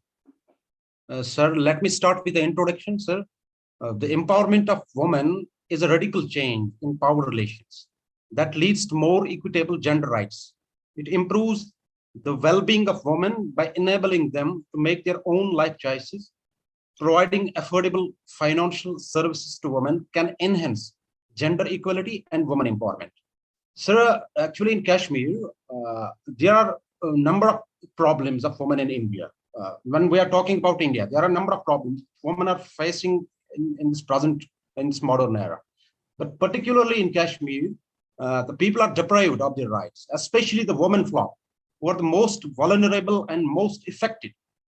It's because of political instability, and it's because of conflict zones, sir, we can say, sir. Actually, political instability has affected the socio-economic and political conditions of the state and has raised gender discrimination for the past 3 decades. Women in Kashmir are having to live in constant discrimination as their lives are drastically changed, making them silent spectators of the rapid changes in society and economy. Sir, in the Union Territory of Jammu and Kashmir, violence against women is issue that restrict their freedom. In the modern era, there has been a change in the image of women everywhere. In Kashmir, sir, it's traditionally a patriarchal society. We have there is still patriarchal culture existing, but in Kashmir, it's deeply rooted, sir. This patriarchy. In Kashmir, patriarchal culture is confined to women within 4 walls. They have limited, access to modern communication tools, and have low level of education as well as limited freedom of interaction. They were subject to discrimination and denied equal rights and opportunities, and have continued to suffer from one or another form of disability. Sir, actually in Kashmir, we have, sir, draconian, sir, acts. We have APSPA, Army Powered Special Act. Sir, it's one of the largest militarized zone in the world, sir. Before patriarchy, most of the panelists, most of the authors, they are talking about patriarchal society in India. But in Kashmir, there is, along with patriarchy, there we find people have been sent into the cage, especially women flock. They are the worst sufferers due to this this conflict. Which has been reinforced, particularly from 2019 when the Article 370 has been scrapped. Then after the state got converted into the Union Territory, I think women flock got mostly affected when we are comparing them into their male counterparts. Sir, the objectives of the study, sir, which I would like to highlight, to know the need for women empowerment, to highlight the issues of the present status of women and the factors contributing towards women empowerment in Kashmir, to examine critically the process of women empowerment in Kashmir. Sir, for this, I have adopted the methodology. Women in Kashmir have experienced and changed significantly over time. The present study highlights these changes, and the study has given attention to women to realize their identity, potentiality, and powers in all spheres of their lives. Empowerment is an aid to help women to achieve equality with men.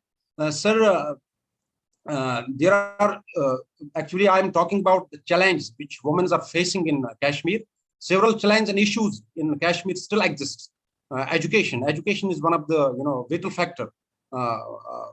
If we will take the literacy rate of Kashmir, if we will compare male and female counterparts, female literacy rate as per census 2011 is 58.01, and male literacy rate is 78.26.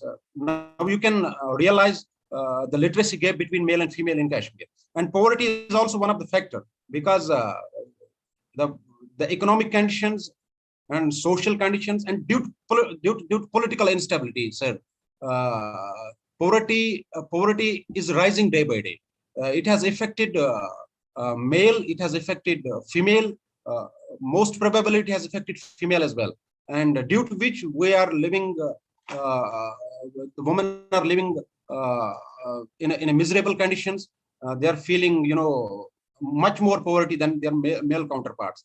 Then there are health issues, health and safety issues. Safety issues is the primary concern for women in Kashmir, because you have seen, you might have heard, sir, most of the incidents which took place in Kashmir right from 1947 till now, and still these are taking place in Kashmir. And health issues and safeties are the major concern which women are facing in Kashmir. Then after household inequalities, sir, the discrimination in households between male and female, it's going on. And then after violence by prevailing social and political turmoil. Over the past 3 decades, the Kashmir Valley has suffered from political turmoil. The outbreak of political turmoil, sir, in Kashmir in 1989 led vulnerable situations in 2008, sir, then 2010, 2016, during this Burhan Valley tenure. Then 2019, when the Article 370 got scrapped, it has impacted socially, economically, educationally, and politically onto the status of women in Kashmir. Then I'm coming on to the critical appraisal. Gender discrimination is on the rise due to prevalent political turmoil in Kashmir. The low participation of women in socio-economic and political activities has badly affected the process of development resultantly, and it has eroded their freedom of speech and expression. Various indicators of women empowerment are analyzed using the data from various sources. While discussing women's present status in Kashmir, the main emphasis is given to indicators like women's household decision-making, power, financial autonomy, freedom of movement, women's acceptance of unequal gender roles, freedom of movement, sir. Freedom of movement is one of the prime concern because one factor, patriarchy, second factor, world's huge militarized zone. Woman is not feeling safe when she goes outside. Her parents are feeling secured. If she will go outside, there's no social security at all, because most of the incidents have taken place right from 1947 till now. It's still going on, sir. In Kashmir, it was found that women get a lot of workload at home and they get very limited time to interact with other members of the society. It has been observed in the study that the position of women in Kashmir is low because they are dependent on their male persons and in-laws. In some of the cases, it is noted that domestic violence is still prevalent in Kashmir. Most of the women are beaten by their husbands and other family members. The reports are not coming, sir, because it's a patriarchal traditional society. That's why we have not seen the reports of domestic violence in print and electronic media quite frequently. Due to the low levels of economic status of women, the weak financial conditions of families is an important determinant of the incidence of women violence against. After analyzing the data, it has been found that household decision-making power and freedom of movement of women vary considerably with age, education, and employment. Similarly, in society, sir, the acceptance of unequal gender norms by women themselves are still prevailing. While studying women access to education and employment, it's found that gender gaps still exist in both situations.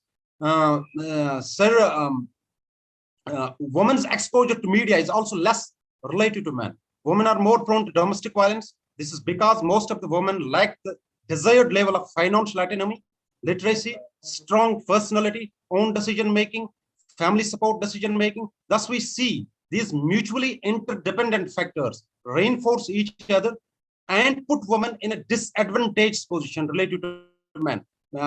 Sir, let me make it precise. Over the last 3 decades, Kashmir has been caught up into a political crisis.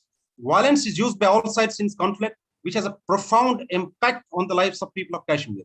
Those who suffer the most from the political instability of state and non-state actors are women. Since 1989, women continue to suffer from rape, molestation, and enforced disappearance. So enforced disappearance. In Kashmir, it has become the hell of widows. Widows, you will find in Kashmir, a lot of research has been conducted on half widows, but this rare concept you'll find in Kashmir, half widows. Physically, women have been tortured, physically, psychologically, socially, and economically. Violence has severely hindered their development and empowerment. Sir, let's come to the conclusion. The empowerment of women has become one of the most important concerns of the 21st century, not only at the national level, but also at the international level. In the modern era, women from all over the globe, including Kashmir, are working in every field.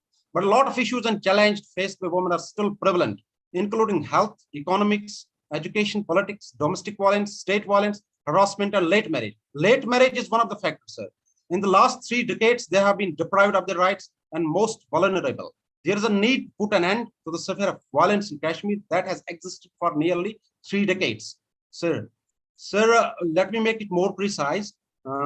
Almost half of the world's population is female, but gender inequality is still prevalent around the globe. The greatest need of the hour is a change of social attitude to women. When women move forward, the family moves, the village moves, and the nation moves. It is essential as their thought and their value system lead the development of a good family, good society, and ultimately a good nation. So thank you, sir. Yes, thank you, sir. The next speaker I call on, before I call on, I just want to appeal to the speakers to, be, maintain the time, okay. So the next speaker is J. Viplav Babu. Are you here, sir? Yes, sir. Yes. I am here. Yes, sir. You can go on. Yeah. First of all, good afternoon to everyone and happy International Women's Day to one and all. I'm very sorry there is power cut actually, so there is internet issues. So I won't be able to switch on the video, though I'll be delivering whatever I have present paper. Like I would continue from where Jyoti ma'am has left. Jyoti ma'am has emphasized about women's contribution and women in environmental activism, women's contribution in environmental activism, how women has spearheading various movements. Like my paper would discuss about, the title of the paper is Deconstructing Women's Role in Environmental Discourse. So the whole discourse of environmentalism pays very little or no attention to women's contribution. Now, though women has been at the forefront of environmental activism, like we have seen, Jyoti ma'am has enlisted so many present era movements, but in the past also, women has been spearheading these movements, right? Like for example, in the Green Belt movement in Kenya that happened in 1977, where Wangari Maathai has spearheaded this movement. And in the similar manner, in India also we have Chipko movement, which has been again spearheaded by a woman called Gauri Devi. And also this Apico movement, there are Narmada Valley movement, Silent Valley, Tehri Dam, all these movements actually were spearheaded by women. But what is missing is that the policy, whatever the policy has been done, it has been done by the male-oriented, male-dominated culture. It's been, primarily it's been dominated by male. So this gap between environmental activism not translated into policy framework, that is a huge gap that we need to address.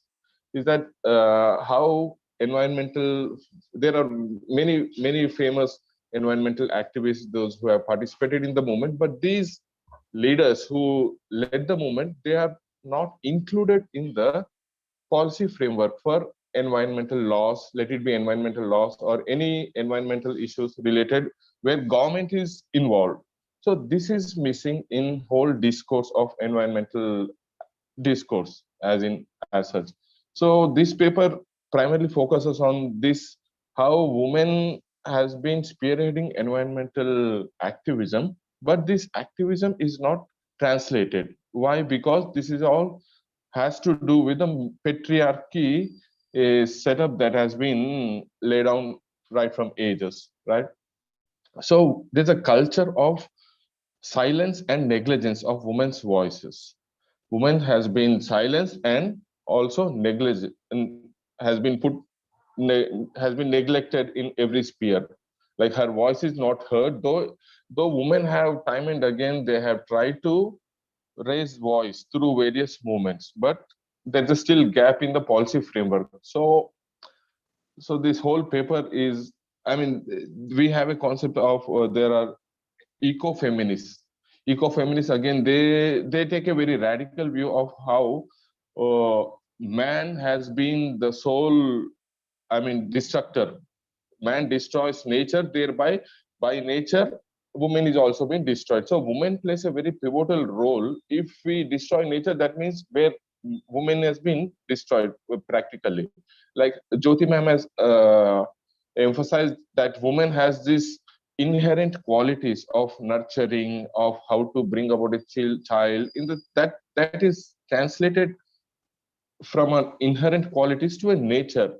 She can easily apply, she can easily translate her inherent qualities to the protection of nature and environment, right? And finally, I would keeping the time in frame, so I will just end my paper by quoting Vandana Shiva, who is one of the famous environmental activists of India. She says that the culture of violence against nature and against women is inbuilt and is a very often perceived both without questioning. So there has been no questioning. That's what she points out, that there has been no questioning about this culture of violence against nature and against women. So this, by destructing nature, you are causing a destruction to the woman, or it's vice versa. So this whole paper revolves around this, how women's voice has been suppressed in various global platforms, though Brundtland report and everything was included, but it's not translated again in the policy framework. So this paper is basically talks about this one. Thank you for giving me opportunity. Hope I stuck with my time limit. Thank you a lot. Thank you, sir. The next speaker, I'd like to call upon Mohammed Rafi Rahimi. Are you here, sir? Good afternoon. Do you have my voice? Yes, we can hear you. Okay. Good afternoon to all of you. Today, I want to discuss about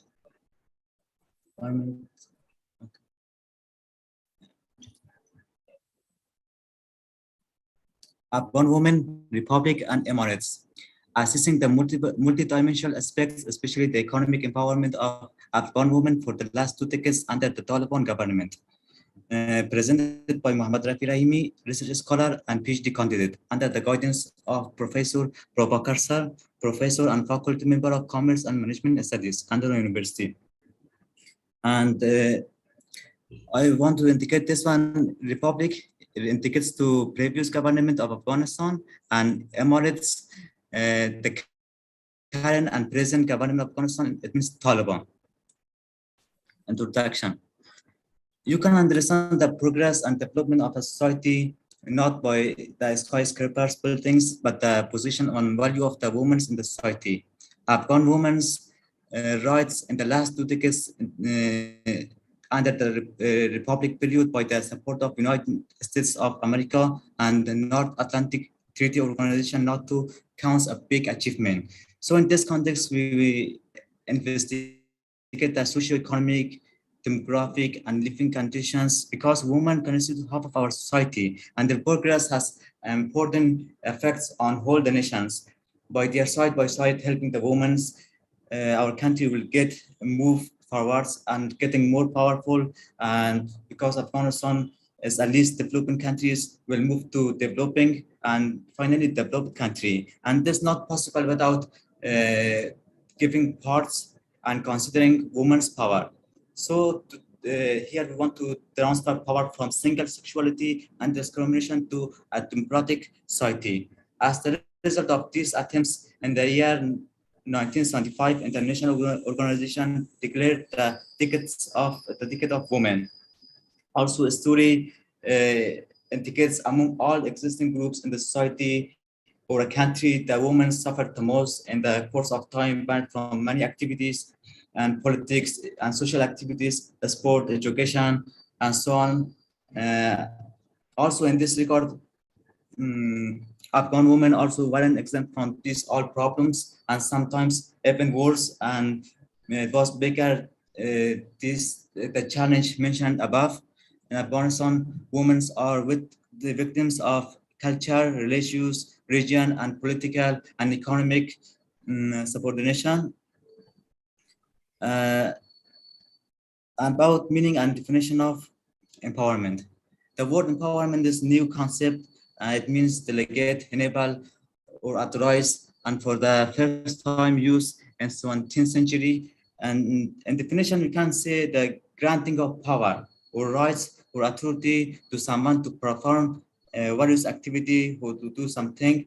Or according to World Bank definition, empowerment means to enhance the capacity of an individual or a group to make purposive choices or to transform those choices into desired actions and outcomes. Types of empowerment. According to various sources, there was different types of empowerment. and the most important types as social empowerment, educational empowerment, political empowerment, and economic empowerment. Social empowerments indicates to empowering of the society or the community of the pupil to take decision freely and independently. And educational empowerments, as we know, seeking knowledge and and granting power to the society to know about their rights and obligations in a better manner. And political empowerments, we can say political empowerments show the power structure of a society, how the women's, how the men's involved in the political context of a country.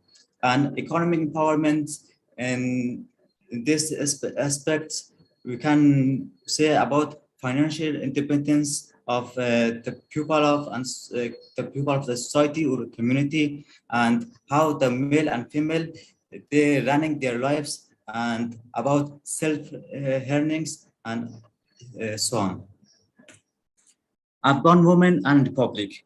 The uniqueness, remoteness, and commitments of the pupil to traditional all leads to different ideologies. And if you go through a story of Afghanistan, some kings or some groups try to bring women in the center of focus, but faced many challenges and problems. Even they lost their political power. For example, King Amanullah Khan, who got our independence from British, he sent Afghan girls to European countries and encouraged the girls. Also, he campaigns against the veil or hijab, but he couldn't achieve their goals because, as I mentioned here, the tribal leaders and especially mullahs, administrations, scholars stood against them and encouraged the people to topple the government. And without Amanullah Khan, we have before that Amir Abdurrahman Khan and Habibullah Khan, were influenced by Mahmud Darsi liberal theory. He opened and established girls' schools in Kabul. And all these people, they faced many challenges and problems because of the traditional view and tribal leaders' power. In late 2001, after the fall of the Taliban government and the formation of new government under the name of Republic, countless aids followed into various sectors and also work on women's empowerment. For the first, also we can say money is public and private sectors to invest and they focus on women empowerment. And about private sector, we can say about first flight in last year happened in 24 of February 2021. First flight with all female crew from Kabul to Herat and vice versa. Here also I mentioned I attached the photo. And also it's noteworthy to mention about robotic girls team got different awards from international competition, and recently robotic girls teams came second out of 88 countries in the PCP, the change world competition among different countries, including European, Asian, and American. And Afghan women was they witnessed a significant progress in all aspects of life, as about enterprises, also small, medium, and large production enterprises, and they play an active role at various levels of management, from the presidency to a small task in a company or in factory. And also government hold numerous exhibition inside and outside of the country, conferences, vocationals, technical training programs, facilities, and so many, also financial supports and establishing women's institutions. The first thing was Ministry of Women's Affairs, was the first institution formed to restore women's rights and eliminate discrimination and problems with the forming of the new government. It means republic. Besides that, first time women's entrepreneurs founded leading entrepreneurs for Afghanistan developing in 2013. And after 4 years, they changed it to Afghan Women's Chamber of Commerce and Industry, as with the agreement of Supreme Economic Council of Islamic Republic of Afghanistan, chaired by President Muhammad Ashraf Ghani Ahmad. After according to Afghan Women Chamber of Commerce and Management reports, there were 2,421 businesswomen, and out of 2,421 businesswomen, most of them they worked in Kabul, Herat, Balkh, Kandahar provinces, and the number of women in informal business generally about 54,539 businesswomen, and all these formal and informal businesswomen, they create 130,000 jobs in the country. Also, I attached the Afghan Girls Robotic Team. They got many achievements in private, as I mentioned at first. And Afghan women were involved in these areas such as IT service, consultancy, training, service, construction of roads, buildings, bridge making, carpet, health service, retail shops, restaurant, jewelry design, travel agency, media, advertising service, handicraft, food processing, agriculture products, and education sectors. And now we want to discuss about Emirates, it means Taliban.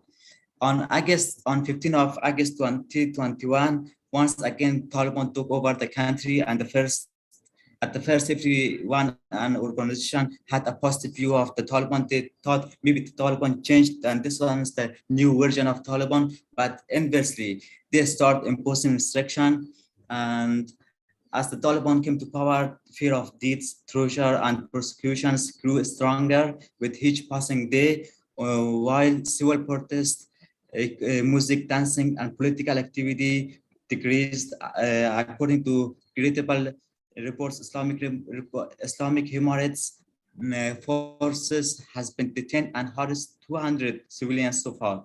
It's different about the sources, but this one is the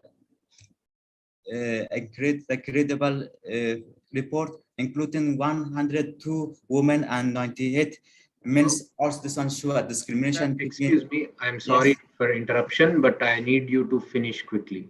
We have other speakers. Okay. And this one, the image and the detention of women and men.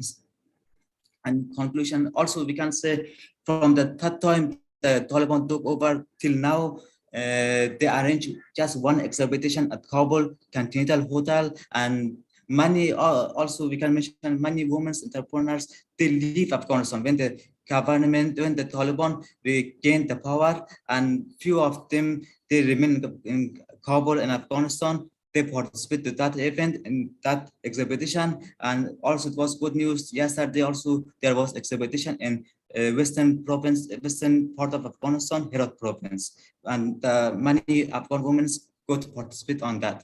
Conclusion, we can say this study investigated the Afghan women's status, especially in economic aspects, and 2 decades of republic and 6 months of Taliban government. And it's noteworthy to mention that it's so early to judge and analyze about the Taliban behavior and attitudes toward society and women. About suggestion, we can say about, as per evidence, in the last 6 months, international organizations, especially United Nations, UN, have had their own impact on the decision-making of Emirates leaders to change their attitude toward women, and they can induce the Taliban to respect the women's rights. Countries of the world can prohibit recognition of the Taliban until they respect fundamental human rights.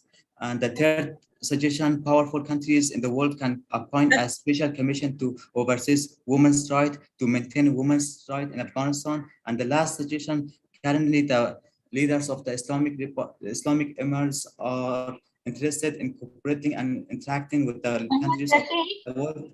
Okay, this one's the last. Okay, this issue can be point to encourage them to accept and implement the basic rights of the people. Thank you so much, and happy Independence, happy Women's Day. Thank you. Sharad, just inform how many more are there so that we should be winding up by 3:10 maximum. Okay, yes, ma'am. We have one more speaker. I mean, just a joint paper. So one more in this session, and then we have, I think, 5 in the next. Yeah, please maintain the timing, please. Okay. Okay, Sharad. Yes, I now call upon Kalyani Kumari and or Rupashri Mukhopadhyay. It's a joint paper, so. Yes, sir, I am there. Okay, please go on. Yes, yes, sir.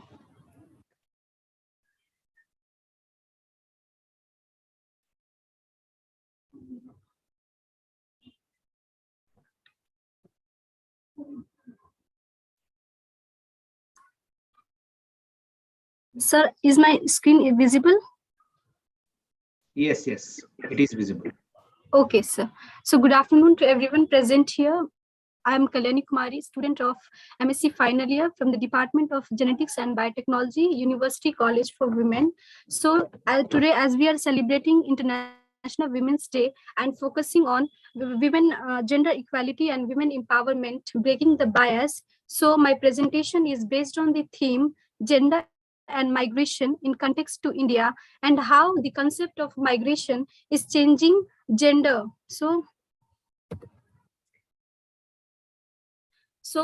when we talk about gender and migration and try to correlate the migration and gender, so the first question which comes to our mind is migration is gender based. So to know the answer of this question, we have to look or analyze the pattern of migration in the earlier times, and by observing the pattern of migration, we can say that yes, of course, gender migration was a gender-based migration where the only male members were allowed to migrate from one place to another place, and the migration of male was possible due to the migration of male members were taking place because of good opportunities to attain higher education and also to support their family financially. When at the same time we talk about the women of those times, the participation of women has not been seen as compared to men, and the only factor which led women migration was marriage. And the reason why the women participation has not been seen because there were many factors which led the women participation not at a mark, and the reasons are like various social norms and also the responsibilities which women had, like to support their family and the responsibilities towards their children, which led the women to be in the four walls of their house, and also which hindered the development of the women. As the time passed, there were many factors which have been seen playing a very important role in the development of the women, and these factors includes the socio-cultural factors, the economic, the education factor, the marriage, and various other economic factors which led the women to be a part of migration and also helping in the development of the women. This is the graphical representation of the distribution of the migrants during the period of 1991 to 2001, where it shows how the representation of the women in different sectors are increasing day by day due to various factors like employment, business, education. And apart from these, there are so many factors which led the women to migrate and also be a part of the development. Apart from the second concept is the concept of gender equality, which talks about that women and men both are equal in every aspect. So the concept of gender equality has not only given the chance to men and women, but also to the third gender of our community. Because of this, the concept of gender equality, the third gender of our community has also the chance and equal opportunity to be a part of every sectors and becoming an indispensable part of our development of the country. Now, apart from this, there are various schemes and incentives which are introduced and launched by the government at the grassroots level, so that will help in the development of the women. And these schemes include the Beti Bachao Beti Padhao Abhiyan. This scheme prevents the girl child, and the main objective of this scheme is to improve the child sex ratio and also to encourage and boost the girl child to pursue their higher education. When we talk about the Vigyan Jyoti scheme, it is an initiative which is helpful for those girl child who want to pursue their higher education in the field of science, technology, mathematics and engineering. Apart from this, talking about Mahila e-Heart, it is a platform which is for those women who want to be an entrepreneur, and this platform provides the opportunity and invites those women who want to show their talent and skills, so that the government will also help them to be an entrepreneur. Apart from this, there are so many schemes like the Women Entrepreneur Platform, National Crack Scheme, and also the scheme for adolescent girls. Apart from this, now I would like to highlight the importance and implications of these schemes and factors which led the development of the women. So in 2010, according to the census of India, it has been estimated that 309 million migrants were estimated, in which 218 million migrants were female and only 81 million migrants were male. So when we compare the ratio of male to female, we come to know that the female migrants are more in number when compared to men. And by this conclusion, we can conclude that the women are not migrating. Only the migration is not only based upon the gender, only the men. Now that gender-based migration is no longer existing in today's era, and also that in this 21st century, there is no any field where the women participation has not been seen. So we can see how this factor, these initiatives by the government has helped the women to be a part of the development, and also to stand on their own feet. So before concluding my presentation, I would like to thank my Professor Dr. Rupashri ma'am for giving me the opportunity to be a part of this presentation and sharing my views. So thank you. Thank you. Thank you very much. So with this, I conclude this session. The session was on women migration.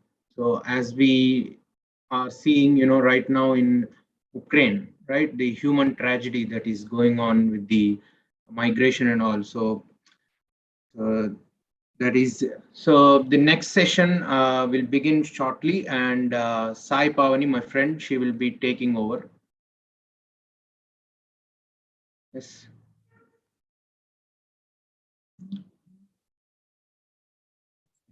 Yes, thank you. So next session, I will first call out the names of the next session speakers. Please respond. Just give me a moment over here.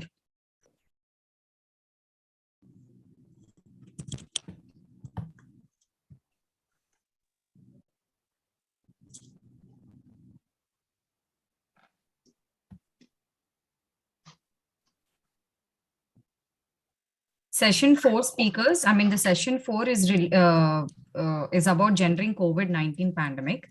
So the first speaker will be Jaya Chowdhury and Dr. Rashida Attar. Are you present? Please respond. Yes. Yeah, you can go ahead with the session. You can start the session now. Hello.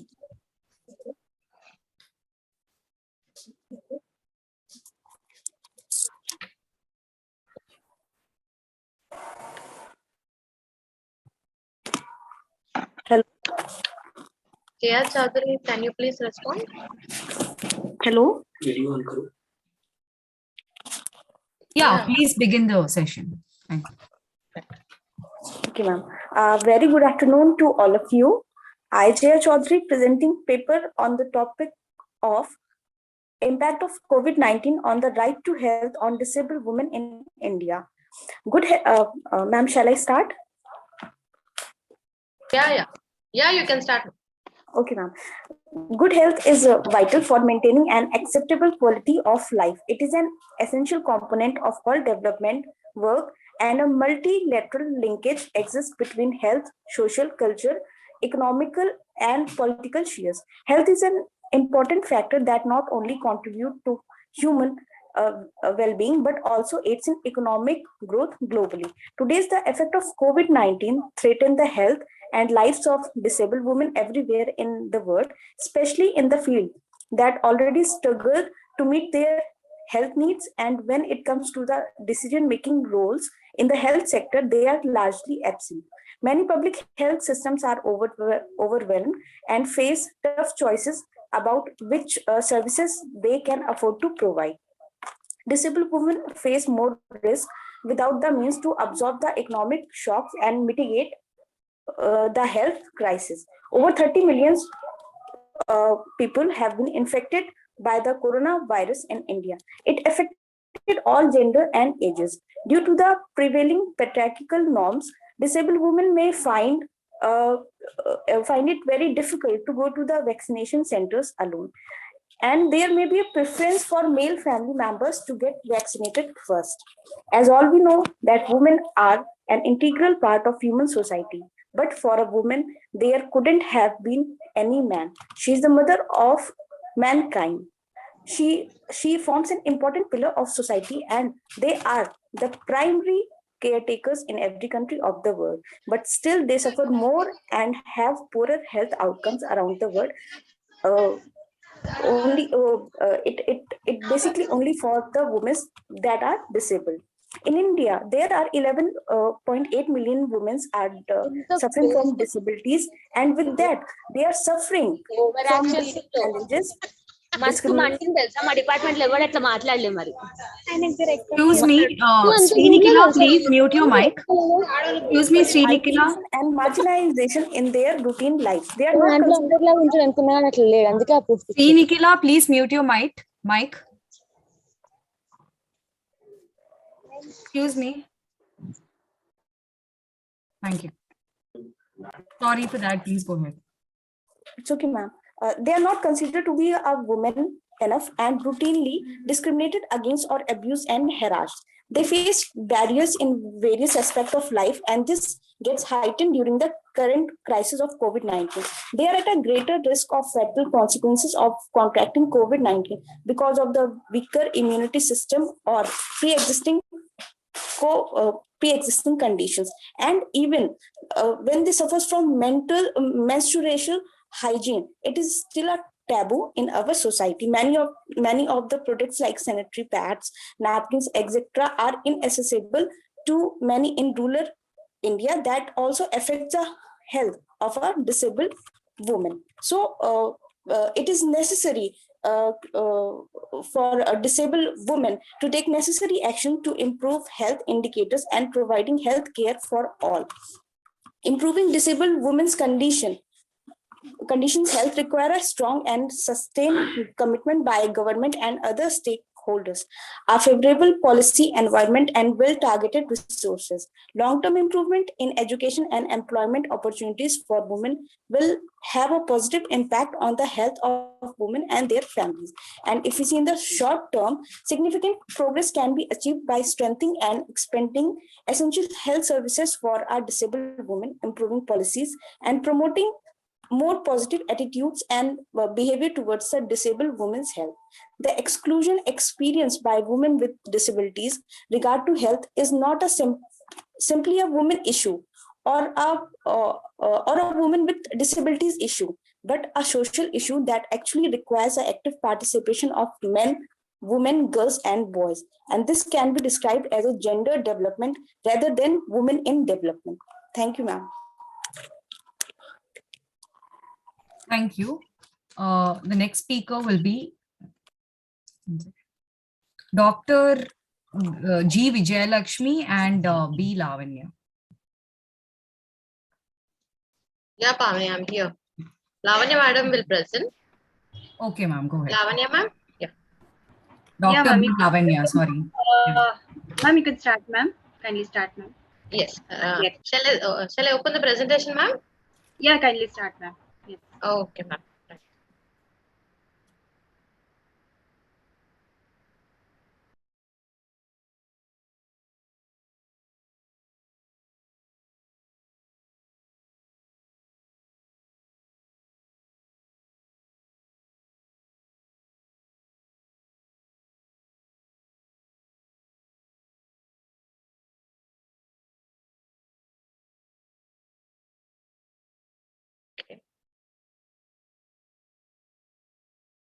Ma'am, is it visible, ma'am? Is my screen seen? Yeah, it's visible, ma'am. Kindly. Yeah, 1 second. I don't know. Any settings I need to change, ma'am? Yes, ma'am. You can just increase that. Yeah, I think now it is fine, ma'am. Yeah, it's fine, ma'am. Just select on the particular slide, ma'am. Yeah, okay. Right. Right from the beginning. Right from the beginning. You can select on right from the beginning. Yes, ma'am. To me, the first slide is seen. Is it not the same, ma'am, with you all? No, I don't know why it's not coming here. Let me Ma'am, check. I can see the first slide, ma'am, in my system. No, I'm unable to expand that screen, ma'am. 1 second. Oh. In my laptop, it's coming only to the off part, ma'am. I think, if ma'am, better you can share it. Yes, ma'am. You can. I will stop sharing, ma'am. Okay. Right, ma'am. Yeah, ma'am. Ma'am, please share, ma'am. Yeah, 1 second, ma'am. Okay.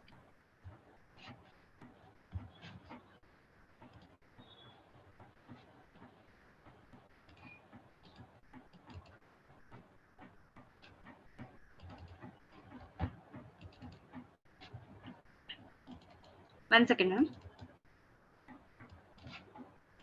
Okay, ma'am.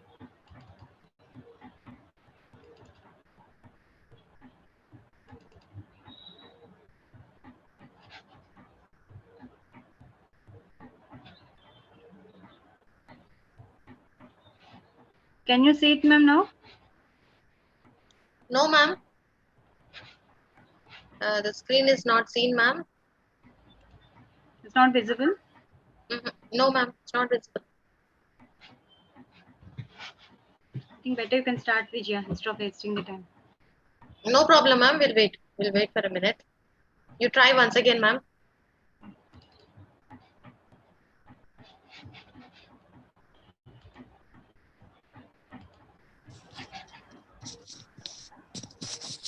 Ma'am, in your laptop, you reduce the percentage. On the right side bottom, you will be finding the percentage view. You reduce it. It will be visible full screen. Yeah, 1 second, ma'am. Windows. Can you see it now, ma'am? Yes, ma'am. We can see now, ma'am. Yeah. So good afternoon, everyone. So first of all, I wish you all a happy International Women's Day. Today, myself and Dr. Vijaya, we are going to present on, hope I'm audible, ma'am? Yes, ma'am, you're audible, ma'am. Yeah. So we are going to present on the topic gender, like it's about, one second. Role of women during gendered vaccination, a focus on pandemic COVID-19 situation. And we all know that the gender equality in India has been the most important aspect, and it is related with the health indicators, literacy levels, employment data, economic independence, and several other factors. And during COVID-19 pandemic, when we take up this issue, it has become a very important aspect. And we also see that when we are looking at the percentage of women, there have been like what are the statistics of who are the women who got vaccinated in the world scenario. It is observed that almost 46% of women population have been vaccinated. And again, in this, there are various categories of women, like we can see the pregnant women, caregivers, frontline workers, young mothers, and also the many other categories of the women, right from like we have the teenagers up to the middle age, and also most of them got vaccinated. But we see that most of the women got neglected in health matters due to multiple reasons. And in particular, pandemic situation, we find that there was a lot of gap in vaccination drive. And many efforts have been done by the governmental organizations, and also by the government organization and non-governmental organization, to create awareness to women about this vaccination drive, to sensitize them on various aspects of vaccination, and also to remove various myths and negative notions about the this concept of vaccine.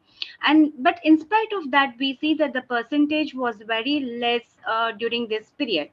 And women can be really empowered at such situation when we look at this, that there are many social barriers which can really help in the betterment of the society for the future generations. So all these barriers has to be removed, and as long as virus continues to be prevalent, we see that inclusive role of the women in decision making and other aspects have to be addressed. And there are several discussions and numerous studies have shown that the severity of COVID-19 differs among the social, economic, and biological categories during the pandemic.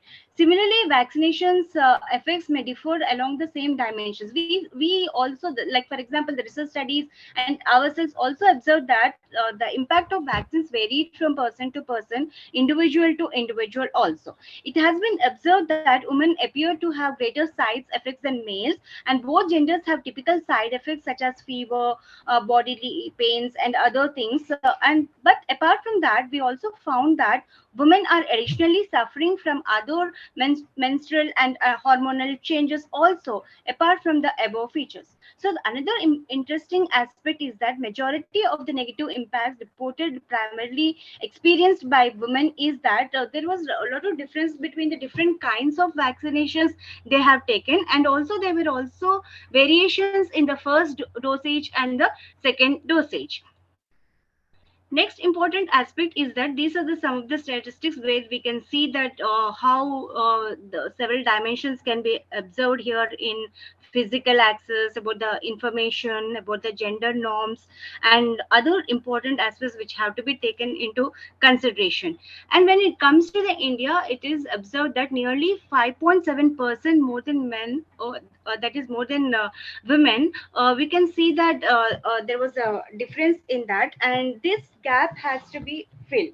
And also we can see here that this data among all the states in the union territories, particularly the Andhra Pradesh, Kerala, Chhattisgarh, and Mizoram, where more women were vaccinated than men. So these statistics show that there is a variation among the states in the process of vaccination, and also in the percentage of the vaccination.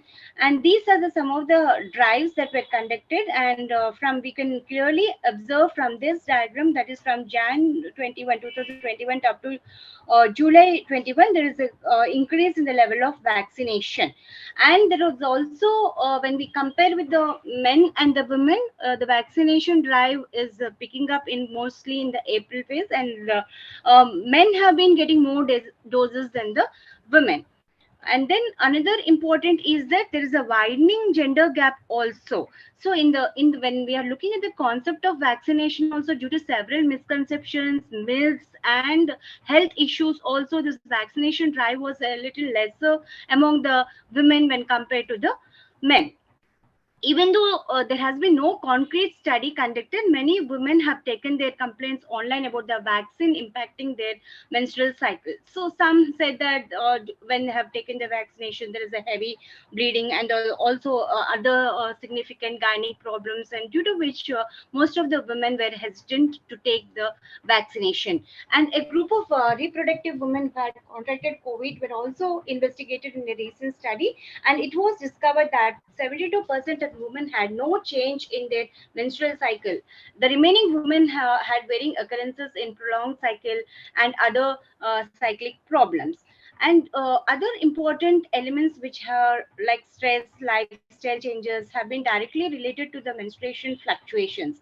Coping with the stress of lockdowns and social isolations could be one of the explanations, but we can't rule out the possibility of vaccination connection also. So this was a situation where multiple things were having impact upon the lifestyle of the women, about the psychology of the women, and also we also can see it has not only impact on the physical and mental health of the women. Apart from that, we can see the changes that were taking place in the attitude of women towards vaccination also. On other hand, we can see that there has been increase in vaccine reluctance among the women, as most trials disregard the interaction between the medications and the gender. Well, the COVID vaccine trials did see equal representation of women in most common vaccines, but it is also we can see that when we are coming to the vaccine trial or clinical trials, men used to represent the entire humanity, with women being sidelined. So most of the experts experiments also show that men were women were not ready to accept these vaccination. And not only do women recognize the limitation of study on the side effects that women suffer, but they also have a high level of mistrust in the type of research that has been being conducted. Despite the inclusion of these women in these vaccine trial phases, the structure and design remained exclusive. There were no reports on adverse effects, secondary outcomes, or the discontinuation of rate according to the gender. And one more important aspect is that when we are looking at the pregnant women and other women, there is also again there was a lot of misconception among that, and most of the groups also were not ready to take the vaccination. And the center said to the media that the pregnant women must taking vaccines against COVID-19 without any hesitation, as all scientific studies are now in favor of pregnant women getting vaccinated. So all these studies are very, very important, and scientifically it is proved that whether the women are pregnant or whether it is during the menstruation phase, the women can take vaccinations, and maybe the side effects may be a little bit more than the present situation. But when compared to the earlier studies, it was said that there is no risk factor in taking the vaccination. Pregnant women and other breastfeeding mothers have a reason to be concerned, especially since pregnant mothers were not included in any one of these trials. So when it comes to the trials, also trials were made on general and ordinary women. So even these trials became also hurdle in most of the vaccination part. Another study that looked into the various causes such as refusal also indicated that many people believe that vaccine will cause more harm than good, and will fail to work due to lack of advocate research, and also because other pregnant women or family members advise them against it. So here we see that some of the families were also discouraging, and some of the even the society, some of the studies which were taken prior also were having a hurdle in this process. And this is again another statistical study which is conducted in September 2021. Similarly, we see that women of reproductive age have serious concerns regarding infertility, which has recently become yet another reason to refuse the vaccine. Women are becoming more concerned about the infertility information that suggests vaccines may interfere with the female reproductive system, and that antibodies generated by the vaccine will begin attacking because the COVID-19 spike protein has structural similarities with other vaccines. Several investigations have repeatedly shown that such hypotheses are incorrect. A damage has been done. As Raj Mathur, chair of British Fertility Society, notes, misinformation got there before the proper information.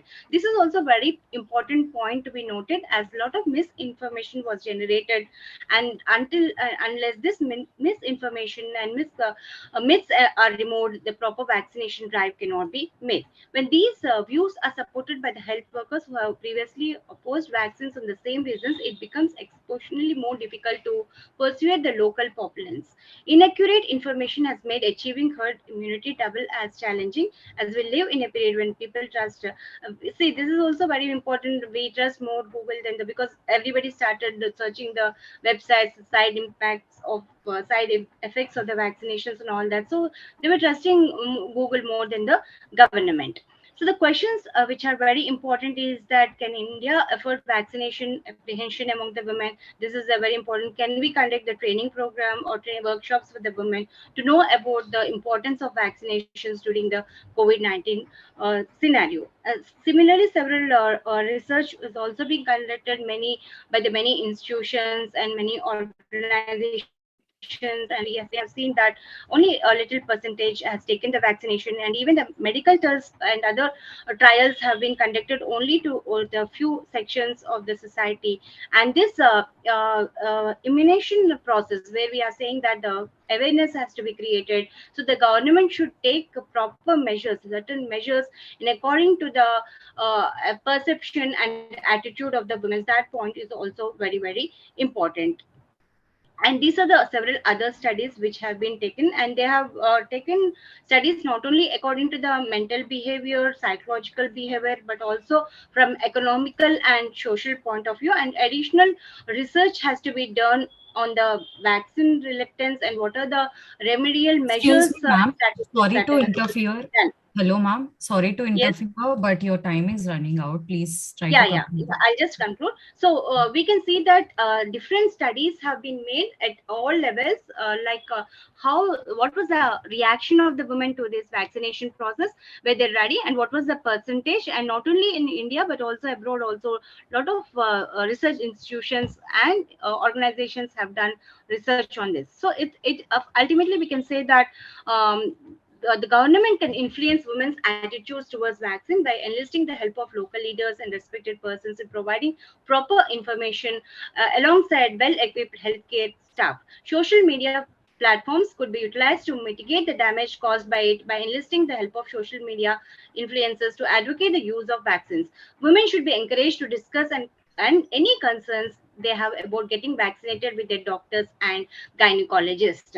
So in conclusion, we can say that there's no evidence currently that COVID-19 vaccination has any negative impact on menstruation, fertility, pregnancy outcomes, birth outcomes. So there is no evidence to support any of those associations. And so it makes good sense for women to get COVID vaccinated, particularly because there is much better evidence that COVID infection adversely affects the risk of outcomes, birth outcomes, and other mortality aspects. So science is one of those things that just keeps evolving. There's more and more information that comes over time, especially with this pandemic. So we get more and more data about vaccination and its impact on all these aspects. And we see that every woman is vaccinated. Thank you. Thank you, ma'am. Thank you, ma'am. Thank you, Lavanya, ma'am. Yeah, thank you.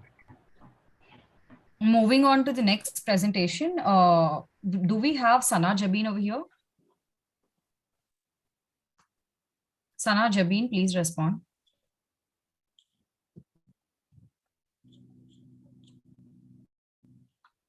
Sana Jabin. Okay, we'll take up Manisha instead of Sana Jabin in her place. Manisha, if you're there, please respond. Yes, I'm there. Yeah, go ahead with your presentation. Yeah. Just a second.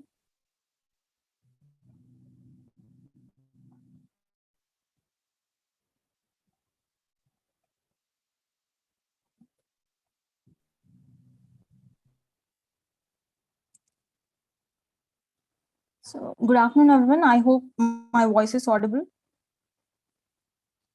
Yes, it is audible.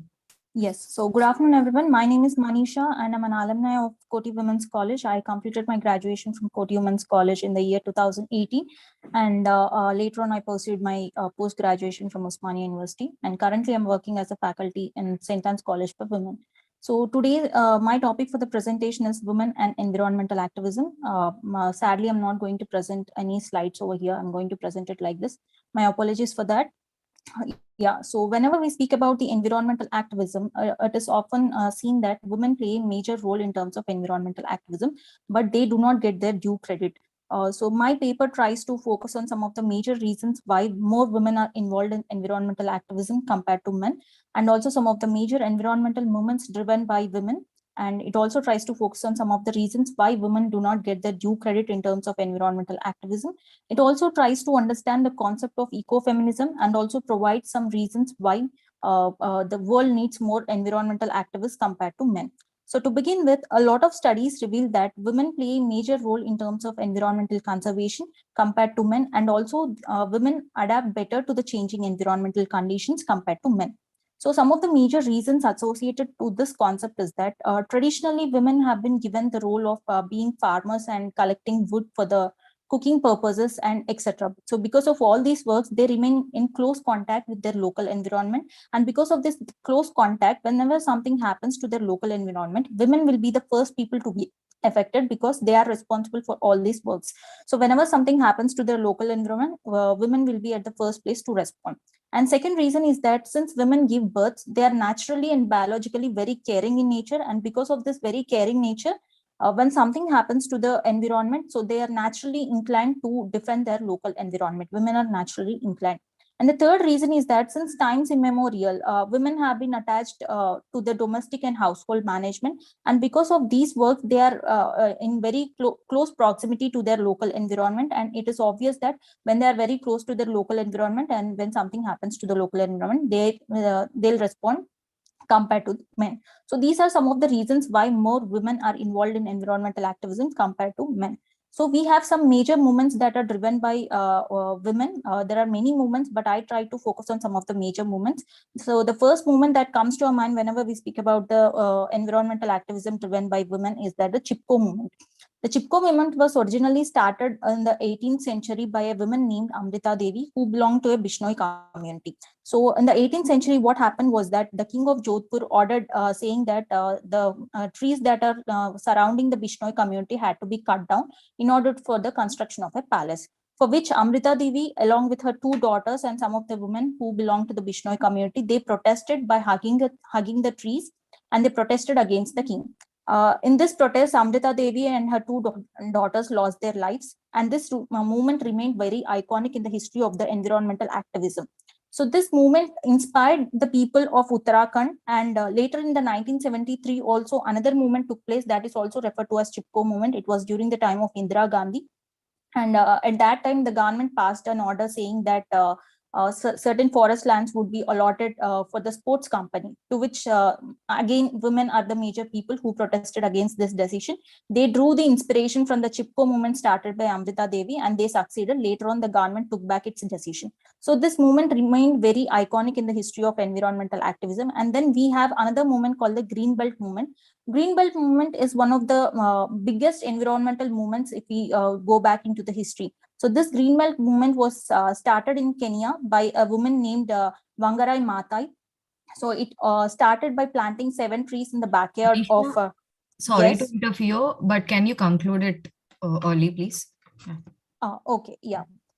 So she started by planting 7 trees in the backyard, and finally this movement led to the planting of 30 million trees in Kenya. So this movement helped in planting like replenishing the diminishing forests in Kenya. So this way women played an active role in environmental activism. And then later on we have some of the reasons to support saying that we require more women environmental activists. So a lot of studies reveal that women can better adapt to the environmental changes, and during the time of crisis, women stand up as better leaders. For example, in Bangladesh, when there was a crisis, flood crisis, women came up with an idea of building wind and flood resistant housing management. So during the COVID-19 pandemic also, countries did well when there were women leaders leading the countries. So all these reasons support that more women should be involved in the environmental activism. And I would like to conclude saying by giving a quotation that we are going to have a future where women will lead to have a peace with earth, or we are not going to have a future at all. So I rest my presentation saying that we need more women environmental activists compared to men. Thank you for giving me this opportunity. Thank you, Manisha. Next, Dr. L. Indra Devi. Ma'am, can you? Yes, ma'am. Yeah, ma'am. Yes, Yes, ma'am. Go ahead. Good afternoon to everybody. I am Dr. Elindra Devi, Assistant Professor of History.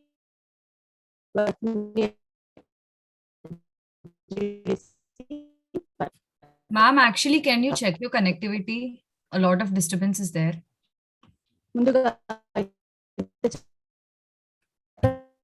Hello, ma'am. Indra, ma'am, we cannot hear you. A lot of echo is there.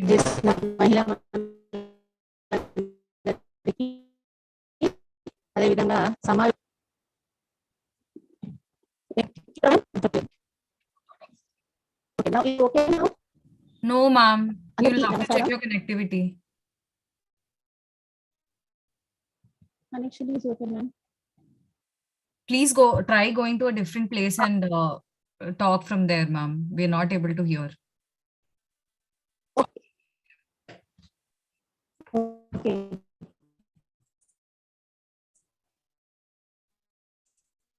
How is it okay, ma'am?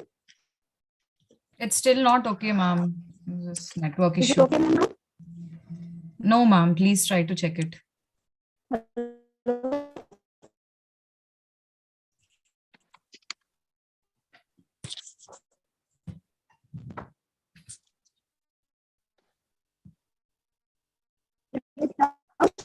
Now okay. No, ma'am. It is not Did you okay. minimize the presentation, ma'am? Did you keep it at the minimized position on your desktop? Is it okay now? Or you're logging in from mobile? No, yes, ma'am. It is on mobile. No presentation. Presentation is there, ma'am. I'm simply Otherwise, do one explaining. thing, ma'am. You can share in the group. Some of us will do that. No presentation is there, ma'am. Now is it Your okay? voice kuda clear ga. Your voice is also not clear, ma'am. Clear, ma'am. There's a lot of disturbance.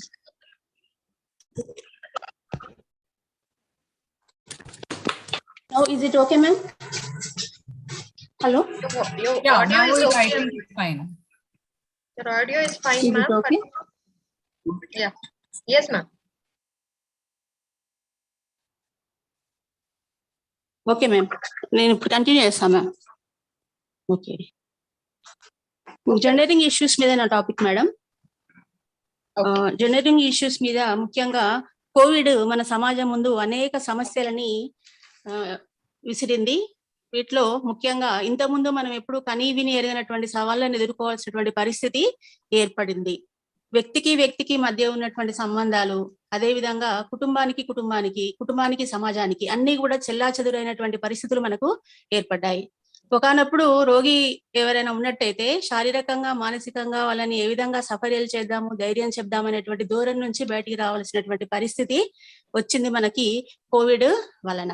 ఇలాంటి సమస్యలన్నీ కుటుంబానికి ఎదుర్కొంటే దీనికి తోడు అదనంగా మరికొన్ని సమస్యలని స్త్రీలు ఎదుర్కోవాల్సి వచ్చింది. ముఖ్యంగా వర్క్ హోమ్ నేపథ్యంలో భర్తలు ఇళ్లలో పనిచేయడం, తాము కూడా ఉద్యోగులు అయితే తాము కూడా ఇళ్లలో పనిచేయాల్సి రావడం, స్కూళ్లకు పిల్లల్ని పంపించాల్సినటువంటి పరిస్థితి లేకపోవడం వల్ల స్త్రీలు మరింతగా ఒత్తిడికి గురైనట్టు మన నిన్నటి నుంచి జరుగుతున్నటువంటి ప్రజెంటేషన్ లో చూస్తూనే ఉన్నాము. ఈ నేపథ్యంలో అసలు ఈ విధమైనటువంటి లింగ సమస్యలు స్త్రీలు ఎందుకు ఎదుర్కోవాల్సి వచ్చింది అనేది చారిత్రక దృక్కోణంలో నేను చూడదలుచుకున్నాను ఒక చరిత్ర అధ్యాపకురాలిగా. ముఖ్యంగా భారతదేశ చరిత్రలో మొట్టమొదటి నాగరికత అయినటువంటి సింధు నాగరికతను కనుక పరిశీలించినట్టయితే మనకి పురావస్తు తవ్వకాల్లో అనేక మాతృమూర్తుల యొక్క బొమ్మలు లభించాయి. మాతృదేవతారాధన ఉన్నట్టు మనకు తెలుస్తుంది. మాతృస్వామికి వ్యవస్థ ఆనవాళ్ళు మనకు ఆనాటి నాగరికతలో కనిపిస్తాయి. కానీ ఆ తర్వాత వచ్చినటువంటి వేదయుగాన్ని కనుక పరిశీలించినట్టయితే మాతృస్వామ్య వ్యవస్థ స్థానంలో పితృస్వామ్య వ్యవస్థ ప్రారంభమైనటువంటి ఆధారాలు మనకు లిఖితపూర్వకంగా దొరుకుతున్నాయి. తండ్రి కుటుంబ పెద్దగా కొనసాగడం ఉన్నప్పటికీ కూడా వేదాల రచనలో గార్గి, మైత్రేయి వంటి స్త్రీలు పాలు పంచుకోవడాన్ని మనము గమనించవచ్చు. అంతేకాకుండా వేదయుగంలో ముఖ్యమైనటువంటి రాజకీయ సభ అయినటువంటి సమితిలో పురుషులతో సమానంగా స్త్రీలు కూడా పాల్గొనడం అనేది మనకు కనిపిస్తుంది.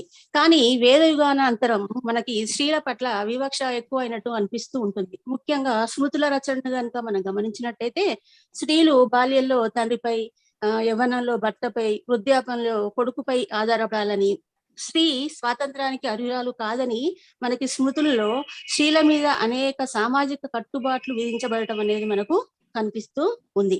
వీటికి తోడు బాల్య వివాహాలు. వేదయుగంలో యుక్త వయస్సు వచ్చినాక స్త్రీ ఇష్టాలతో జరిగేటువంటి వివాహాలు ఆ తర్వాత కాలంలో బాల్య వివాహాలుగా మారడం, సతీ సహగమనం వంటి ఆచారాలు. భర్త చనిపోతే స్త్రీ తాను జీవించే హక్కును సైతం వదులుకుంటూ తాను కూడా మరణాన్ని కోరుకుంటూ సతీ సహగమనం వంటి ఆచారాలు చేయడం లాంటివి ప్రారంభమైనట్టుగా మనకు కనిపిస్తాయి. ఇలాంటి దిగజారుతున్నటువంటి స్త్రీ స్థాయి, స్త్రీ పట్ల పెరుగుతున్నటువంటి వివక్షతకు తోడు మధ్యయుగ కాలం నాటికి మహమ్మదీయ దండయాత్రలు ప్రారంభమయ్యేప్పటికీ బాల్య వివాహ సంఖ్య మరింతగా పెరిగింది. స్త్రీ రక్షణ వ్యవహారం దృష్ట్యా సతీ స్థానంలో జౌహర్, జనానా వధ వంటి సాంప్రదాయాలు పెరిగాయి. శత్రురాజులు తమ కోటల మీద దాడి చేసినప్పుడు తమ శీలాన్ని రక్షించుకోవడం కోసం స్త్రీలందరూ కూడా పెద్ద చితులను పేర్చుకొని చేసేటువంటి ఆచారం జౌహర్ అయితే, ముస్లిం రాజులు యుద్ధానికి వెళ్ళేప్పుడు తమ అంతఃపుర స్త్రీలందరినీ కూడా వధించి యుద్ధానికి వెళ్ళడం అనేది మనకు స్త్రీ పట్ల పెరుగుతున్నటువంటి వివక్షతకి నిదర్శనంగా మనం చూడొచ్చు. ఇంతేకాకుండా మహమ్మదీయుల పరిపాలనలో పర్దా పద్ధతి బాగా పెరిగింది. పర్దా పద్ధతి పెరగడం ఎప్పుడైతే జరిగిందో స్త్రీ ఇంటికే పరిమితం కావడం లాంటివి పెరిగాయి. స్త్రీ విద్య అవసరం లేదు అనేటువంటి భావనలు పెరిగాయి.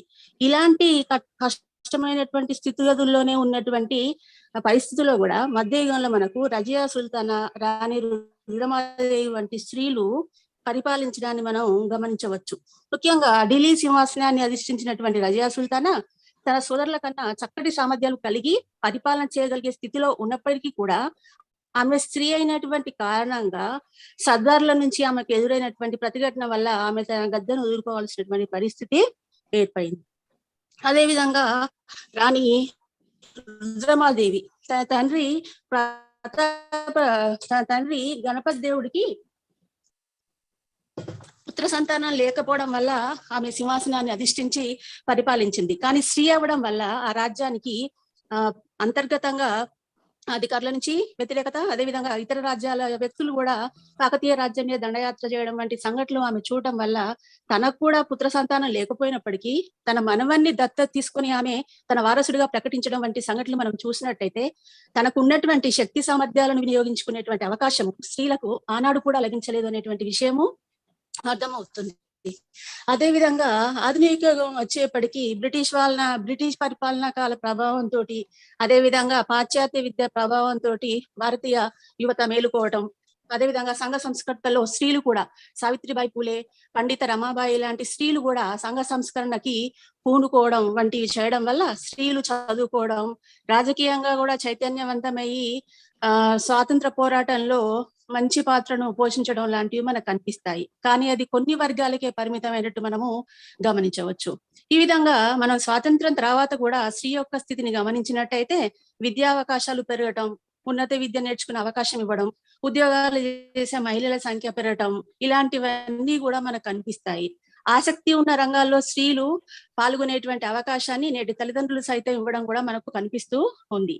అయినప్పటికీ కూడా మనకున్నటువంటి ఆర్థిక స్వాతంత్రం లాంటివి లింగ వివక్షతను ఎదుర్కోవడానికి తోడ్పడుతున్నాయా అనే ప్రశ్నను కనుక మనం వేసుకున్నట్టయితే దాని సమాధానం మనందరికీ కూడా తెలుసు.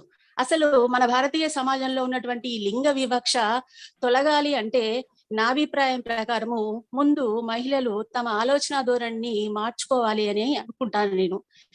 తమ పట్ల ధోరణిని మార్చుకోవడం. ఉదయం రమాదేవి గారి లెక్చర్ వింటున్నప్పుడు నాకు అనిపించింది ఏ విధంగా స్త్రీలు తమ ఆహారాల పట్ల, తమ ఆరోగ్యం పట్ల శ్రద్ధ వహించకపోవడం అనే దాన్ని మేడం చాలా చక్కగా వివరించి చెప్పారు. ముందు ఒక వ్యక్తిగా తనకు తాను స్త్రీ ప్రాధాన్యత ఇవ్వడం ప్రారంభించాలి. కుటుంబానికి తాను చేయగలిగేటువంటి విషయంలో తన పరిమితులను గమనించుకోగలగాలి. సత్యవతి గారు సూపర్ మామ్ సిండ్రోమ్ అని ఒక కథ రాశారు. అన్ని రకాలుగా పర్ఫెక్ట్ గా ఉండడానికి స్త్రీ తనకు తాను ప్రయత్నిస్తూ ఏ విధంగా మందులను తీసుకుంటూ చిన్న వయసుకే చనిపోయినటువంటి విషయాన్ని అందులో చూడడం మనకు అనిపిస్తుంది. ఆ విధంగా స్త్రీ తాను చేయగలిగేటువంటి విషయంలో చేయలేకపోయినప్పుడు తను ఉద్యోగం చేస్తూ ఇంటిని కూడా సవరించుకోలేకపోతున్నాను అనేటువంటి భావనలు లాంటి ఏమీ పెట్టుకోకుండా తనను తాను ముందు స్త్రీ గుర్తించుకోగలగాలి. అదే విధంగా తోటి స్త్రీల పట్ల madam hello yes ma'am, try to conclude it. Okay madam, చేస్తాను, ఒక నిమిషంలో చేసేస్తాను. అదే విధంగా తోటి స్త్రీల పట్ల వ్యవహరించేటువంటి విధానము, ఒక అత్తగా, కోడలిగా, తోటి కోడలిగా, ఆడపడుచుగా, తోటి ఉద్యోగుల పట్ల స్త్రీలు వ్యవహరించేటువంటి విధానం పట్ల ఆలోచించుకోవాలి అనేటువంటిది నా యొక్క అభిప్రాయం మేడం. ఒక సామెత ఉంది మన దగ్గర, 30 జుట్లైనా కలిసి ఉంటాయి కానీ 3 కప్పులు కలిసి ఉండవు అని. స్త్రీల పట్ల వ్యతిరేకతను పెంచేటువంటి ఇలాంటి భావనల్ని స్త్రీ తన ఆలోచన పరిధిని విస్తరించుకోవడం ద్వారా, తనను తాను మార్చుకోవడం ద్వారా, శారీరకంగా మానసికంగా తాను దృఢంగా చేసుకుంటూ తన తోటి మహిళను తనతో సంఘటితం చేసుకోవడం ద్వారానే తన పట్ల గురవుతున్నటువంటి వివక్షతను స్త్రీ ఎదుర్కోగలుగుతుంది. అప్పుడే పురుషుడు స్త్రీ పట్ల చూపించేటువంటి వివక్షతను ఎదుర్కోవడానికి కూడా మహిళలందరూ సిద్ధం కావాలి అనేటువంటి అభిప్రాయాన్ని నేను వ్యక్తం చేస్తున్నాను మేడం. సో నేను నా ఉపన్యాసాన్ని ముగిస్తున్నా మేడం. ఈ అవకాశాన్ని ఇచ్చినటువంటి వారికి కృతజ్ఞతలు తెలియజేస్తున్నాను. Thank you, ma'am. Next is Yogendra Tripathi. Are you present, sir? Yes, ma'am. Very good afternoon to all of you. This is Yogendranath Tripathi, research scholar of Babasaheb Bhimrao Ambedkar University. First of all, I would like to thank the organizing committee who has organized such a wonderful conference on the occasion of International Women's Day. Here I am presenting my paper titled Impact of COVID-19 on Education of Girl Child in India. I am presenting this paper on behalf of me and on behalf of my co-author, that is Rasida Tahar. She is also my supervisor and assistant professor of Babasaheb Bhimrao Ambedkar University, Lucknow. Let me start.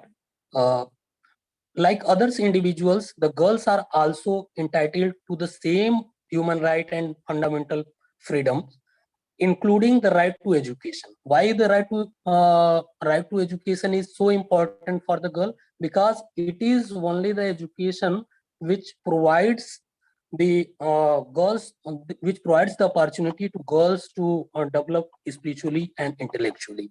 If you talk about international scenario, we can see that there are a lot of international convention and declaration which provides right to education to the girls. There are UDHR, Universal Declaration of Human Rights 1948, United Nations Convention on Rights of Child 1989, International Covenant on Economic, Social, Cultural Rights 1966. There is a convention on elimination of all forms of discrimination against women. All these international convention and declaration tries to give to child fundamental right of or human right of right to education to the girls. If you talk about the position of India, there is Indian Constitution under which there is Article 45, which provides which imposes an obligation upon the state to provide free and compulsory education to every child up to the age of 14 years. After Mohini Jain versus Union of India and Uni Krishnan versus State of Andhra Pradesh, in Indian Constitution, Article 21A was added, which specifically provides free and compulsory education to every child between the age group of 6 to 14. After that, a specific right to education Act 2009 came into force, which guarantees to every child right to quality elementary education. Let us talk about the impact of COVID-19 on the girl child.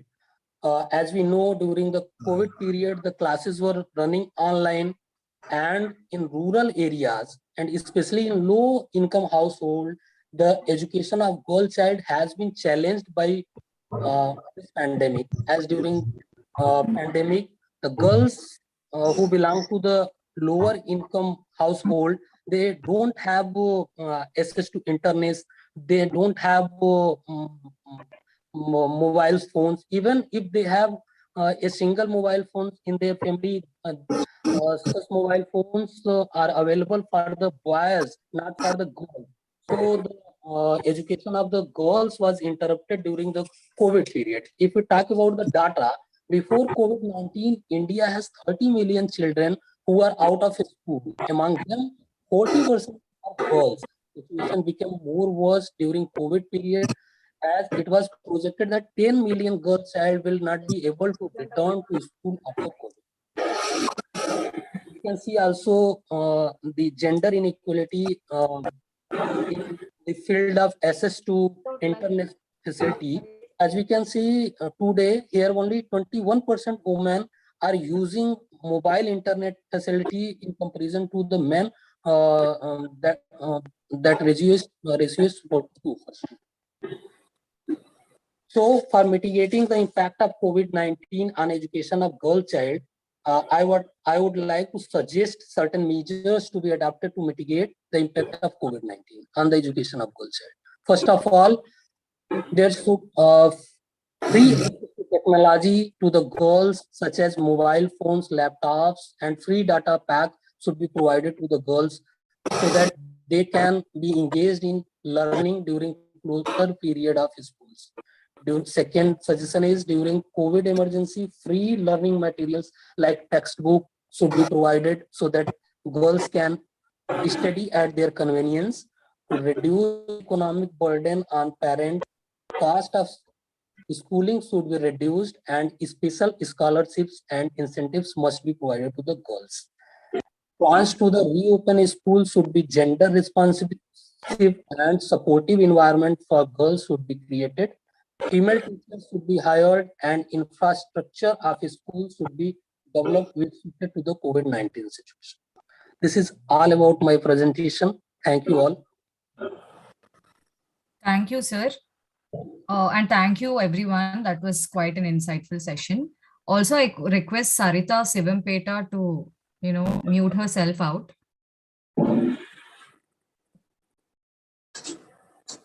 I repeat, Sarita Sivampeta, please mute yourself.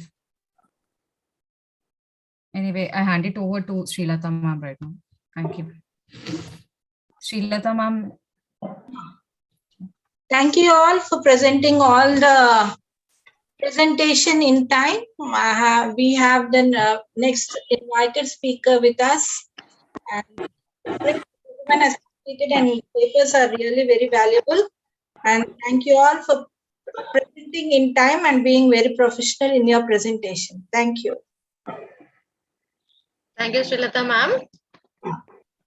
Bhavana ma'am, welcome to the conference, ma'am. Hello. Hello, ma'am. How are you, ma'am? I'm good. How are you, ma'am? Fine, ma'am. Thank you so much for accepting our invitation. Thank you for inviting me. Yeah, it's a pleasure to have you always, ma'am.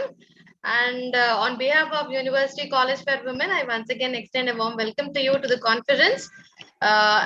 Just now we have finished our technical sessions, ma'am, and almost we are close to the end of our conference. And now I would like to invite Karuna Sri to take over the session. Over to you, Karuna. Thank you so much, ma'am. A very good evening to all. I'm Karuna Sri, Department of Economics, University College for Women. Hearty welcome to Dr. Bhavana Gupta Garu. I take an immense pleasure to introduce our guest, Dr. Bhavana Gupta Garu, for Lecture 3 as part of two-day virtual international conference. Ma'am is an independent ELT professional and the founder of Learning Sutra Lifelong Learning. She started her teaching career in 1995, teaching English in secondary schools. She later joined a social project, Teach India, teaching English and employability skills to young adults from marginalized communities, and now working with the British Council as a freelance consultant and teacher trainer on teacher education projects in multiple states across India through training, materials development, and monitoring and evaluation. Ma'am took a keen interest in promoting equitable and inclusive education.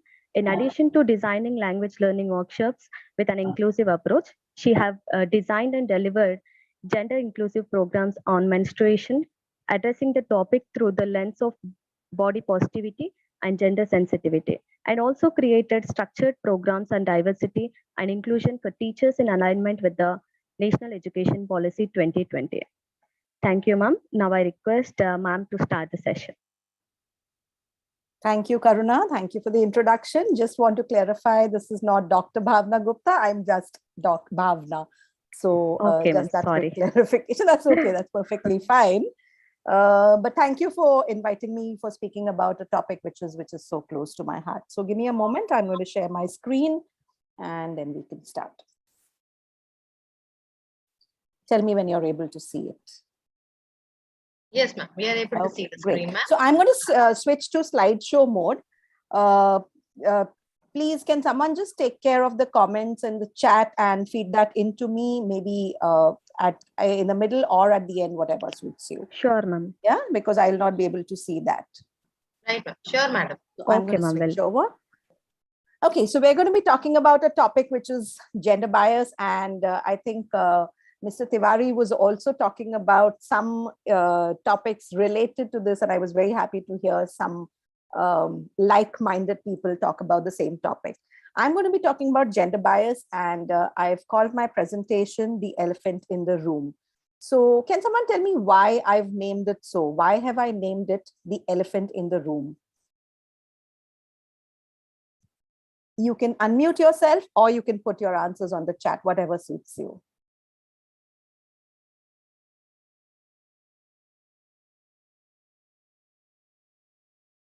If there's anything on the chat, please let me know. Yes, ma'am.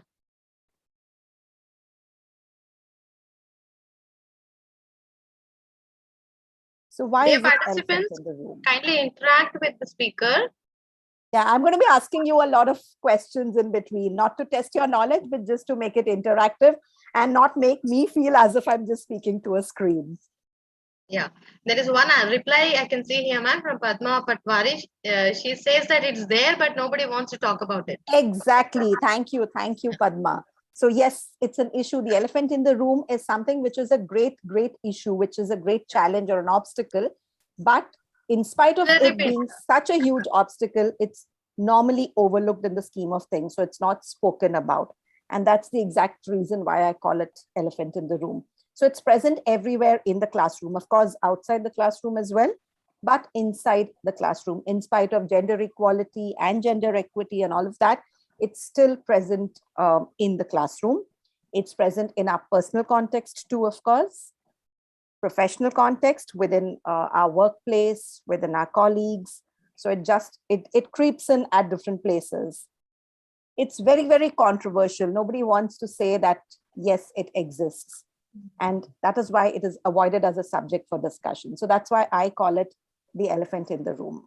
That's my reason for naming it so. Now we're going to be starting this session with a quick activity. I'm going to say some things and you're going to imagine that situation. You're going to imagine a scenario where you're going on a journey. So all of us after COVID have been within our houses for a long time. So let's think we are going on a holiday or a journey. So that's what we are going to do. I would request all of you to close your eyes for a few seconds. I'll tell you when to open them. Keep them closed. Keep your eyes closed. And I'll just be taking you through a situation. I'll be saying some things. You need to imagine that situation in your mind. Just imagine it. Don't say anything. Don't write anything. Just imagine that situation. That's it. Okay, so let's begin this journey. We're going on a beautiful vacation to a beautiful state or a beautiful city, wherever. So first thing, you are at the airport. You're at the airport. You're going by flight, so you're at the airport. You've checked in, you've done all of that. And right now, you are boarding the aircraft. You are boarding, getting into the aircraft. You walk into the airplane. You find your seat. Maybe it's 2D, 3C, whatever. You find your seat. You sit down on that seat. You probably tie your belt or look for the seat belt, etc. And then you're thirsty. You've been waiting at the airport for a long time. So you're thirsty and you ask for a glass of water. A crew member hands you a glass of water. There's a crew member to help you. And this crew member gives you that glass of water. In the meanwhile, the pilot steps out of the cockpit. The pilot steps out of the cockpit and the pilot speaks to the crew member. The pilot is now speaking to the crew member. Now you can open your eyes. Open your eyes and park your thoughts for now. Whatever came to your mind, just keep it there and we'll come back and speak about it. So I'll give you just 30 seconds to consolidate your thoughts, but keep them there. Don't lose them yet. We're going on to another activity now. I'm going to show you or ask you a riddle and you have to solve that riddle for me. You have to solve that riddle. You will see it and I will read it out as well. So if you want to answer, you can unmute yourself or you can put your answers on the chat box also. Okay. So a judge, on being shown the name of a culprit to be tried, said, "I can't try him. He's my son." Another judge was called, who again saw the name of the culprit and said, "I can't try him. He's my son." So how is it that both the judges say, "It's my son"? You can type out your answers. You can speak if you want to. I would love to hear you speak.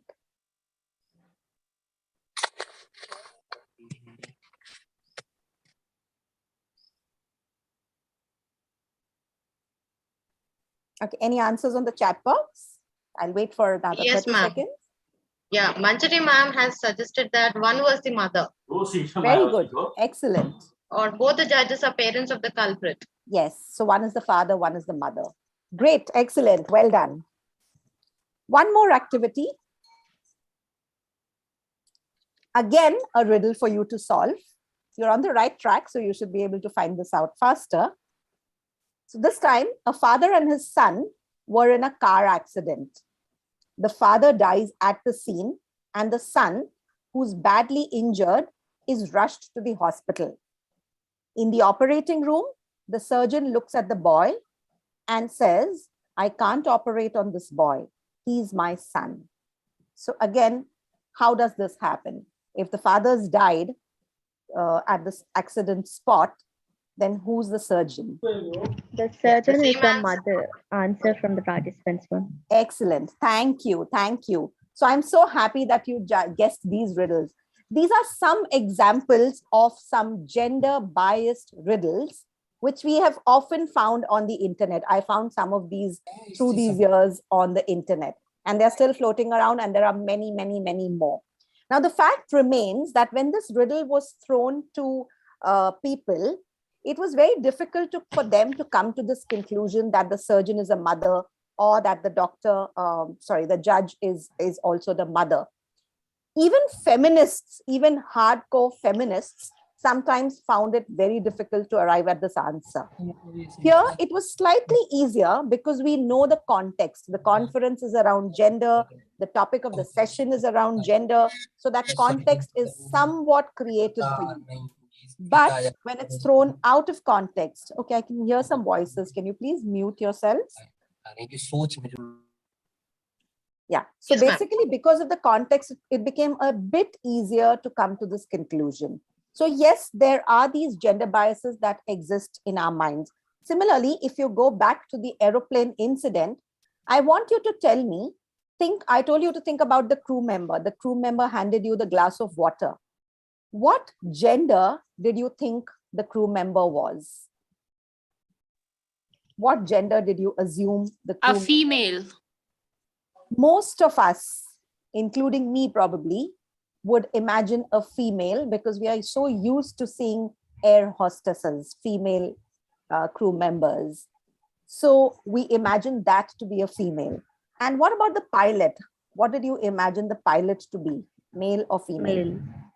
Most of us, yes. So again, that's another example of some instances of gender bias, which creep in unknowingly. So maybe we're not aware of it. It just comes because we are conditioned to think that way.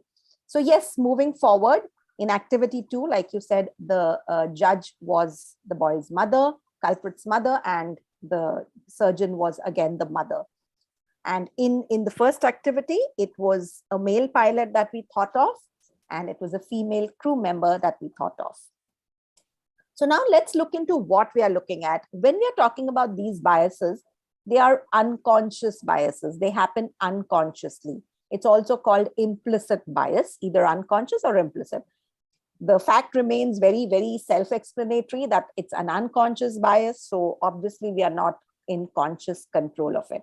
It's happening unconsciously or at least subconsciously. It happens automatically. Like I said, it happens due to a lot of circumstances, but it's automatic.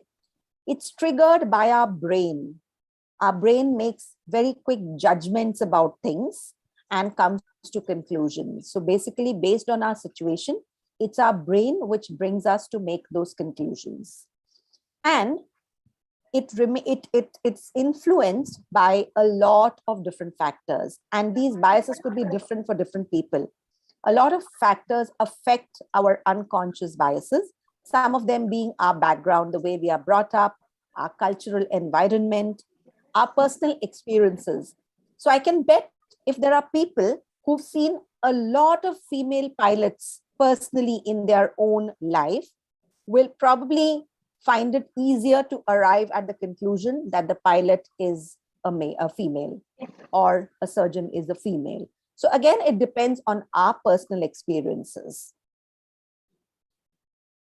Moving on, let's talk a little about stereotyping. These two terms are a bit interconnected. So when we say stereotyping, what's happening in stereotyping? So when we spoke about bias, a bias generally is a like or a dislike, which is based on personal preferences and experience. Okay, it's some things that you like, you're biased towards something, and you are biased against some things also. That's a bias. What's a stereotype? Stereotype is when we attribute a set of characteristics to a particular individual. So we assume that this individual, based on a certain gender that they belong to, will have these traits. So I'll just give you an example. We often assume that women are not good drivers, car drivers. So women are not good at driving. We often assume that men are not sensitive. So these are assumptions that we make based on certain stereotypes that we have assigned as a society to these individuals. Now, compared to rather unconscious biases, stereotypes are a little easier to address because they are more obvious. Unconscious biases are more, like I said, unconscious. So it takes a little time to accept them and address them, whereas stereotypes are more visible, they are more obvious and can be addressed a bit easier. Now let's take one more activity, which relates to the classroom. We are coming closer to the classroom now. Now I'm going to show you a picture of a child. Two pictures rather, one by one. When you see that picture, I want you to describe that child by using any describing word, anything that you see in the picture. So what sort of personality does the child have? So you'll write or speak words that describe the personality of that child. So let's look at the first one. What do you think? How do you think this child is in terms of personality? You can put your answers on the chat box and you can even unmute yourself. A jolly child, probably. Jolly, okay. Anything else? Mischievous. Sorry? Mischievous, naughty. Okay, all right, naughty, yes. Anything more coming on the chat? Happy child Okay. is one answer on the chat box. All right, thank you. He looks excited about something. Okay, great. Yes, presently, yes, he looks excited. In fact, I don't even know if it's a he or a she, honestly. But yeah, the child does look excited. But in terms of personality, some of you said naughty, some of you said mischievous, and maybe happy. What about this one? What do you think about this child's personality?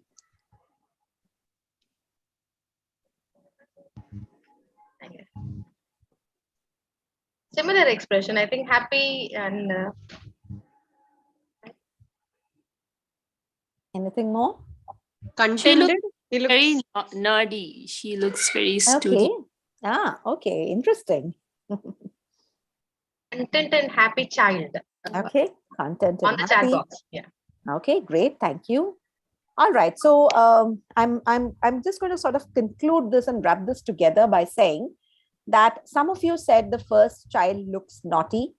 Some of you said the second child looks studious, nerdy or studious. What is it that brought us to these conclusions? What is it that brought us to these conclusions? Maybe some stereotypes. Expression. Maybe, yes. So why did we associate studious with the second picture? Spectacles. Yes. I think that the hairstyle and yes.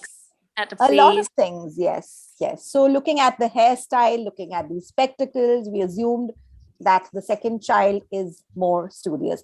And this is exactly how our biases or stereotypes affect us. We allow ourselves to come to judgments without having any logical proof of any facts.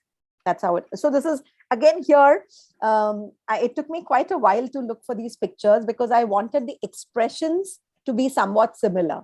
Because probably if the second picture was not a smiling one, then the assumption of being studious and nerdy would be even stronger. If that expression was something like a very serious one. So I tried to make sure that both of them were smiling, but in spite of that, there were still assumptions we came to, which is perfectly fine. We all do that. So let's understand a little more further about this. This is how biases, we are all humans, so they are going to affect us anyways. No human is going to be 100% objective. So the first step is that we need to remember that it is a hidden preference for or against something. So you can either like someone or you can dislike someone or something. So maybe if you like someone, okay, this person is studious, he wears spectacles, he's studious, and I like children like that, or I like students like that. This child is naughty, he speaks a lot, so maybe I don't like this children like this or students like this. So basically, it's a preference for or against something. It can be both ways. It is caused by autopilot processing. So what I told you earlier, it's automatic. It's your logical reasoning is not at work here. It's not a very logical way of thinking. However, it's there because we've been conditioned to think that way. They exist in all of us. All of us have our biases. Sometimes, in fact, they are even necessary to keep us safe. Just a small example of this, probably you're walking on the road. As a child, maybe you were bitten by a stray dog, or maybe a dog sort of scared you. In your adult life or for a long time in the future, every time you see a stray dog, you will probably take a few steps backward or try and avoid that path and go around that dog. How does that happen? Because we have that fear, that bias against stray dogs has become somewhat ingrained in us. And in a way, it is good because that's helping you to keep yourself safe. Because there could be other stray dogs who could bite you. So you are protecting yourself. You're just doing what you think is best for yourself. So in some ways, they can be good. So if they're keeping us safe, then where's the problem? Why should we be so worried about our biases? The problem lies here. Although they help us to keep ourselves safe and to operate quicker and more efficiently, the problem is that they are not based on any logic or any rationality. For example, the picture of the two children.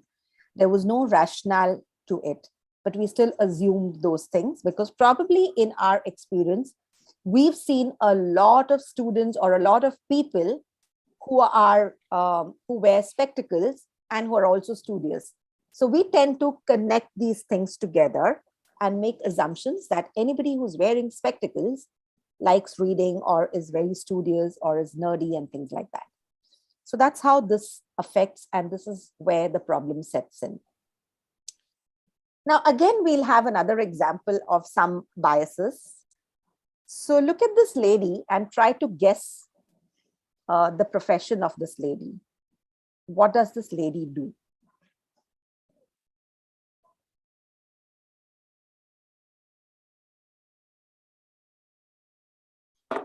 Any guesses? Please feed them into to me if it's.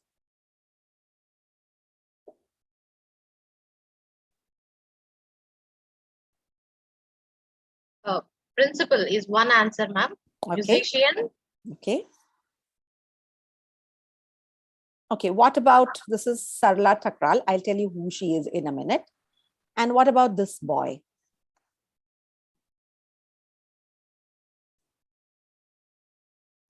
Artist, actor. Okay. Maybe So entrepreneur. Okay, great.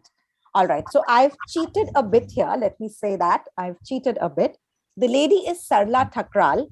This is not a very recent picture of her, but she's one of the first women pilots of India. She's one of the first women pilots. This is a picture which is, of course, somewhere close to her retirement and maybe right now, closer to the current period.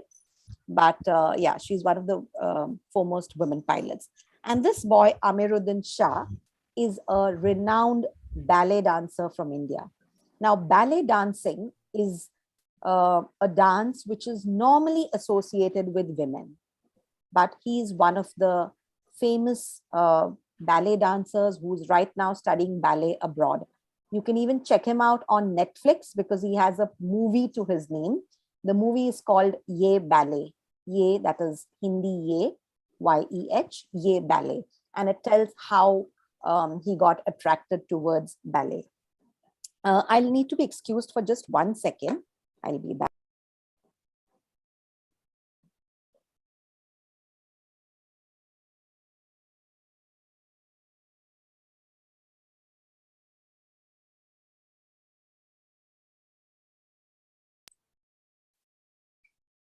Yeah, I'm so sorry. There was an urgent call. Okay, so these are some, again, examples of how we come to conclusions based on probably what we see in the picture. We join the dots and we come to those conclusions.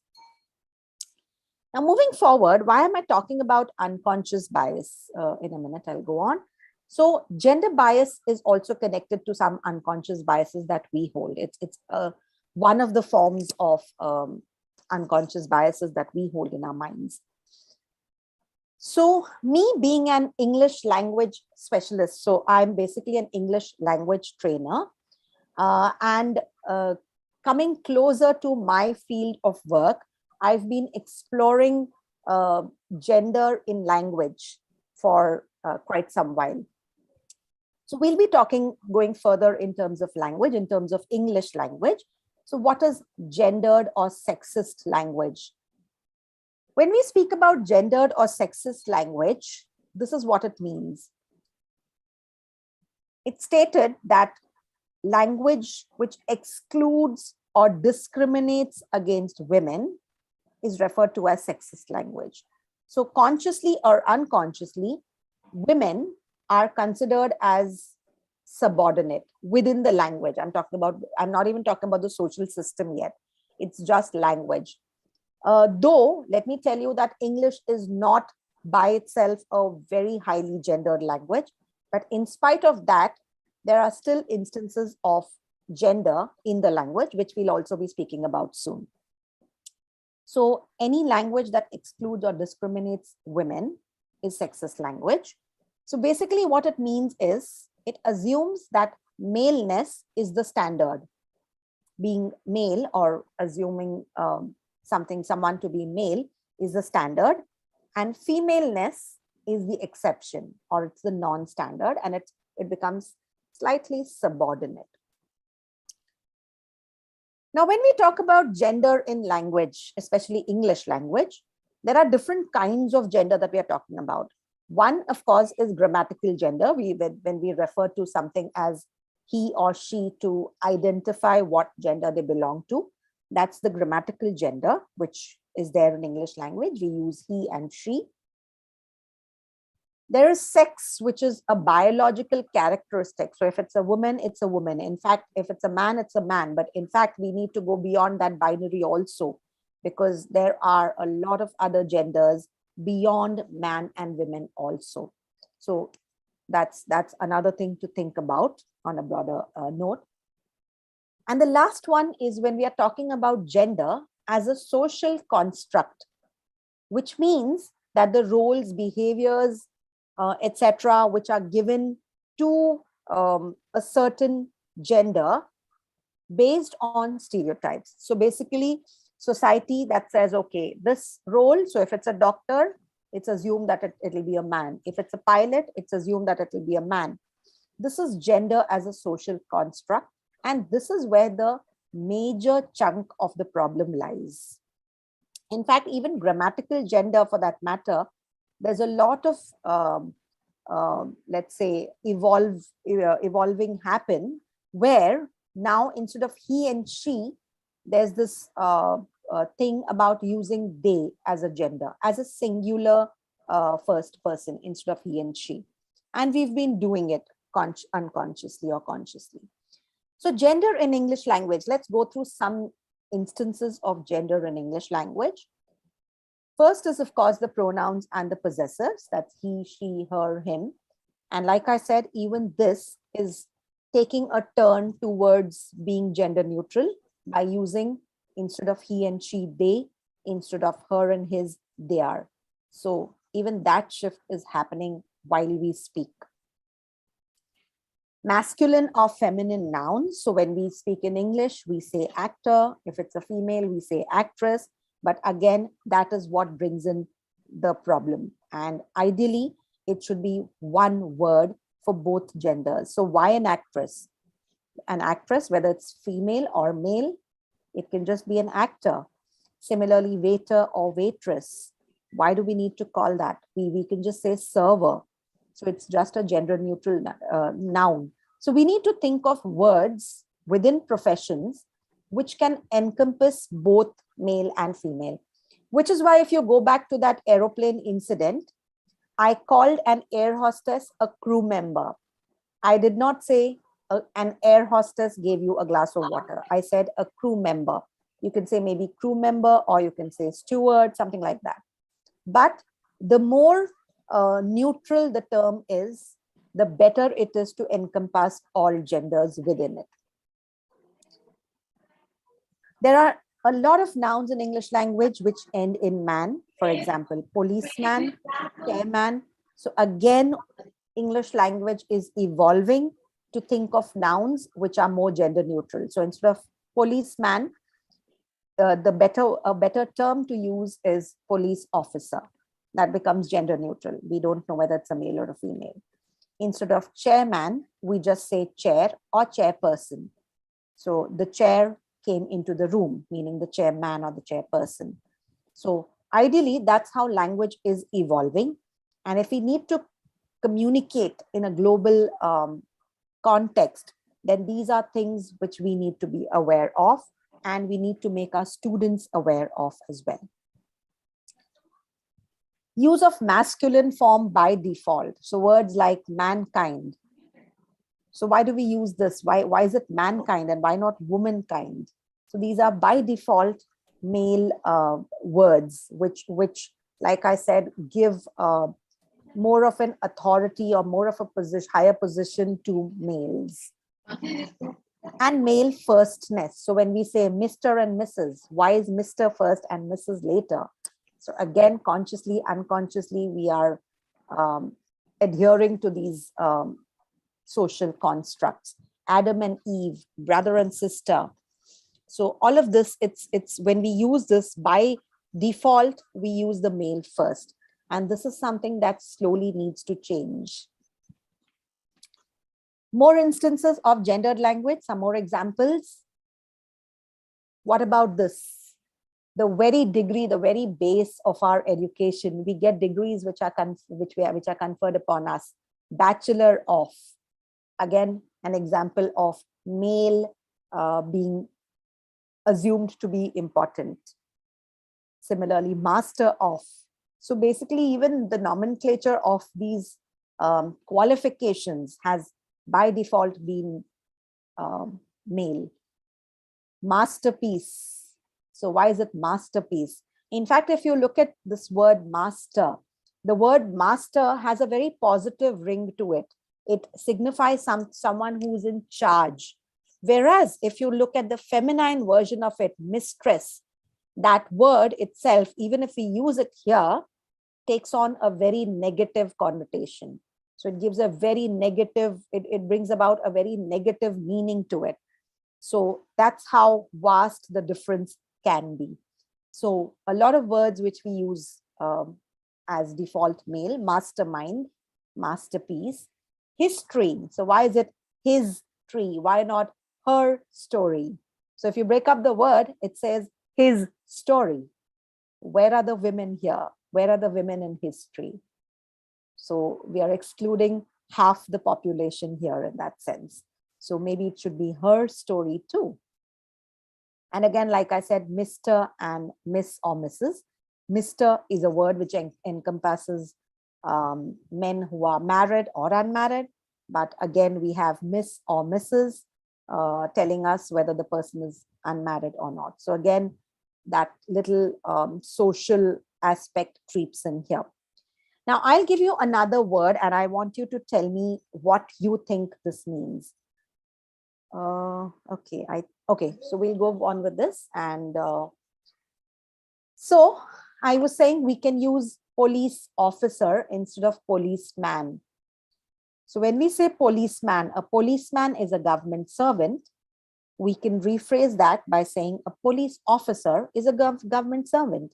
We don't need to say man. Imagine a lady who's a police officer listening to this word from a child. Are you a policeman?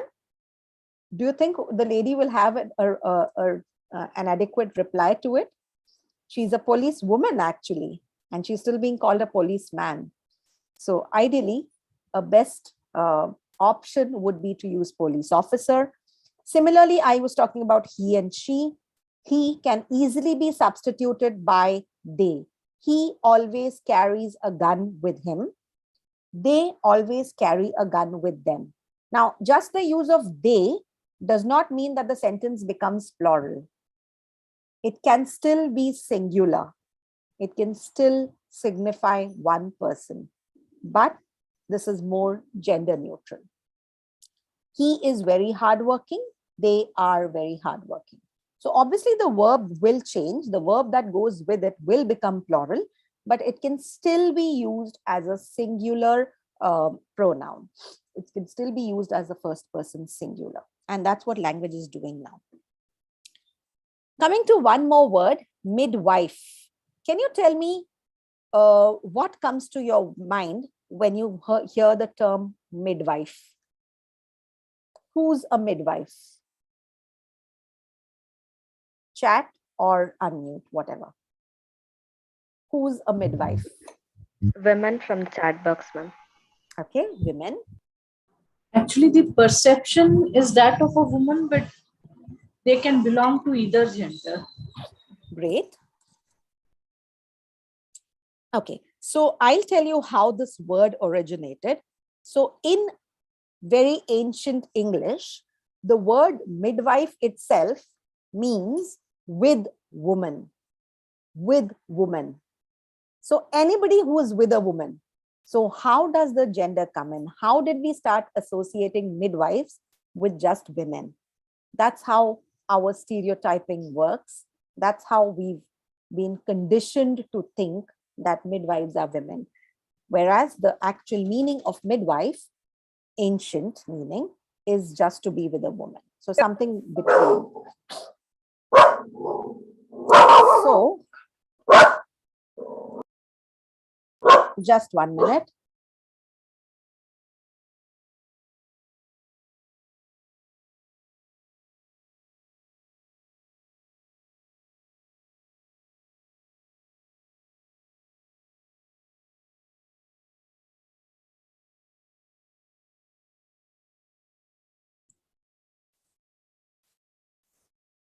Yeah, so I'm so sorry. There's some society construction work going on, which is why I have to keep doing this. And my puppy gets excited about it. All right. So like I said, midwife is a term which has actually no connection with gender. But through the years, we've started associating the word midwife with a woman. Okay, moving on. What are the other instances of gender in language? So there was a study of languages conducted. About 25 languages were studied. And it was found from that study that if you speak a language with a higher gender bias, then the default becomes that we learn to associate men with career and women with family. So the more the gender bias in language, the less the chances that women will be actively working or actively having a career of their own.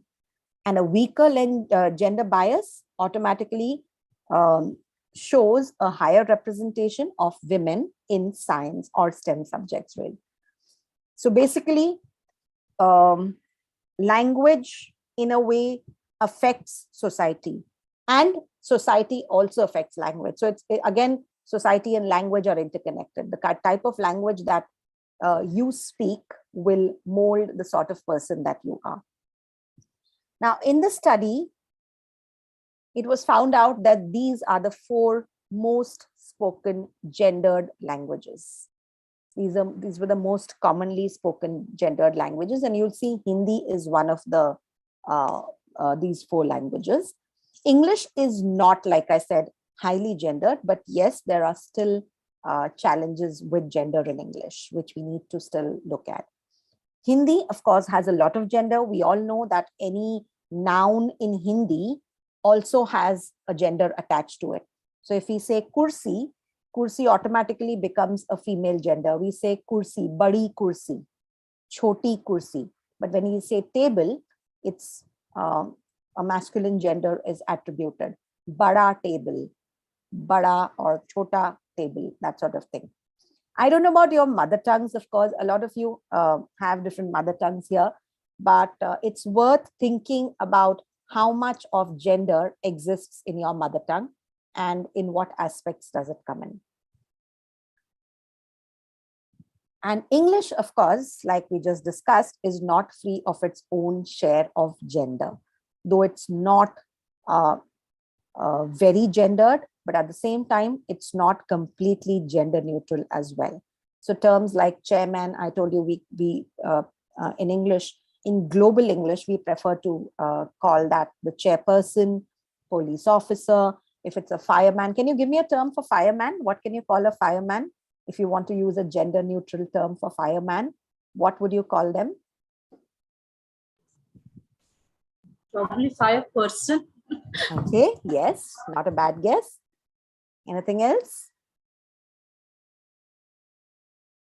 Okay, usually it's called a firefighter. They're called firefighters. That's a gender neutral term. So if you look terms, if you find terms like this where there's a man at the end, and if you Google and try to find gender neutral terms for them, I'm sure you'll come across some or the other to sort of replace these. The headmaster becomes head of school, head of college. It's just head. You don't need to say headmaster. Poetess, again, just like actor, actress, it's just poet.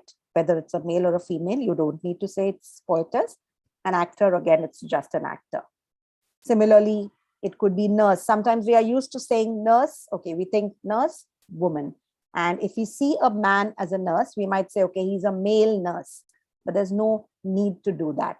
It's a nurse is a nurse, and they do their job, whether it's a man or a female or a woman or any other gender for that matter. Some other instances of gender creeping into our behavior. I was talking about language all this time. We'll also be talking a little bit now about gender and how it affects our behavior in the classroom. Behavior as in, I'm talking from the perspective of a teacher, professor, educator, from that perspective. So when I teach in the classroom, as a teacher, do I give examples of both genders when teaching a lesson?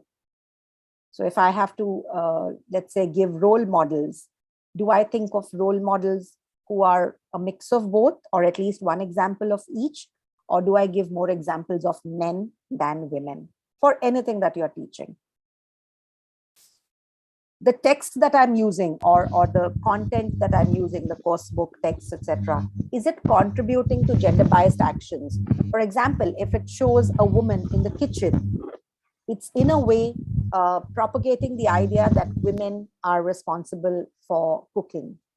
If they show a man at the office, is there also a woman in the office along with that? So what sort of role models does the textbook give you? Who do I nominate more to answer? Now, this is something that we need to think about. Research proved that most teachers or most educators, they do think that very innocently, we do think that we are gender very neutral and we are very gender fair in our teaching. But unfortunately, it's not that. A lot of the times it was found that mostly teachers nominated boys in the class to answer. So nominate meaning, if I ask a question, I pick up a boy, there is a higher chance that I do that, because that's my way of assuring that boys pay attention. We assume that boys are naughty, boys are not paying attention. So, okay, I'm going to put him on the spot and ask him to answer. So a lot of time this happens because of our whatever biases, stereotypes, and all of that. Do I distribute classroom duties equally? So a lot of times there is some heavy cupboard to be shifted in college premises, school premises.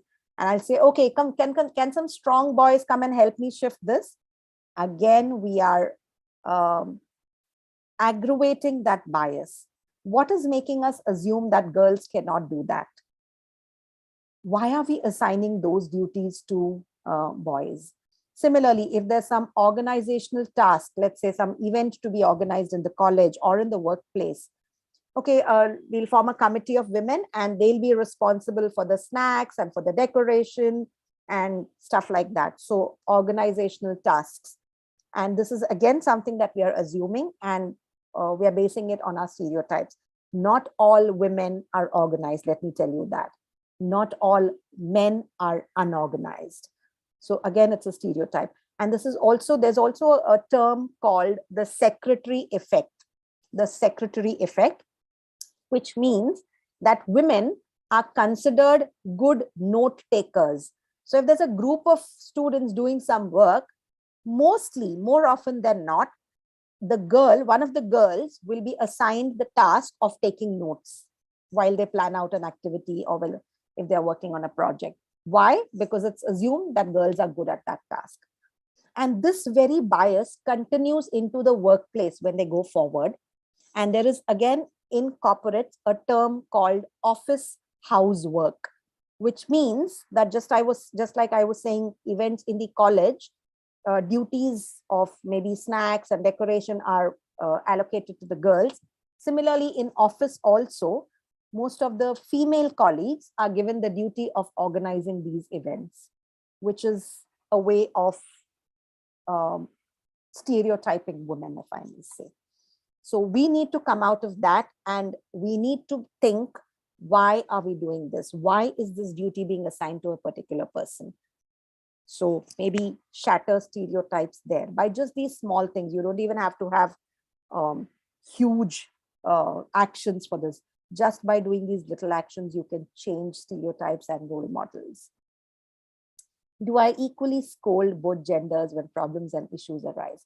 Again, as educators, it was found that if the same mistake or if the same problem arises because of a girl and a boy, the tendency is to scold the girl less because they are gentle, they are sensitive, so they might feel hurt, they might stop coming to college. Whereas if it's a boy doing creating that same problem, they are probably penalized more. So again, this is something to think about. And do I use gender-free language in the classroom? The language that we just spoke about, chairperson, firefighter, head of school. Try and use this so that you can influence that change within the classroom with these little things that you do. You don't need to take very big steps. It's just these small steps which come together, add up, and create a cascade effect. So at the end of it, I would like to say that we are talking about gender bias, but the government or education policies also accept that it is important, which is why the National Education Policy has included an entire chapter on equitable and inclusive education.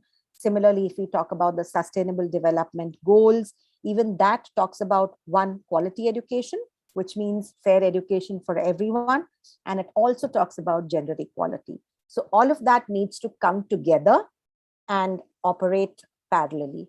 And like in the previous session, Mr. Tiwari was speaking about girls not having access to mobile phones. Yes, there is a lot of digital divide which has happened because of the pandemic. So let's try to make things at least equal, if not better, for women. Now, at the end of it, I think that's the end of my presentation, and the floor is open to questions and any discussions and any comments that you want to bring out from the chat box. I'm open to taking that. That was wonderful, ma'am. Thanks a lot. Dear Thank you. participants, if you have any queries, you can text.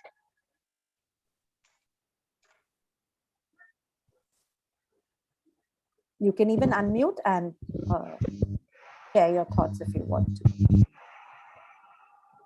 Ma'am, thanks a lot for a very nice,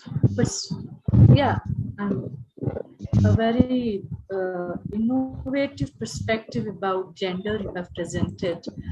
Ma'am, but I'm more curious to know that to what extent do you think the change in language, the change of words in our interaction would actually help us to change our attitudes as well? So what is I just showed you that this? slide for that very reason.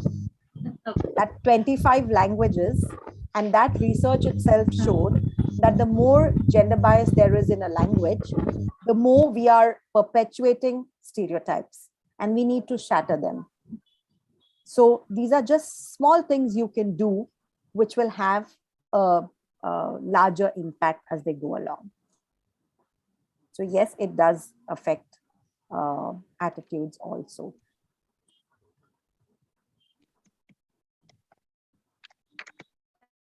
Does that answer your question? Huh? Does that answer your question? Yeah. It does answer. It does answer. Even I was curious about I'm a student of sociology, so sometimes I tend to become a little critical that to what extent will language alone. No, we need to be, because that's when I came across the study why also. When I found out what impact it has, I also wanted to find out.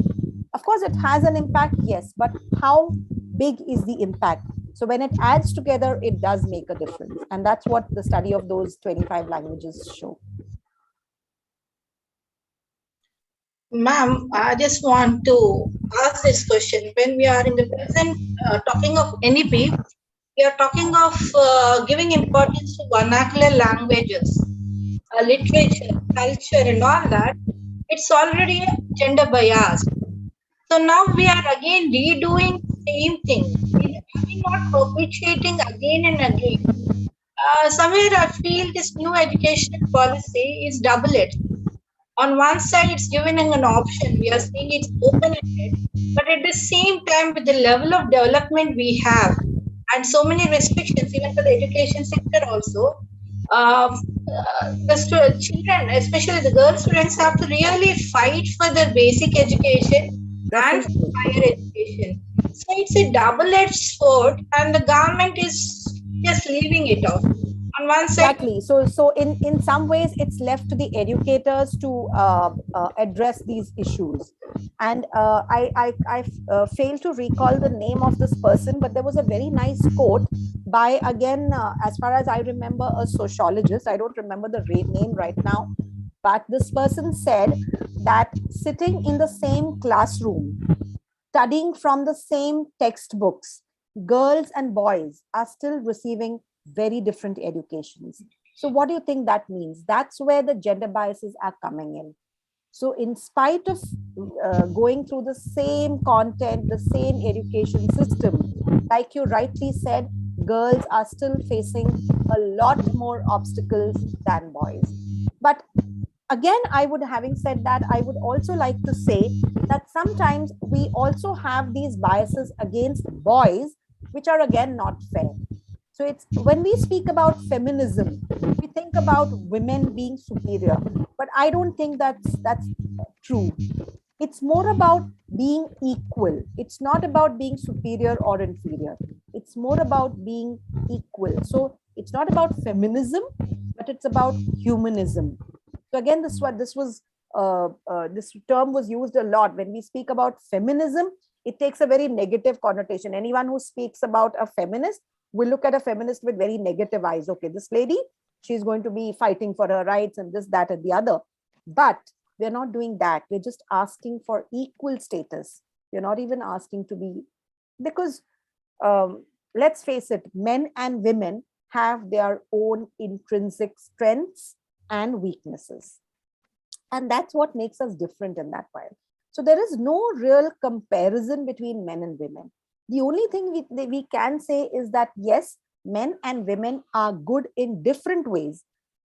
So why can't that be equal? Why does one have to be over the other? Why can't that just be equal? And even literature, there are so many examples. So if you read online news, there is a publication called, from Times of India again, Times Gender Plus. If you subscribe to that, you get a sort of newsletter in your mailbox every Monday, and it gives you beautiful examples of women, Indian women, who have achieved a lot of different things from different fields. It could be from literature, it could be from science, it could be from whatever. So they give you so many beautiful articles all over the world. And then at the end, at least all the time that I've been subscribing, the last segment of that newsletter is where they bring out wonderful Indian role models who are women. And it's so nice to know that these women exist, but somewhere we've made them invisible. In literature, we've picked up writings of, more often than not, we've picked up writings of prominent men. But where are the women? There are a lot of women in literature. Are we doing them justice? We've made a lot of women invisible. So we need to look at that and bring out these examples so that our students are aware that they do have role models that they can follow. Does that answer your question? Yeah, somewhere there still is a gap. It's not in a negative aspect or anything, but when we talk in the literature, the invisibility, why should we always look somewhere for this identification? Why we don't train ourselves? The people around us, we acknowledge them. Why we don't acknowledge, and we look for the literature, we look at some other role models. When the mentors are within the family or in our surroundings or in our education system, very true, we need to ignore it, and we are trying to look somewhere else. Maybe we're also forcing the students to do the same thing. Maybe that gap in the education system is what is affecting, because the foundation has all cracks, and that's why this entire conversation today is happening, right? The conference is happening on Women's Day and all of that. They're happening because there is a gap. We all know there is a gap, and it's not an easy gap to fill. Though there are incremental steps being taken, things are changing, but it's not something which will happen miraculously, and it will not happen overnight. So it's not even something which will end. It's an ongoing process. It will be an ongoing process. And ideally, we think that it's only in underdeveloped countries that it happens, but sadly, it's not the case. It happens across the globe in different degrees. Yes, in different degrees, but we can't say that a country in the West or a European country has no gender bias. It has its own share of gender biases. Yes. Even that, what I heard, some words like spinster and all that, there are few words which give the greatest level of standards for a woman. And that is also one part of English. Maybe the local language, vernacular language definitely have it. When we talk of the other languages also, we do have, but we don't really recognize it because it's a foreign language for us. But when we talk for our own languages, at least we can identify. When you said the table and that thing, it never struck me. Once you said it, I started thinking, yeah, it's mostly the same thing.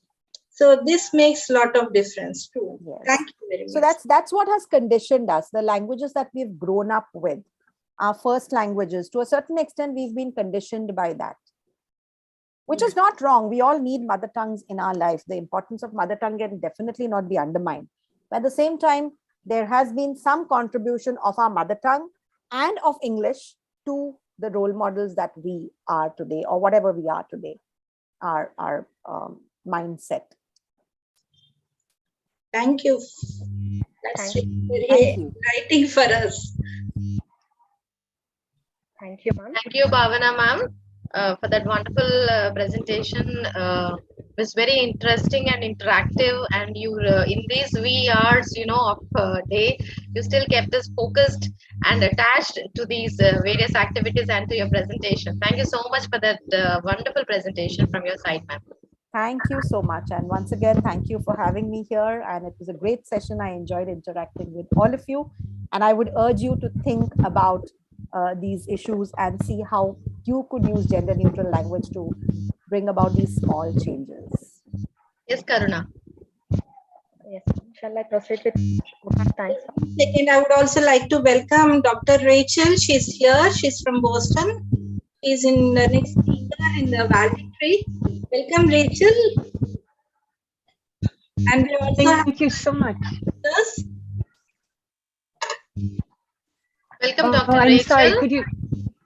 Thank you so much. It's such a pleasure to be here, Dr. Vishralata. Thank you for inviting me. And can I ask? Can you see my slides? Yeah. Can you just give us a 2 seconds, Rachel, so that we could come absolutely ma'am, and we'll start the next session. Sounds wonderful. Yes, I'll be here. Thank you, Bhavana ma'am. On behalf of Women's Study Center and Women's Cell, University College for Women, I extend my hearty vote of thanks to Bhavana Gupta for gracing your important work and sharing with us today. The activity-based discussion was very interesting, ma'am. You have clearly spoken about gender bias and the reasons associated with it. As you rightly said that our mindset and assumptions by looking at the appearance will create some problems. You have also taught us many things like gendered language, gender neutral language. Once again, thank you so much, Bhavana ma'am.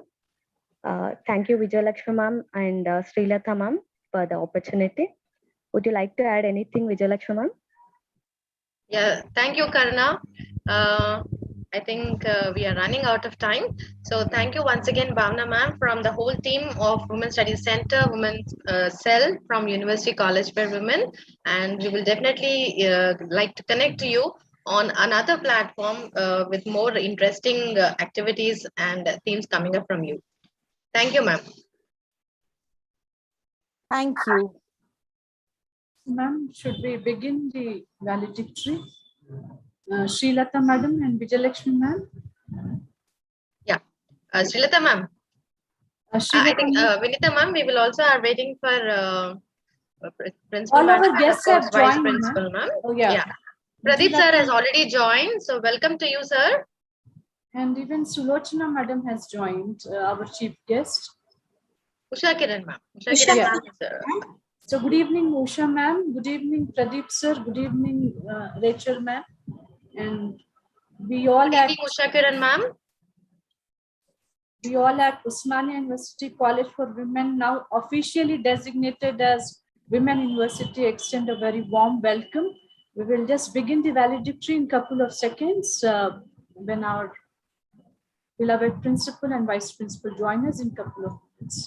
Vinita ma'am, principal ma'am said she'll be joining because she's already in some other program.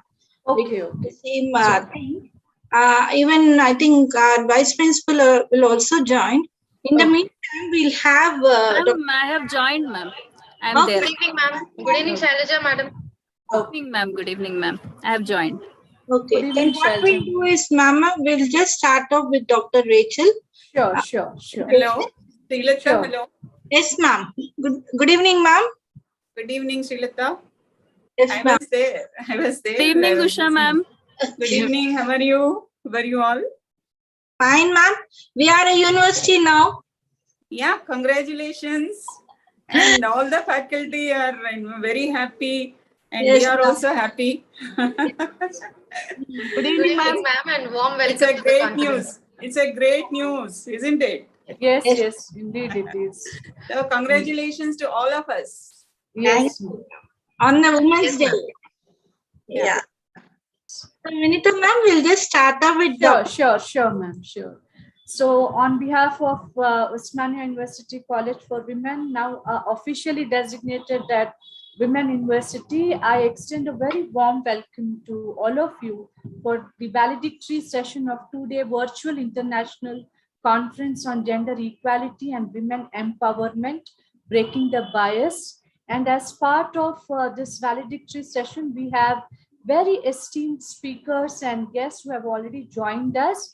Let me have the privilege to introduce our guests, and then we will request our guests to kindly deliver their messages. So we have with us the invited key speaker, Dr. Rachel Brule, Assistant Professor of Global Development Policy, Frederick S. Pardee School of Global Studies, Boston University.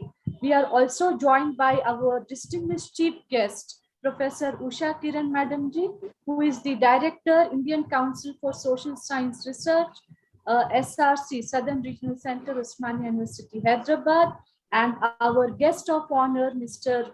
Pradeep, very well-known film actor, producer, and writer, and Dr. Rachel Brule, who is going to give her, share her experiences, is a very well-known name in the field of international development, political economy, and gender, and her lot of geographical focus has been on South Asia.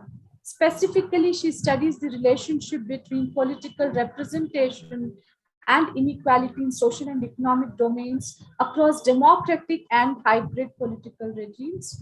Her very popular book, Women's Representations and Resistance, published by Cambridge University Press, which is a forthcoming one, shows that women's political representation catalyzes effective claims to fundamental economic rights, in particular land inheritance. Dr. Rachel was also associated with Abu Dhabi, like New York University, and which was affiliated in New York. She's recipient of very prestigious Marshall Scholarship and a Truman Scholarship, and has worked to develop, implement, and analyze randomized controlled trials on the impact of economic rights and resources in collaboration with MIT's Poverty Action Lab and World Bank.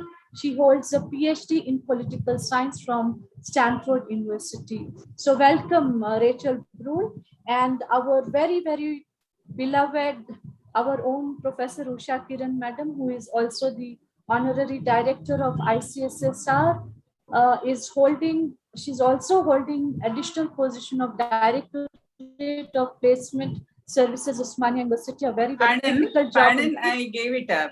It's not there. Okay, ma'am. I stand corrected. I stand corrected. She has very extensive teaching experience spanning more than 3 decades and huge research experience. And basically, her areas of research interest include finance, accounting, taxation. And she has a wide publications and has published more than 60 journal articles and has attended several national and international conferences. She is also conferred with several awards, including Telangana State Best Teacher Award for 2020. She's also associated with various academic institutions like HRDC Center, Osmania University, Telangana State Police Academy, and she is also the General Secretary at Hyderabad branch of Indian Accounting Association, and also executive member on Indian Accounting Association representing South, and she's member on ICC LIC Southern Zone.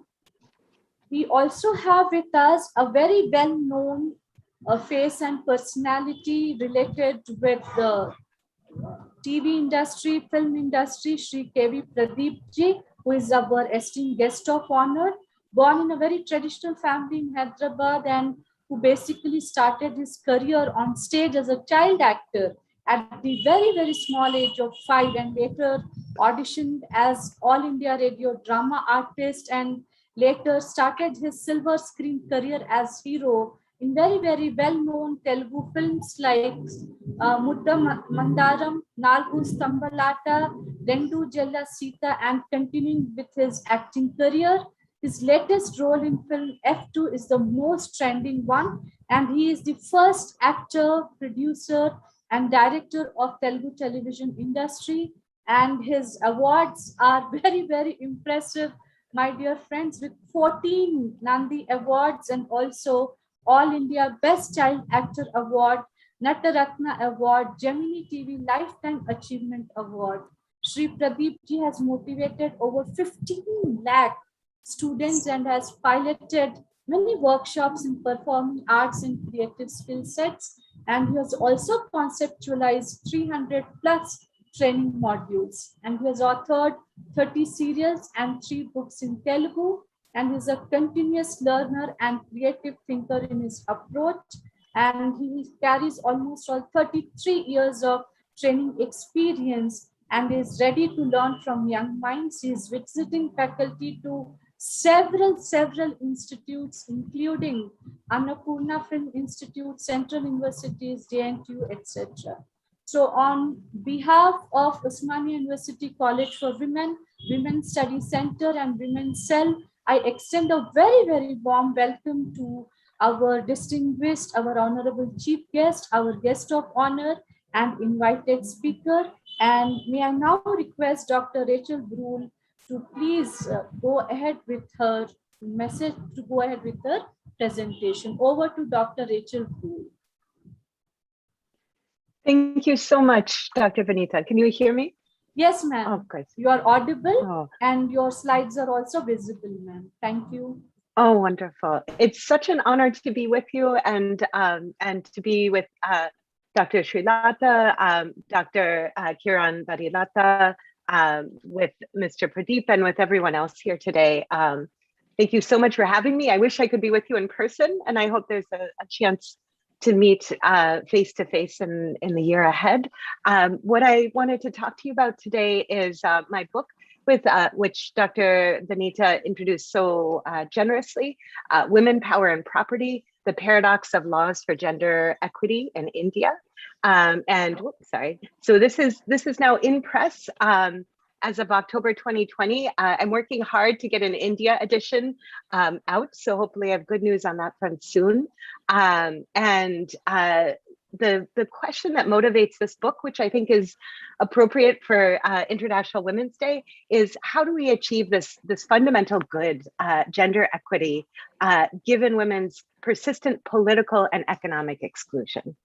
And here, just to give you a sense of the world outside of India, these are some figures that I compiled on what you see in red here, essentially is women's local political inclusion in a number of regions in the world. And you can see this is roughly the past decade. And in most of the parts of the world, it's inching up, less so in the United States, but more so elsewhere.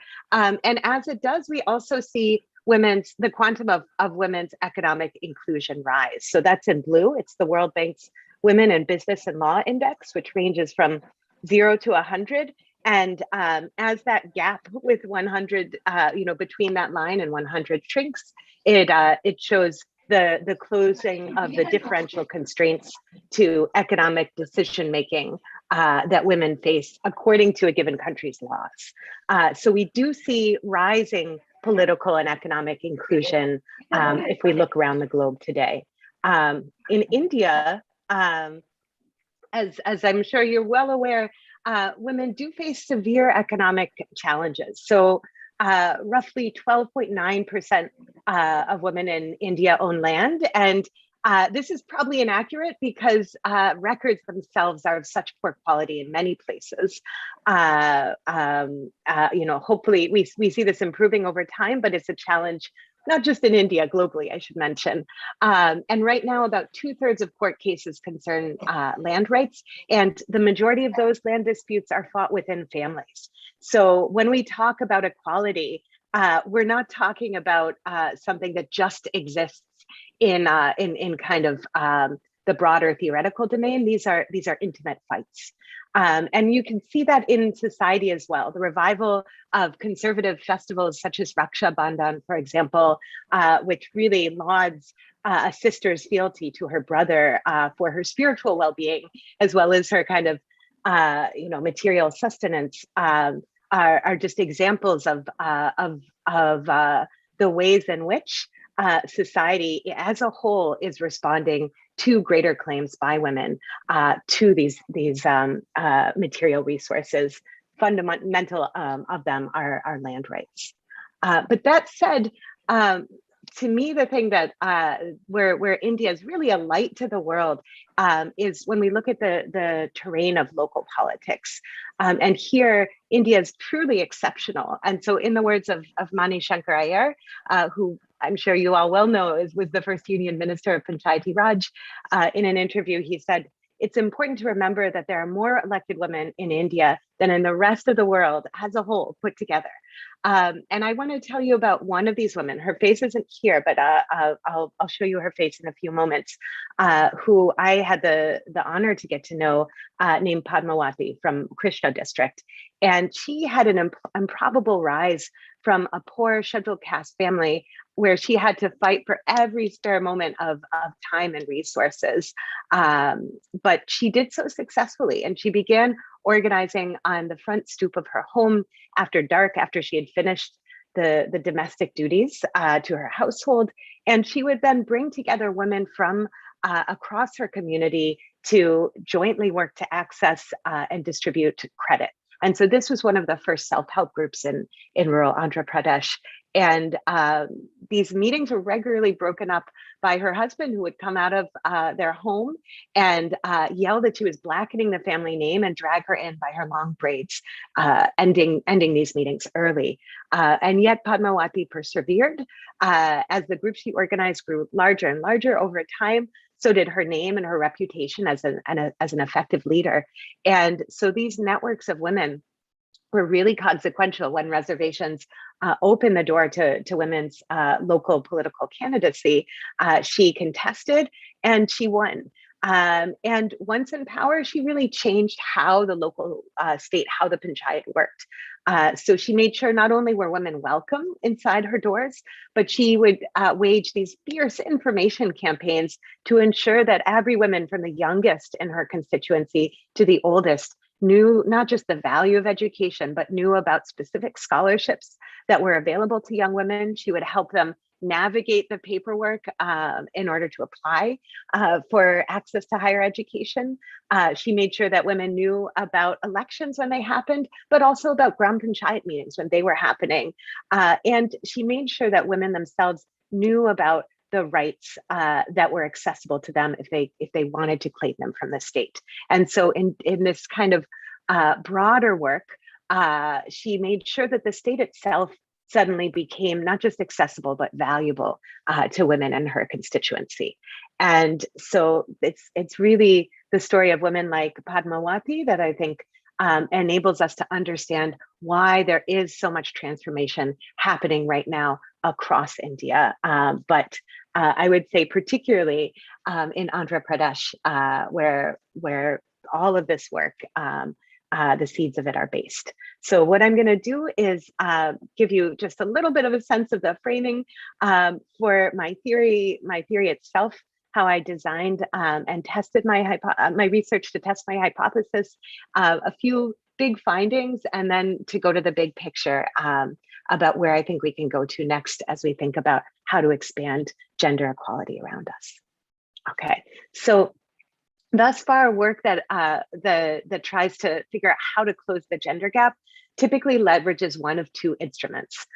So what we see in politics is this focus on quotas for women. So I'm sure you're all well versed in Chattopadhyay and Duflo's early work on this front.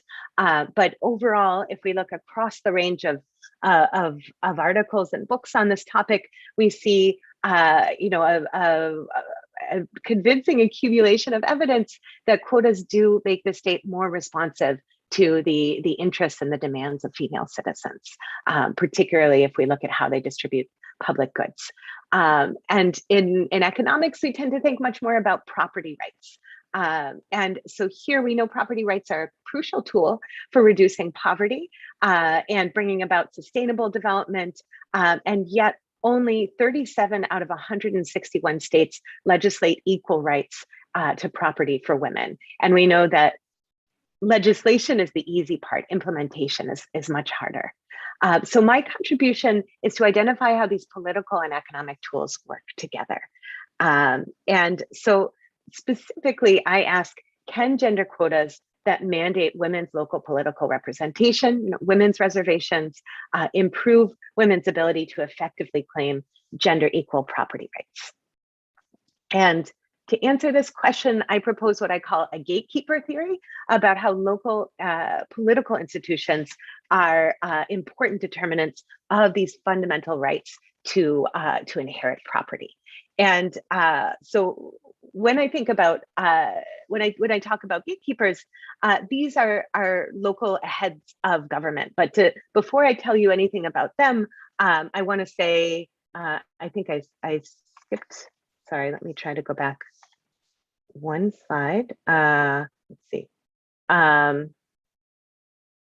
So to start off first, it's with the land revenue bureaucracy. So bureaucrats are the ones who are formally responsible for enforcing property rights, but they rarely do so. And this is because I found through 2 years of field research that their incentives typically align with those of male taxpayers. So there's a monetary incentive to be responsive to men, which is that these individuals who are typically the owners of property rights are the ones who are also typically taxpayers. And so the success of interactions with men are deeply important for land revenue officials' ability to secure the resources that help pay their salary, that enable the local state to function. And so the interests of male citizens are at the forefront of local land revenue officials' minds. In contrast, they rarely even meet women, let alone consider their perspective.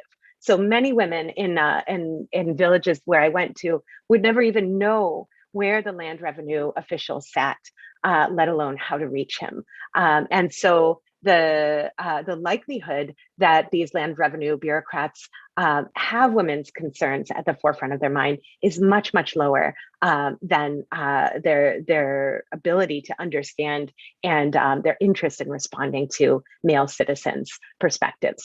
And so in this context, gatekeepers, so elected heads of local government, can pressure the enforcement of female property rights.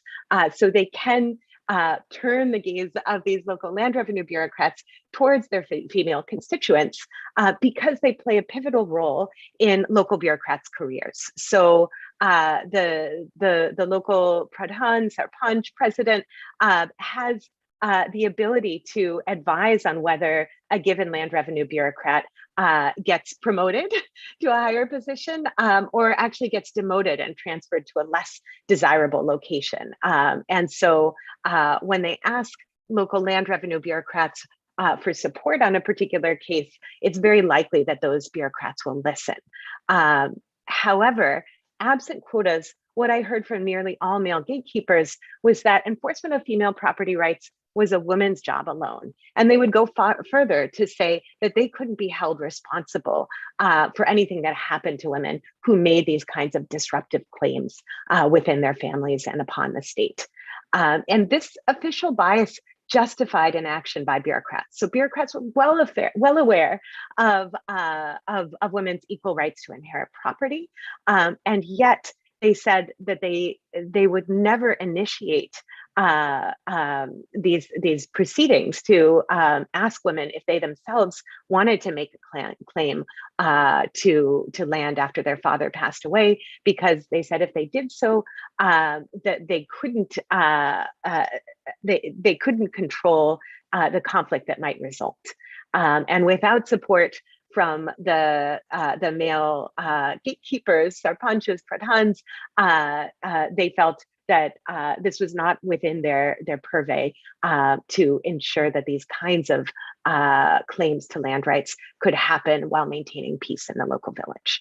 And so in this void of bureaucratic action, female citizens themselves were very reluctant to make claims to property rights, both because the system itself was not transparent for the most part, and because they rationally feared the consequences of making these claims in the absence of support, not just from bureaucrats, but from local politicians and the broader community. So with this in mind, I just, these slides are passing quickly. Just to give you a sense though, I think this is probably quite clear to all of you.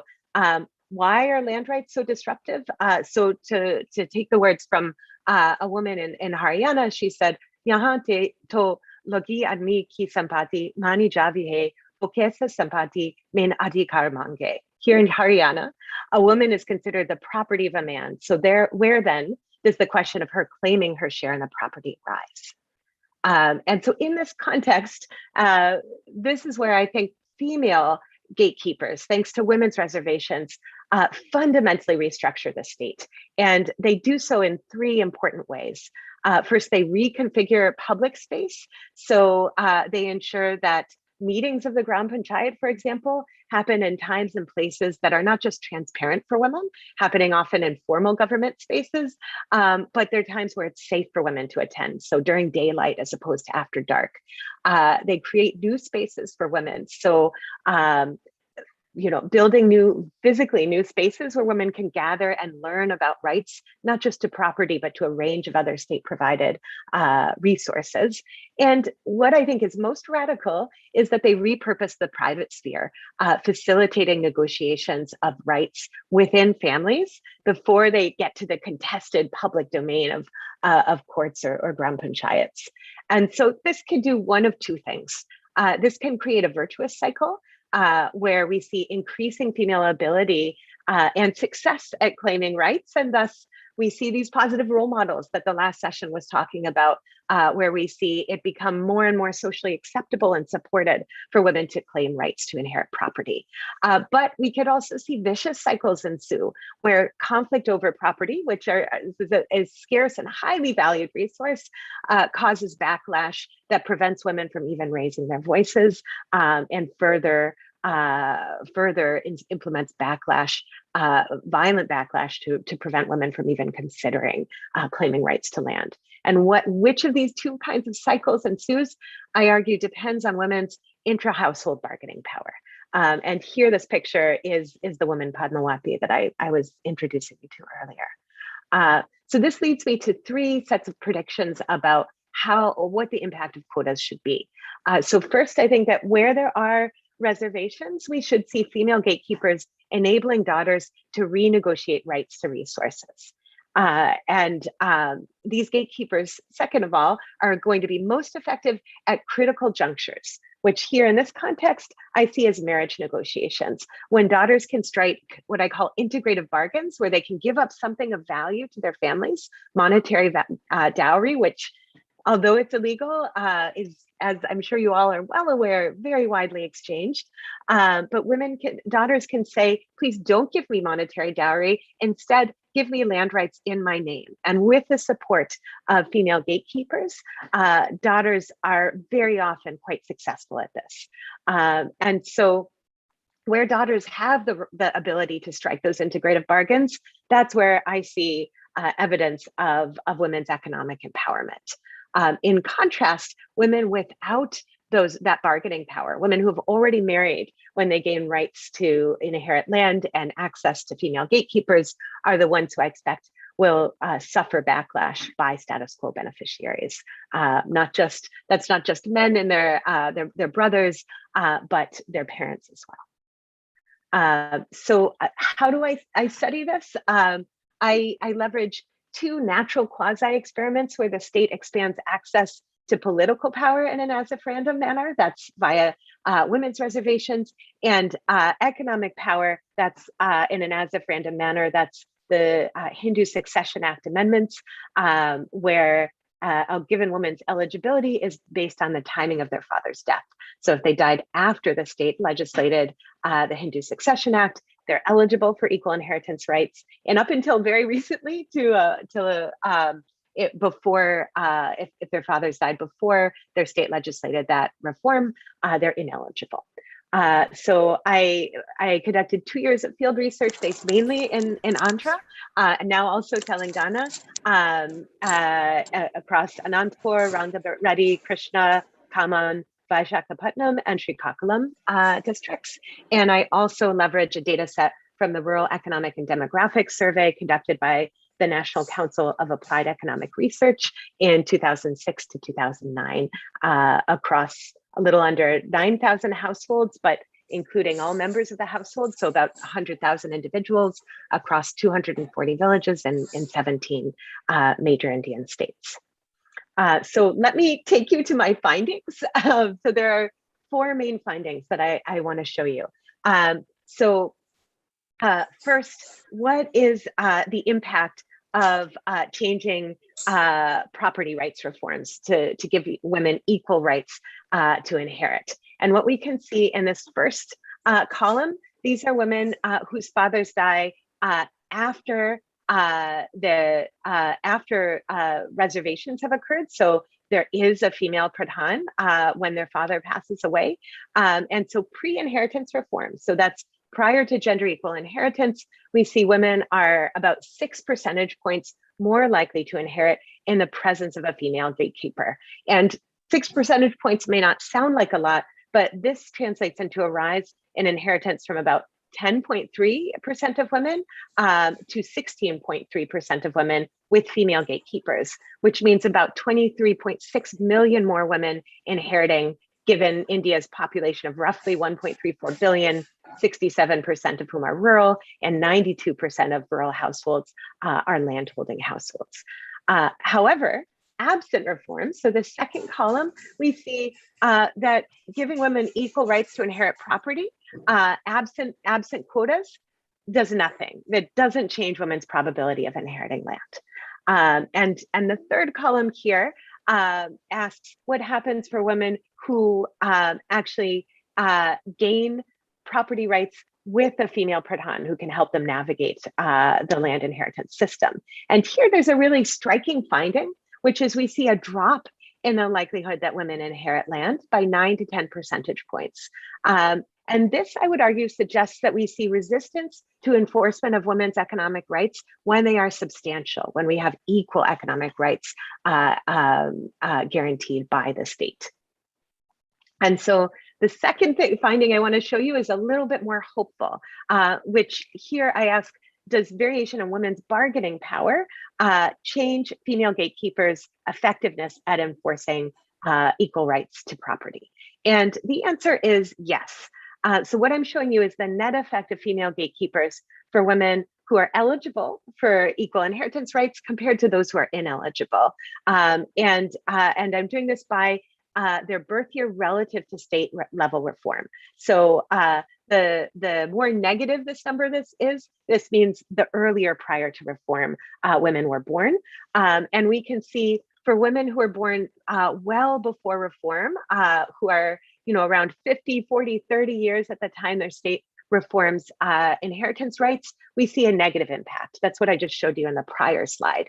But we see that change right around the time that women are 20 years or less at the time of reform. So as we see women who younger than 20 at the time of reform, we actually see this pivot to a positive impact. So the less likely a woman is to be married, the younger she is at the time of reform, the more likely she is to benefit from female gatekeepers and ability to enforce equal inheritance rights. So bargaining power matters here. And why?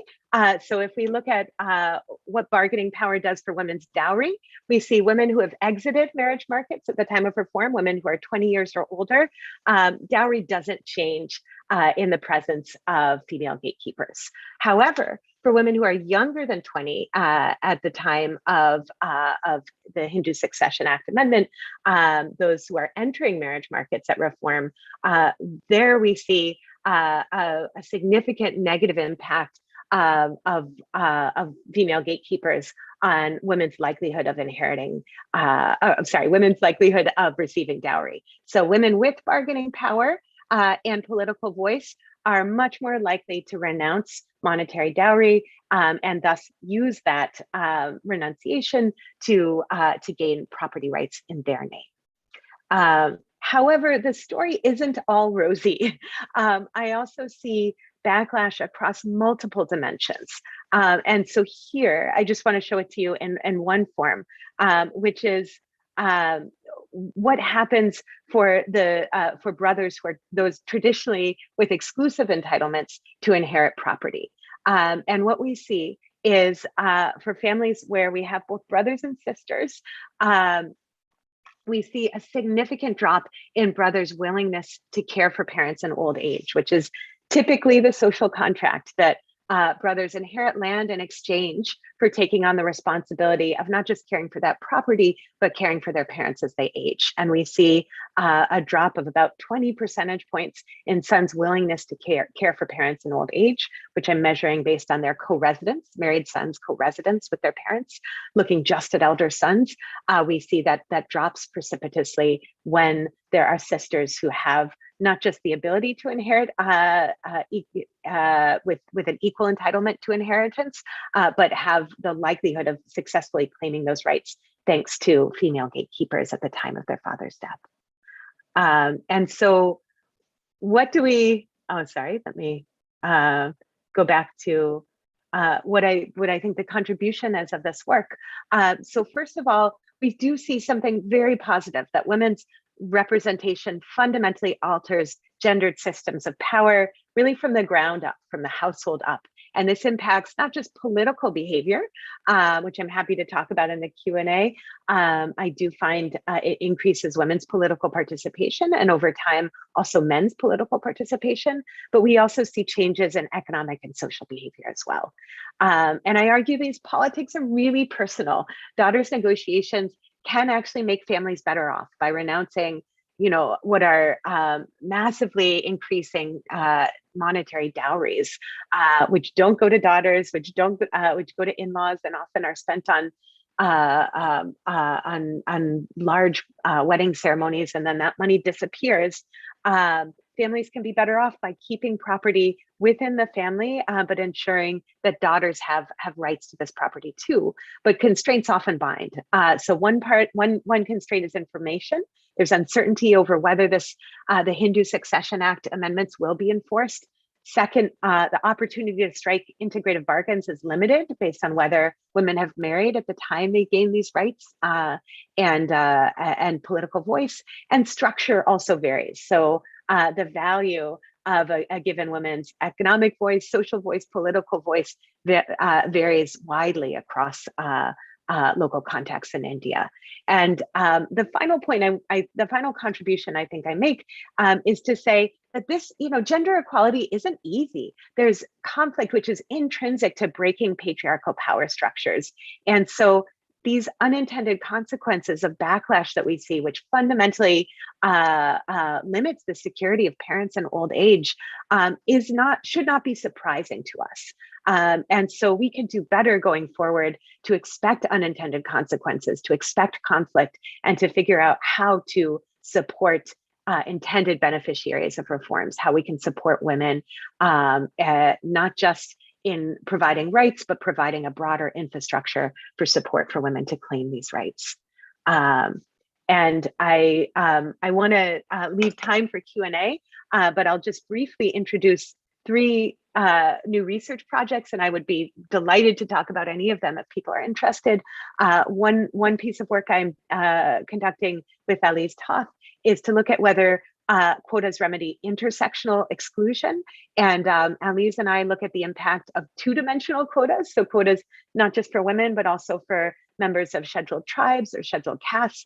And we find 2-dimensional quotas improve intergroup relations across castes, whereas 1-dimensional quotas typically actually cause greater conflict across groups. So we see some real potential the more that we see 2-dimensional quotas implemented across India. Secondly, with Simone Chauchard and Alyssa Hines, we are working to map proxy politics. So the question of sarpanch patis or pradhan patis, we look at once women are elected as sarpanches or pradhans, when do they actually gain real decision-making power? And we're doing that mainly in rural Maharashtra. And we find that small nudges in the decision rules demanding that everyone voice their opinions before deliberations over things like budgets occur actually make a big difference in ensuring that women do have a voice in decision-making within panchayats. And finally, with Akshay Dixit, I'm looking at the impact of climate change and COVID-19 on political engagement in Bangladesh. And finally, I should mention also with Bhumi Purohit and the Self-Employed Women's Association, along with Simone Chouchard and Alyssa Hines, we're looking at whether peer mentorship programs can enable female sarpanchs to thrive after they take power in rural Maharashtra and rural Rajasthan. Thank you so much for giving me the chance to speak. I'm happy to go into details on any of these issues, but for now, I just want to thank you for your attention and your engagement and your questions. Thank you so much, Dr. Rachel, for a very extensive presentation. And of course, this presentation is the result of your immense hard work through your field studies, and you very beautifully brought out a very strong connection between power and property, and a very famous sociologist, Max Weber, power, property, and prestige. He brings out a beautiful relationship between that. So you are very close to his work as well. And you very wonderfully brought out that how bargaining power strengthens with economic rights and also political voice. And a very pertinent point which really caught my attention was son's refusal to take care of parents. So thanks a lot on behalf of the entire institution, all the participants. I'm extremely thankful to you. But despite that time is running short, I'm very curious to ask two things, if you can respond to that. Like, you also have experience in other countries of South Asia, and you are presently with Boston University. So if you would like to make a comparison with regard to women rights, economic rights between India and other countries of South Asia and in America, what would be your observations on that? And another thing I'm very curious to know, that how did you manage to learn the language with regard to how were your fieldwork experiences? So I'm sure my other colleagues and participants are also very eager to know from you, though you read out Hindi very nicely, it was an impeccable Hindi what you read out. I really appreciate. So if you could respond to these two questions, Dr. Rachel. Oh, thank you so much, Dr. Vinita. I really appreciate your questions and reflections. So to answer, I'll try to be brief, but I'd love to talk more in depth. But so comparing women's economic rights in India versus other countries in South Asia and also the US. So I think maybe let me draw the comparison in a rather small way. I could always go larger, but to think about 4 countries. So to think about, for example, if we look at Sri Lanka, which is another country where I've lived and have some experience, Bangladesh, and Pakistan. I think these are 4 really relevant countries on these fronts. Nepal, with a recent and recent peace, but long-term civil war, I think is a little tougher to explain all in one. But I would say, looking across the Indian Ocean at Sri Lanka, there is an advantage that many women face there when it comes to property rights and economic rights, which is the matrilineal social context, which we see across Hindu and Muslim women in that across many, and Christian as well, communities there. And so in that context, we see, I would say, the default position being one of more socially acceptable entitlements to property in particular. Though I will say, civil war in Sri Lanka has been immensely disruptive, obviously on a human scale, but also on an economic scale, and levels of sexual violence against women in that context, I think, are far higher than anything that our numbers tell us. And I think, so my intuition would be that those rights are much more contested now than they have been in the past in Sri Lanka. And so it's a different kind of contestation that we see, given the different, social and political context in Sri Lanka versus India. If we look at Bangladesh, women have far less effective political rights, I would say, given the much narrower scope of political competition in Bangladesh as compared to India. However, if we look at women's labor force participation, it's much higher in Bangladesh than what we see in India. So I would say the social constraints to women's economic rights and participation at the moment are weaker in Bangladesh than what we see in India, speaking very, very generally. But the ability for women to leverage political power to contest economic dominance, which we still see in Bangladesh, is much weaker than what we see in India. And finally, Pakistan, the constraints to women's economic rights are much greater in Pakistan. And in part, I would say that is because the bounds of political contestation and the bounds of political and economic mobility are much stricter today in general, speaking about Pakistan, than what we see in general in India. So I think there's a lot of variation, and what we see at this moment is not necessarily what we're going to see another decade or 2 or 3 going forward, because I think there is really interesting mobilization and contestation just happening in very different ways across South Asia. And in the context of the United States, I mean, I think the laws look a little nicer. They've been around a little bit longer. These equal inheritance rights, for example, though not much, we're just talking a few decades longer at most in the United States. But what I would say right now, especially in the wake of COVID, we see massive resignation of women from the workforce. And I think if we look at women's property rights, 5-10 years from now, I think they're going to look much worse in the United States than many other places, given that social constraints are still quite severe, that the United States is still quite a socially conservative place. And I think the backlash that I illustrated in India is happening in the US as well as around the world right now, but in slightly different forms, given the social and economic and political context of each of these places.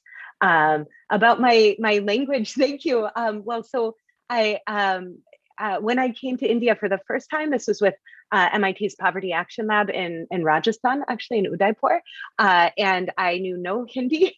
And so for me, the ways that I've learned Hindi and that I've worked to learn some basic Telugu have really been by living with families. So everywhere that I've been, I've always tried to live with families. And I would say, particularly when I was in Andhra, in Khammam district was the first place that I spent a fair amount of time. And I stayed with a family from that was the family of a land revenue official. And his daughter had a 4-year-old son, and we would work through language books together. So that's been my basic approach. Thank you so much, Dr. Vinita. Thank you so much, Dr. Rachel, for sharing your experiences. And the world is a small place, and we all are looking forward that probably sooner or later we will all be very happy to host you in Women University and interact with you both in Hindi and Telugu as well. So on behalf on behalf of Women's Cell and Women's Study Center, Osmania University College for Women, I express my cordial thanks and gratitude for your gracious presence and an awesome presentation and enlightening all of us on a very, very critical topic concerning women empowerment. Thank you so much, Dr. Rachel, for joining us today. Thanks a lot. And now it's my privilege to present to you one of the most famous names associated with Telugu film industry, a very popular name associated with Telugu TV industry, Shri K.V. Pradeep Garu, who is the guest of honor for this valedictory session. So over to you, Pradeep sir, and I extend a very, very warm welcome on behalf of all my colleagues and my students from Osmania University College for Women. So over to Dr. Shri Pradeep Garu. Thank you very much, ma'am, Vinita ji. And then I just heard Dr. Rachel speaking, and then I was really impressed the way she put her slides there. Very analytical manner, and then I could learn new things about India from her. That is the wonderful message I could take it from her. And then Professor Usha Kiran Garu, today's chief guest. Good evening, ma'am. And Professor Vijulata Garu, Professor Srilata Garu, Professor Vijayalakshmi Garu, and then of course Dr. Vinita Pandey Garu. Very good evening to you. I'm an actor. Actors have limited scope on theater. Actors have limited scope in a role to play. Actors have limited scope. Though I'm a protagonist in a play, in a serial, in a cinema, but still I've been constricted and then restricted by boundaries. Life is also like theater. You may be male, you may be female, you may be protagonist, you may be supporting actor, you may be a junior artist, you may be a cast or crew, but still you have a role to play. When you understand the roles of others, then you can define your own role. Whether you are a man or a woman, we need to understand what is the role need to be played by us. When there is no character, Rajinikanth plays a supporting role in Chandramukhi film, where Ganga or the heroine is in the lead, and then superstar Rajinikanth only supports her. Similarly in life, when you are in importance, you need to play something when you are not in that. Whether you are a man, you are a woman, it doesn't make. I love women because my mother is a woman. I love women because my wife is a woman. I love women because my daughter is a woman. I love women because my granddaughter is also a woman. So when 50% of us whom we love, we admire, we get in touch with, we learn from.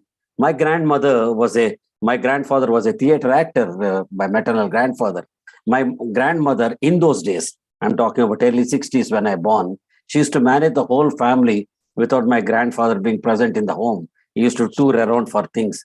She used to manage bigger problems. She used to take care of children, weddings, deliveries, everything all alone. Is that not empowerment? It is. It is. When you are responsible, you are powerful. When you are responsible, you are powerful. Whether in a job, whether in a theater, whether in a place, whether in a school, whether whatever project you are into in, whoever you are, whether you are a man or a woman, in my opinion, power lies in responsibility. Be responsible, then you are powerful. This is what I'm saying. I'm not belittling any of your talks, but I'm saying the opportunities are equal for both the genders. It is now how we look at it and then how we may encash it. That's what I'm saying.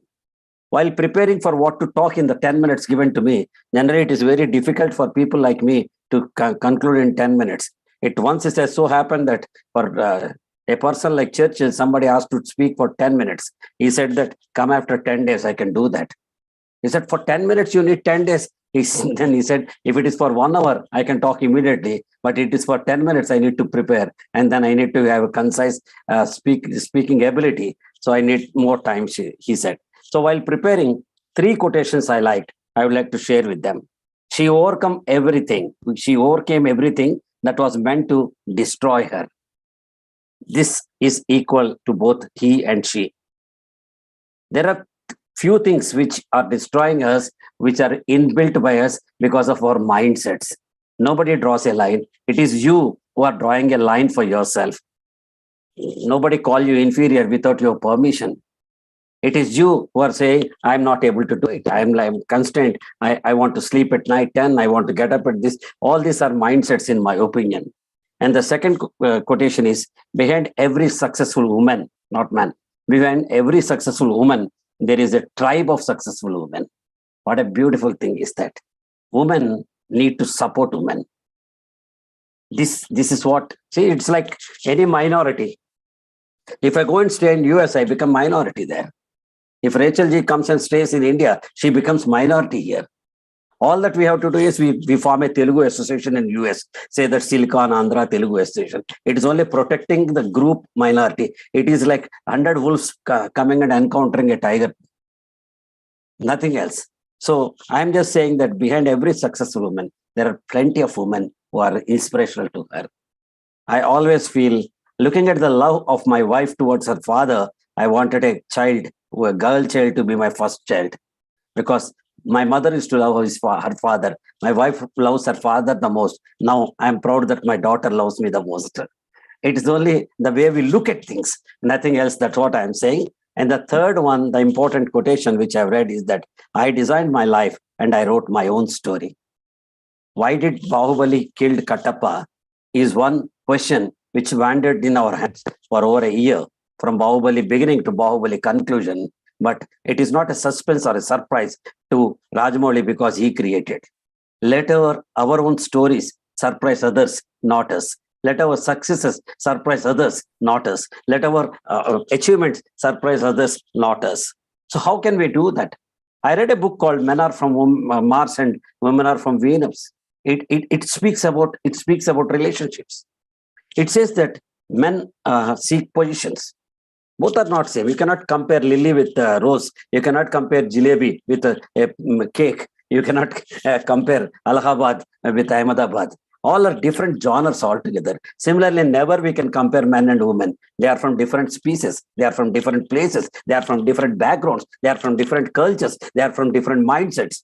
So I feel that all that we have to do is understand the other characters.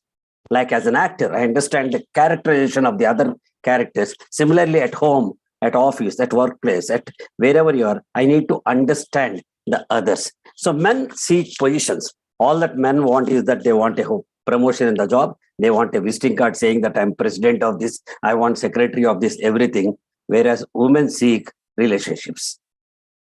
They want to be cordial. My wife always, my father used to live with my younger brother. I lost him a month back, my father. So I used to live with my younger brother.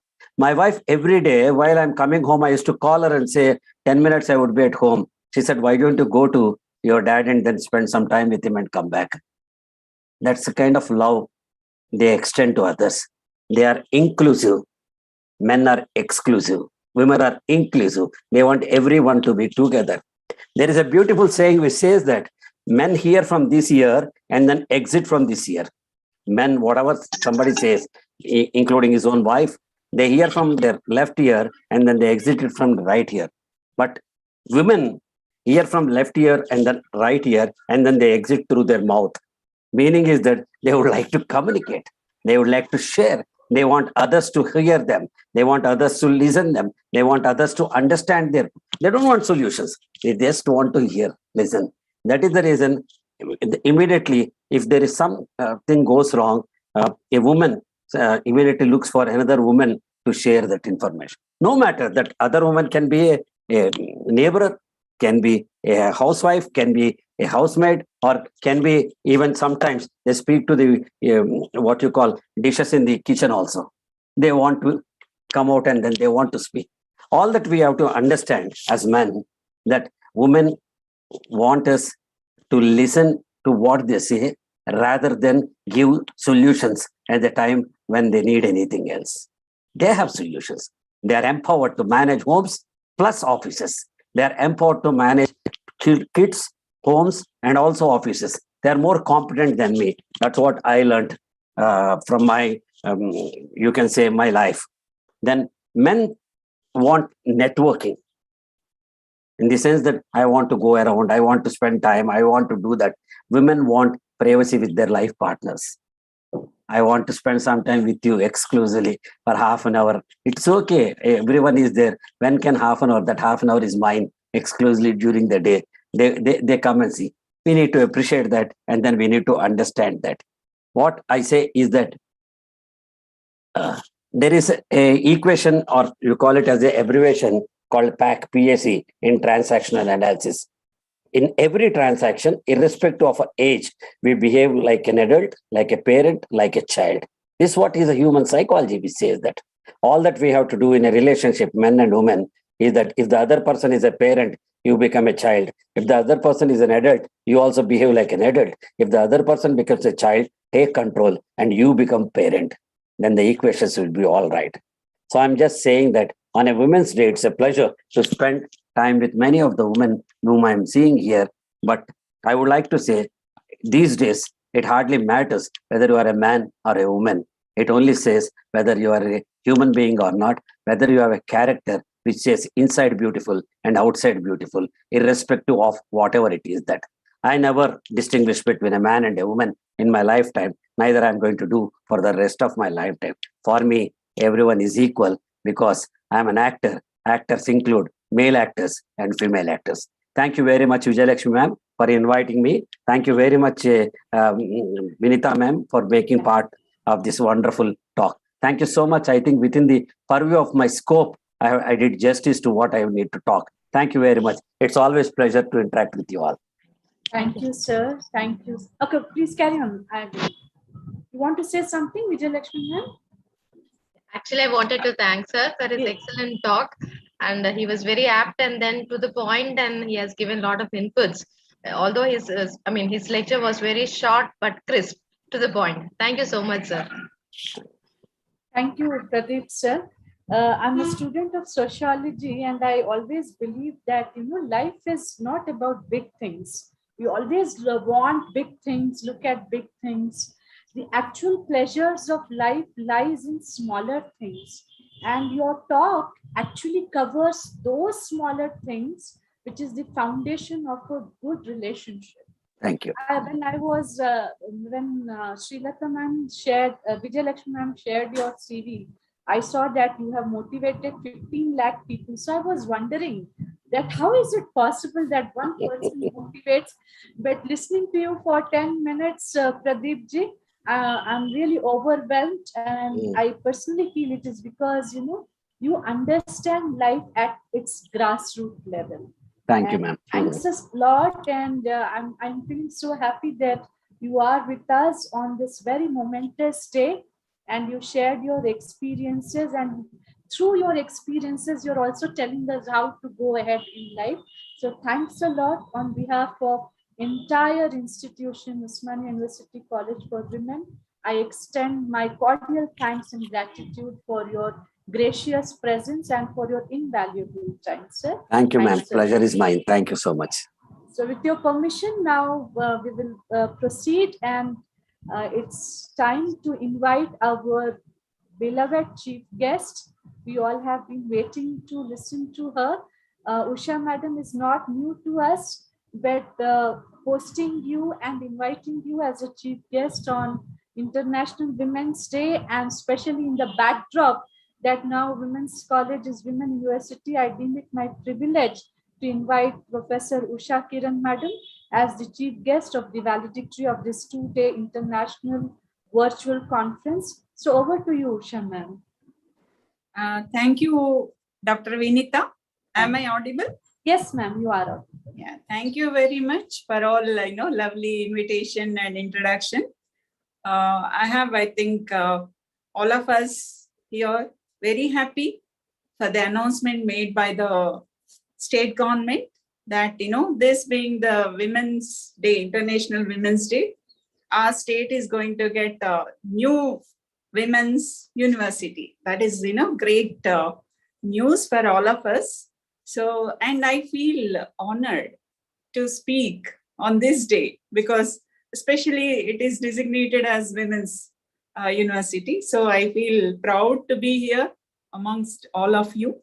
So Professor Vijayalata, she deserves congratulations and all her entire time.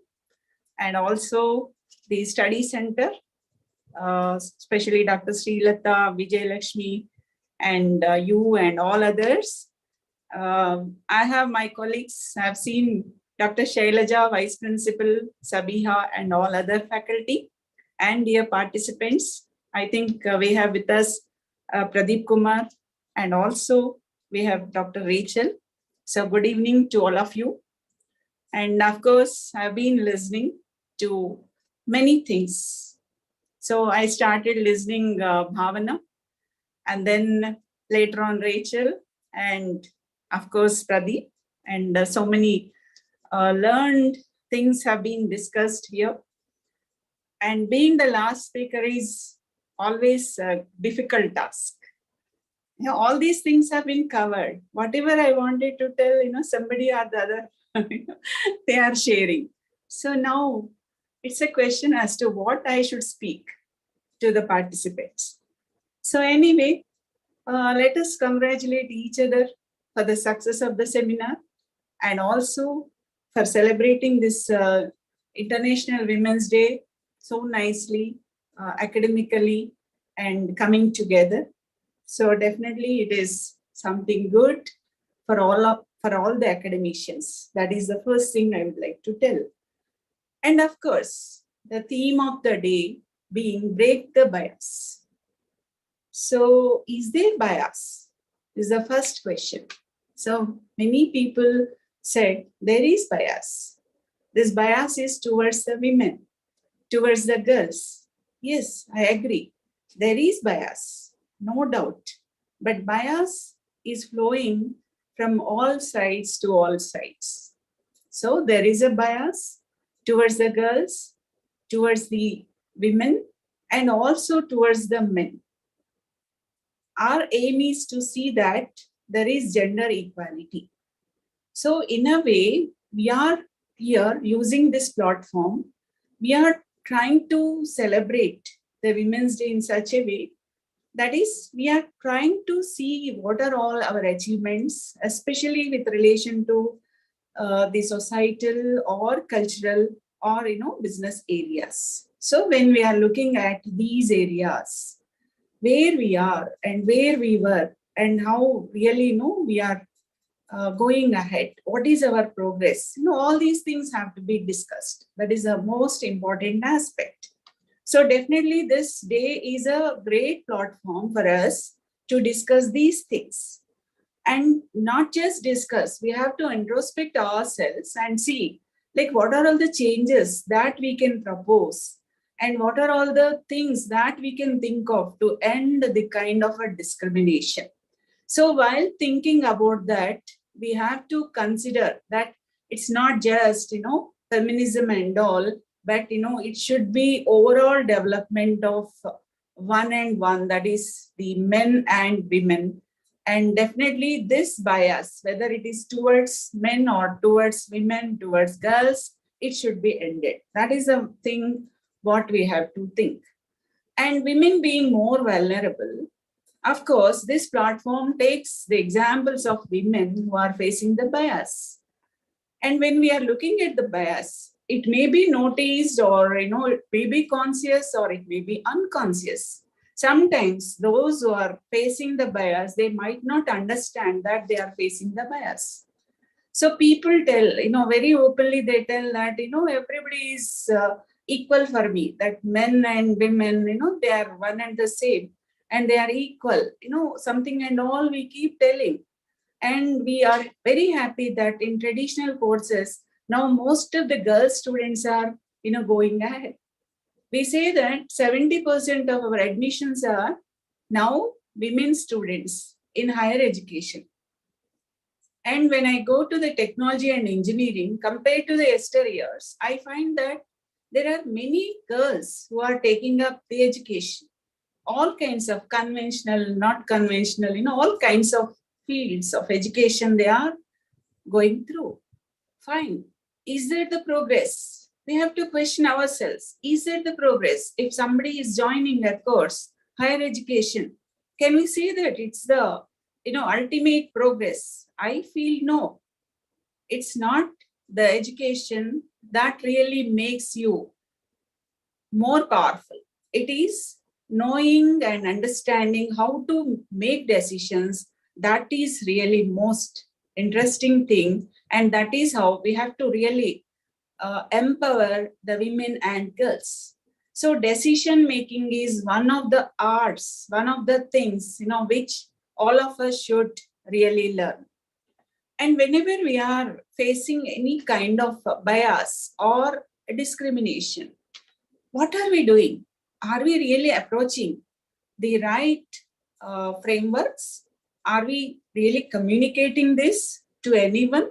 Supposing a girl student faces some problem in the college, where should she go? We have all, all the things in place, all the frameworks are there in place.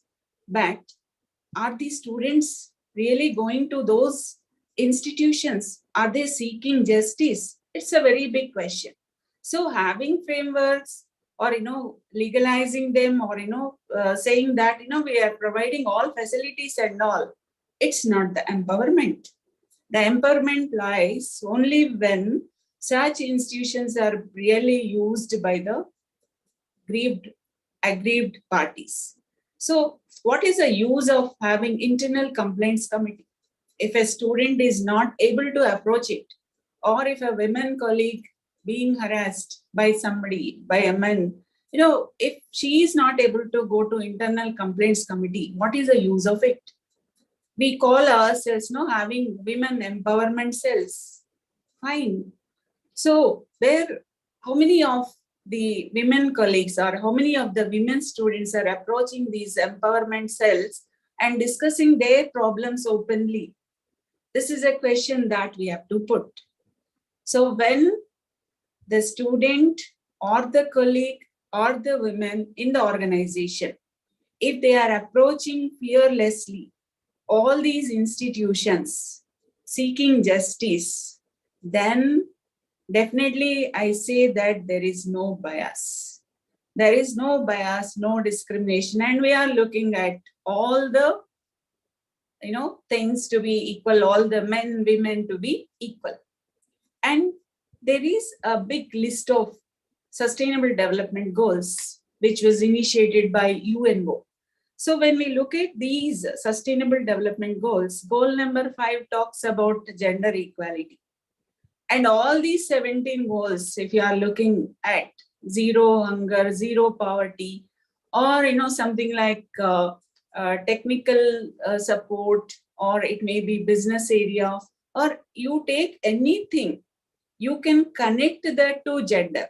So there is no need of having a specific goal as such, but in each and every goal, if you are really looking at the parameters, and if you want to construct any index, just look at the targets. What are the targets and what are the achievements? You try to look at those achievements and those targets. You will understand whether there is gender equality or not.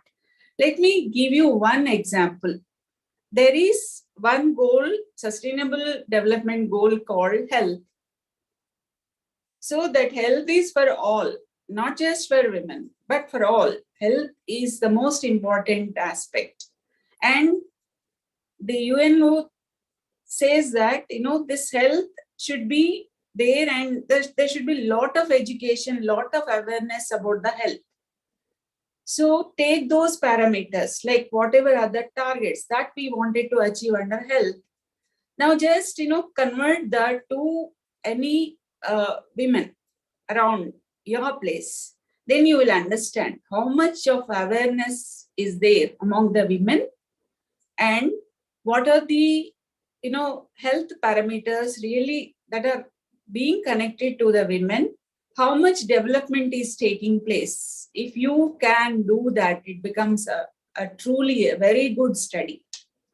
And just now we have heard Rachel talking about the property rights. This property rights is also one of the sustainable development goals. How many of the women in India have got the Pakka papers, that is all the documents in their favor? If you are looking forward for that kind of data, you will understand as to how many of them are empowered. So if Rachel is there, I just wanted to ask her one question, whether she has done this study after the Hindu Succession Act, after the implementation of Hindu Succession Act. Because when we are looking at the Hindu Succession Act, are you there? Yeah.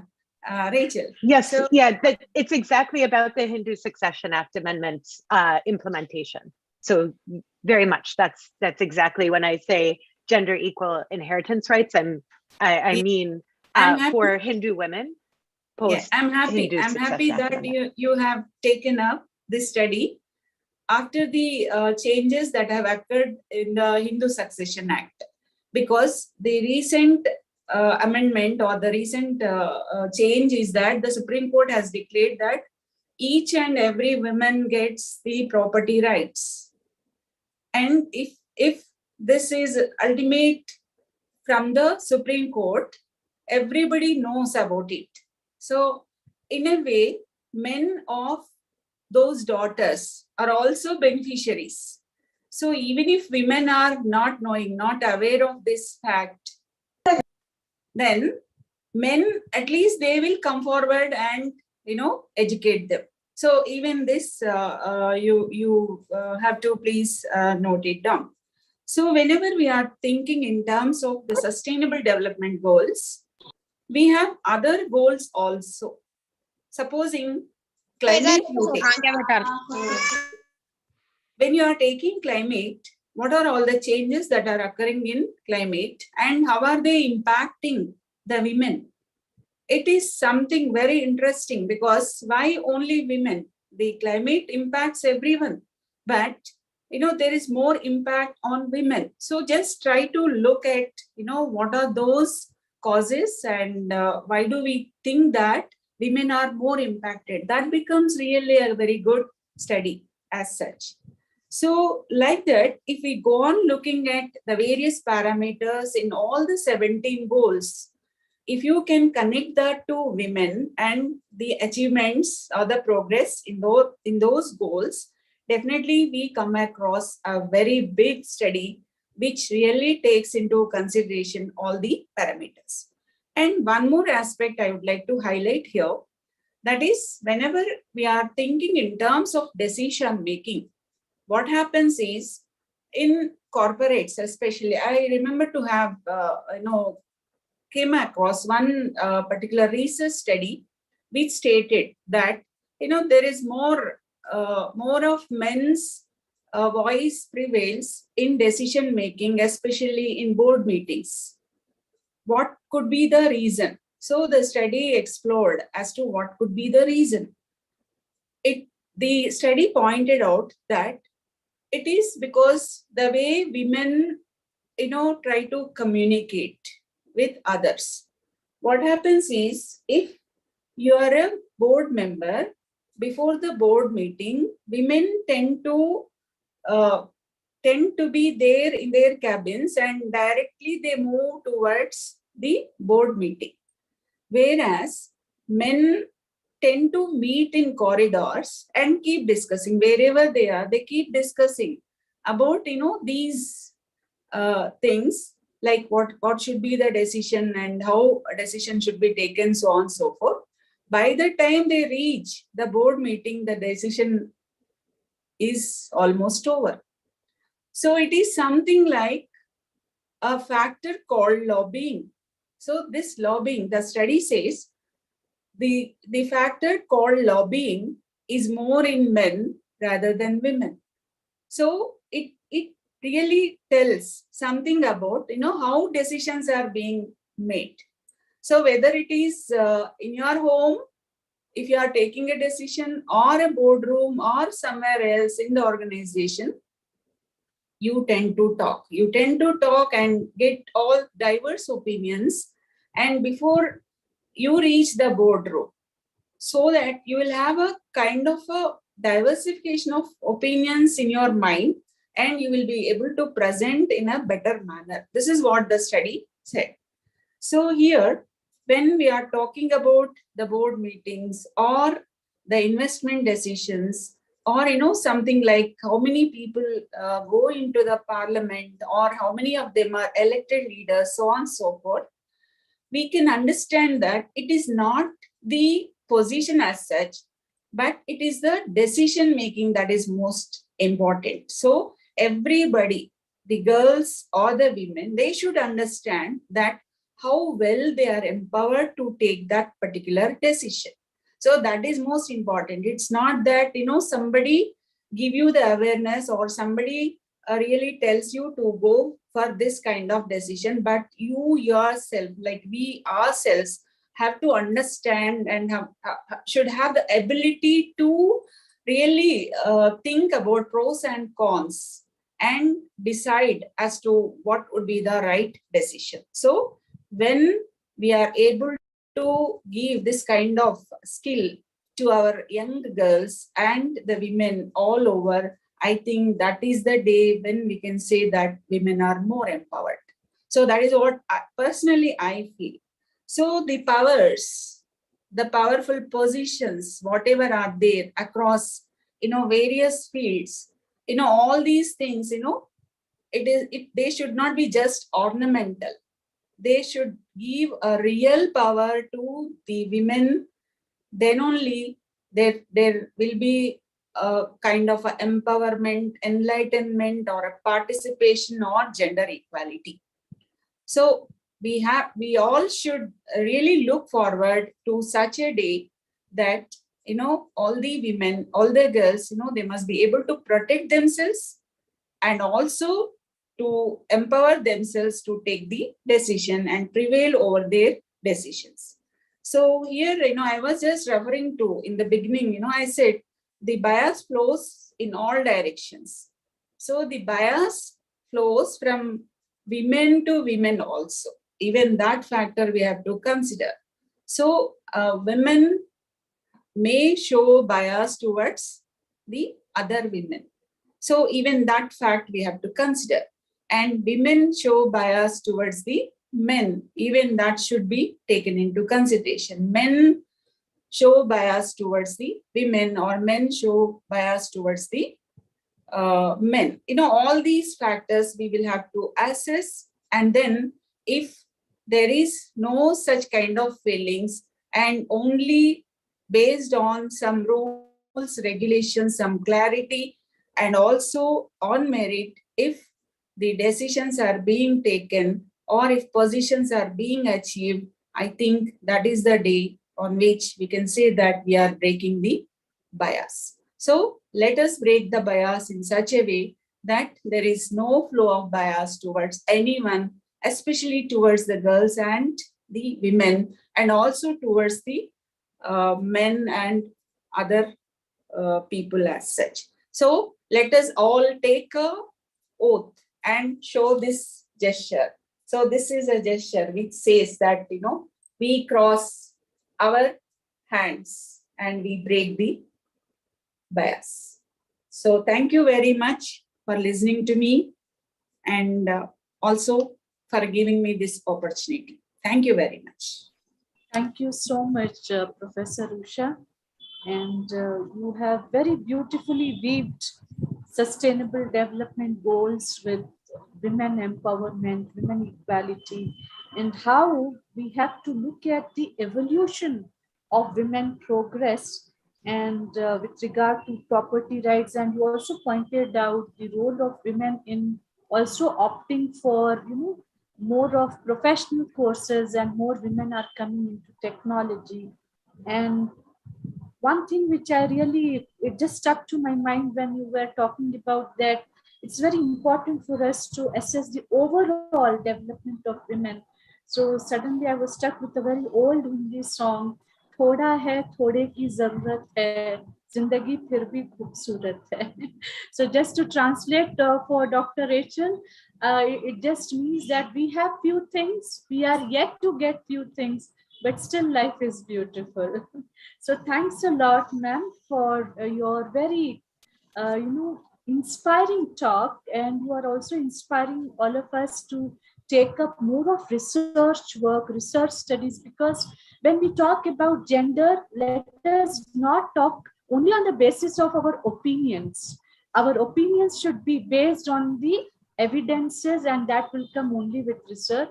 So on behalf of entire Usmania University College for Women, I deem it my privilege to thank you for your gracious message, for your invaluable time. Thank you so much, ma'am. Yeah, if you permit, I would like to tell Dr. Rachel that she has done a beautiful study. It's a very good research study, and I am impressed with one thing that she has used. She has used, you know, all statistical tools. This is something, you know, good. It's whenever you are using statistical tools in your research, that shows the maturity of the writing. So in social sciences, using of these statistical tools is something, you know, added advantage. And also would like to tell you one more aspect, that is when you are talking about the gatekeepers and all, you said, you know, there is an impact if women become gatekeepers, that would really give some impact. So I just would like to tell one thing. Supposing the women gatekeeper, if biased towards men, towards the boys, then what is a So- question. So you please take it up as a next research work. Thank you, Dr. Usha. Thank you so much. I really appreciate your That engagement was and a these real good one, inspiring ma'am. questions. Usha ma'am, that was a real good one.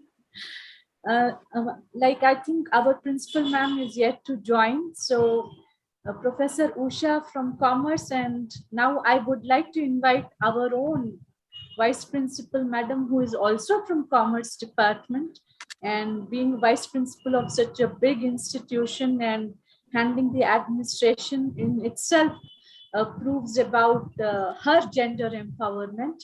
So I take it an honor to invite Dr. Shelja Madam to kindly give her message to the participants. Over to you, Dr. Shelja. Vinita ma'am, am I audible? Yeah. Yes, ma'am, you are audible. Respected principal ma'am, in her absence, I would like to just inform you that madam is in some other program. She told that if at all it is concluded by the time she will join. So I think still the program is going on. So chief guest for this program, my madam, Professor Usha Kiran ma'am. Ma'am, happy Women's Day, ma'am. Thank you. Thank you so much. Wish you the same. Thank you, ma'am. Guest of honor, Pradeep sir and Rachel ma'am, conference director, Srilata ma'am, convener, Vijayalakshmi madam, all the organizing committee members, students, ladies and gentlemen, those who are there in this webinar right away. Good evening to one and all. First of all, I would like to convey my best wishes, that is Happy Women's Day to all of us. On behalf of Principal and Koti Women's College, I would like to congratulate the entire organizing committee for the successful completion of this webinar. So whenever we have joined, we could catch few points. So the webinar had a very fruitful deliberations regarding gender sensitization, equality, women empowerment, women leadership, through many lectures, panel discussions, and technical sessions. And right now, it was a very inspiring talk by Usha ma'am, Pradeep sir, and a good research talk by Rachel madam. So thank you for that, for making this valedictory very, very, very, very informative, and we were motivated with that. So thank you to all the three of the speakers for giving such a wonderful talk on this topic. So just as I mentioned in the inaugural session, that I personally feel that apart from this conferences, talks, deliberations, sessions, all these things, it is very important that how much we are practicing all these in real life. So when these things are going in reality, then only we can say that there is women empowerment. There is no gender bias. So I think this all should start from home. Once that is done, even in the workplace, if we are not getting all such things, then we can say, yes, woman is empowered. There is no gender bias. So now that we have done with the technical sessions, talks, everything, at least few of them who are there in this webinar, if they go for practical applicability, then we may think that this webinar is successful. So once again, I think women should voice out her choice. She should come out with her opinions, develop self-esteem. She should be independent. Then we can say that, yes, women, we all are empowered. So once again, thank you for giving me this opportunity. And on behalf of entire University College for Women, Koti, I congratulate all the organizing committee members and congratulate to all of us for successfully completing this webinar. Thank you, one and all. Thank you so much, Shelja ma'am, for very encouraging words. And though you are part of the host team, but still, as a protocol, I'm extremely thankful to you for your message. and your presence there and your coordination with regard to administration and your contributions in evolution of Women's College becoming Women University.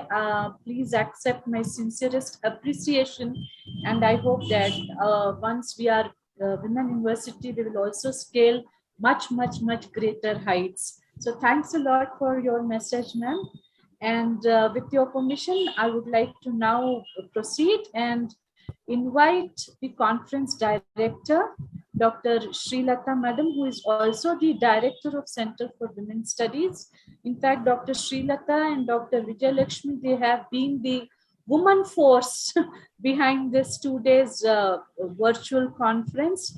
And friends, actually, we only see this 2 days conference, but the amount of effort, the amount of coordination, the amount of hard work, what involves, that is phenomenal. And these two hardworking women, they are there to talk to us. So over to you, Dr. Srilata ma'am. Thank you, Vinita ma'am. It's a pleasure to have Professor Usha Kiran ma'am, who has been always supportive, and always she has one or the other word which motivates us. Thank you for being with us, ma'am, and also accepting our invitation, and immediately you have been there, and you have always given your best suggestions, and whatever it is, you would always be forthright in your opinions in everything, which are very useful, and also it helps us for the next whatever we do undertake. Thank you very much, sir. And also I thank Pradeep sir for being his speech being very short and crisp, and saying the essence of women in his life and also the essence of women in one's family's life. Thank you for that accession and always that support, sir. And I would definitely thank Dr. Rachel, who has been very patient, I could say, but also immediately she responded immediately when I asked her to be part of this conference. Now it's early morning for her. It's 5:30 or so. She said it would be very difficult, but still she joined, and she has presented in a very positive manner. But when we have asked her, it was mainly because of the body of work she has done on women's participation at the local level. And it has been very interesting. And when she has used these words, gatekeepers as men and gatekeepers as women, the impact it could bring out in the local level, and also the level what is happening in India's political participation. On one side, when we talk of there is not much happening at the local level or the women empowerment at the local part, these research from people abroad India have been working, and it was really a very positive way this has been brought out. And I'm very thankful for Rachel, and also for giving us very, displaying that information in a very short and crisp manner with very few words, and that has a lot of information. Thank you very much, Rachel. Also thank Vijayalakshmi ma'am, who is the coordinated women's cell, who has been very hardworking, very systematic, and she's very supporting and everything. And madam, to doing the anchoring in such a manner. And I also support Principal ma'am and our Vice Principal for being very supporting, and the moment when we come up with any projects, we have the full support. It's 100+% we have the support, and the communication is always very open. And I thank all of them for giving this opportunity and making it such a wonderful webinar where we could discuss. And it was really worthwhile, and we had good number of presentations, ma'am, Usha Kiran ma'am. More than 50 presentations were there from all over India, and the dropouts of the presentations are very less.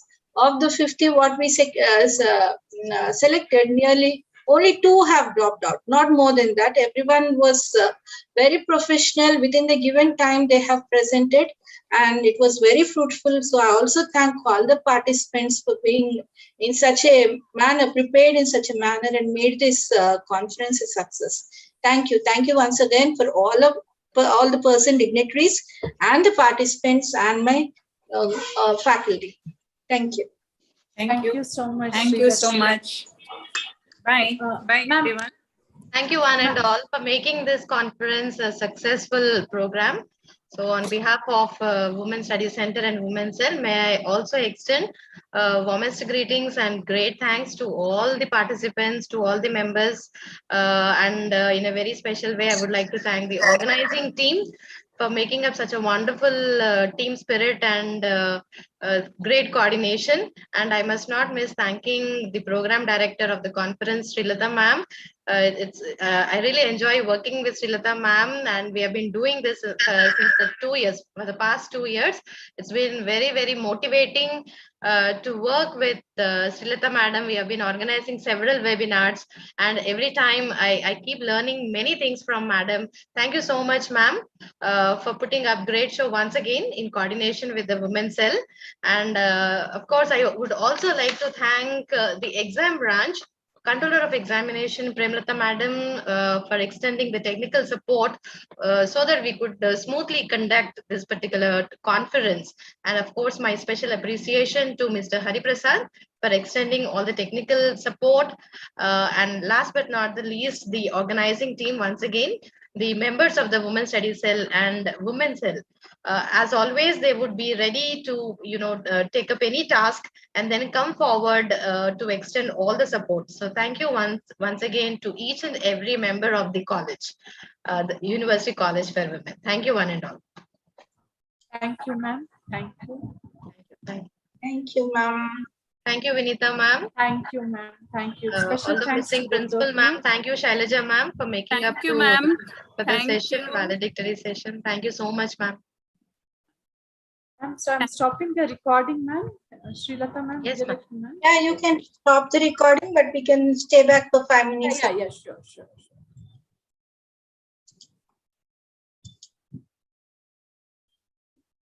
Sir, Pradeep sir, unnara sir meeru? Yeah, Pradeep sir is there, I think, ma'am. Sir, unnaru. Yeah, he's there. Pradeep sir. Okay, I think he just skipped it. Okay. Anything else? Thank you all for being here and being supportive. Varija madam, we had a very good session of Telugu speakers. Unnara ma'am? Yes, So ma'am. Yes. very 1 second, ma'am. Go on, ma'am. Ma'am, I have stopped the recording from my side, but still it is saying recording. Recording, yeah, from my side I have stopped. Ma'am, you are the host, ma'am. You can do that. I have stopped, ma'am, already. Okay, ma'am. Yeah, I think it has stopped, ma'am. Okay. I think that is YouTube. We are going on All right.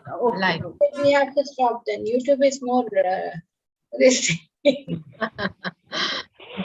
Good evening, everyone. Good evening, Srilata ma'am, Vijayalakshmi ma'am, and Vinita ma'am, Shailaja ma'am. Good evening, everyone. Good evening, ma'am. Actually, yesterday